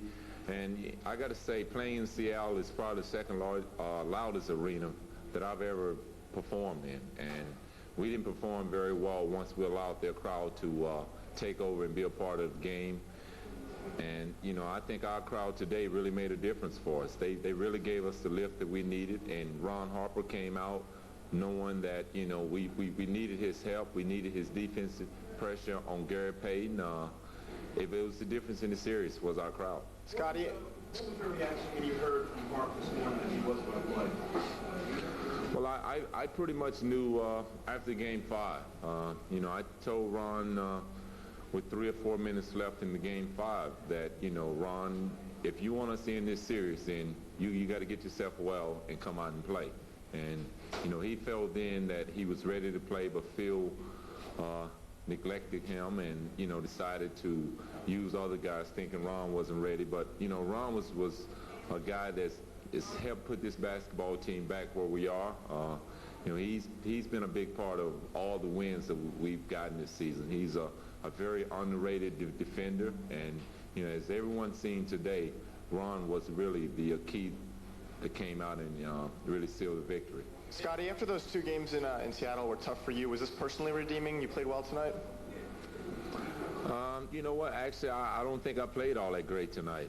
You know, we played well as a basketball team, and that was the difference. You know, I've always tried to let my defense, you know, cover up for whatever shots I miss or offense that I can't get my ball club, because, you know, I feel like that I have an all-around game, and I don't have to rely on one area of my game to be positive or something good for our basketball team. This question was asked of you in January, and you said you'd have to wait a while. Is this the best of the 4 teams? Is this the what? The best of the 4 championship teams? I would think so. You know, I think with the size of our basketball team, the lineup that we decided to go with early in the season with the bigger guards, I would think that this is more of a better defensive team for sure.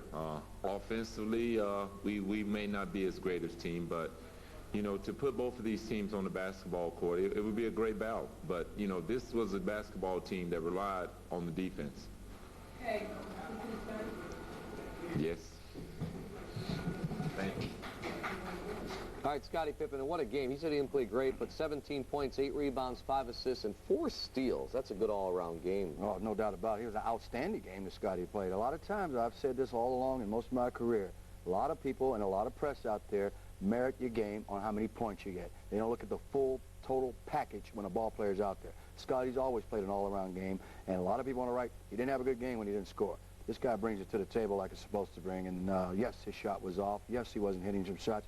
Mentally, he wasn't ready to shoot the ball, and I think that's the turnovers and everything else. But it didn't disturb his defensive game, and this team is one of the best defensive teams I've ever seen, and that's why they won today. They did not shoot well at all today and beat this team with defense. Bulls shooting 39%. Let's now go back to the podium at the United Center. Gary Payton addressing the media.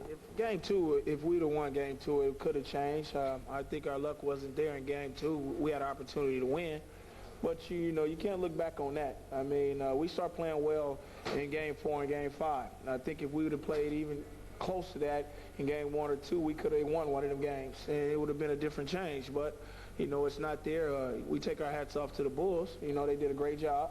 Congratulate them on winning the championship. But, you know, things is, like I said, this is a learning process for us. We know how to get here now, and we know how to win. So we're going to look forward to, you know, the years to come. Everybody kept talking about how much you learned from the losses, but I felt you learned more from the wins in Seattle. Well, we knew, you know, when we won, we found a way to beat this team. We knew what we had to do. I think, you know, we turned the ball over too many times against this team, and you can't win. And that's what we didn't do in Game 4 and 5. When you turn the ball over 20 times against this team, you know they're going to win. You know, they didn't shoot well. They only shot 39%, but I think our turnovers was the reason why they won the game, and they rebounded the ball.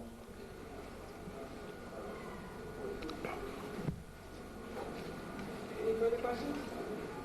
Sean Kemp said that he discovered in this final just how mental the game is. And on a mental level, are there things that you said it's a learning process, but more specifically, like you know the mind games or whatever. All the tricks and, you know, how the refereeing is going to be, how Dennis Rodman will try to get into your head, all that old kind of stuff. You know, you learn by that stuff where you get a little bit more mature and you get away from that kind of stuff.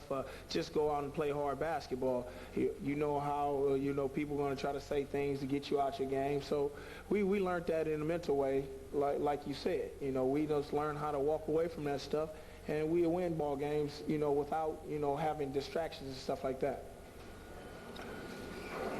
You want to stay in Seattle next year? I'm not going to think about that for about a couple of weeks. You know, anything can happen. I love Seattle, and we'll see what happens. Okay. All right, Gary Payton, really kind of a thorn in the side, more or less, in the whole series. Darn good player, but still a guy that you want to beat. Well, I tell you what, you know, he's got that punk reputation on him and all that, but this is an awfully good basketball player, one of the best. Played some great defense on Michael during the series, on throughout the series when he did get the chance to be assigned to Michael. At the same time, when this young man, after the first couple games, just kind of backed up and stopped talking and being part of that, he played great basketball. You know, I'm a stickler for that. I hate the trash talking and all that. But when Gary Payton shut up and got serious about his game, he was outstanding. Outstanding. And it's tough when you sit and talk a lot and then have Michael putting 27 points in your face at the first half. That'll make you shut up and play basketball. All right, time to hear from the Worm. A few moments ago, Dennis Rodman had these thoughts from the podium. Well, I look at it, you know, it'd be great to come back here next year, but you got two other big things they have to worry about. It's Phil Jackson, Michael Jordan. So, you know, I'm just going to take the rest of the summer and just relax and enjoy what's going on. And if I'm here next year, great. If I'm not, you know, I guess I'll go elsewhere. How does Dennis Rodman celebrate? You ought to come and find out. You embraced Michael when he was on the floor crying. Have you ever seen a player any more emotionally overwhelmed over a championship? Oh, yeah. You know, I've been with Isaiah, Joe, and Lambert. Those guys are very emotional individuals. And, you know, it's very sweet when you took a year off and came back and do what you do. And a lot of people say the same thing about me, you know. He's disruptive.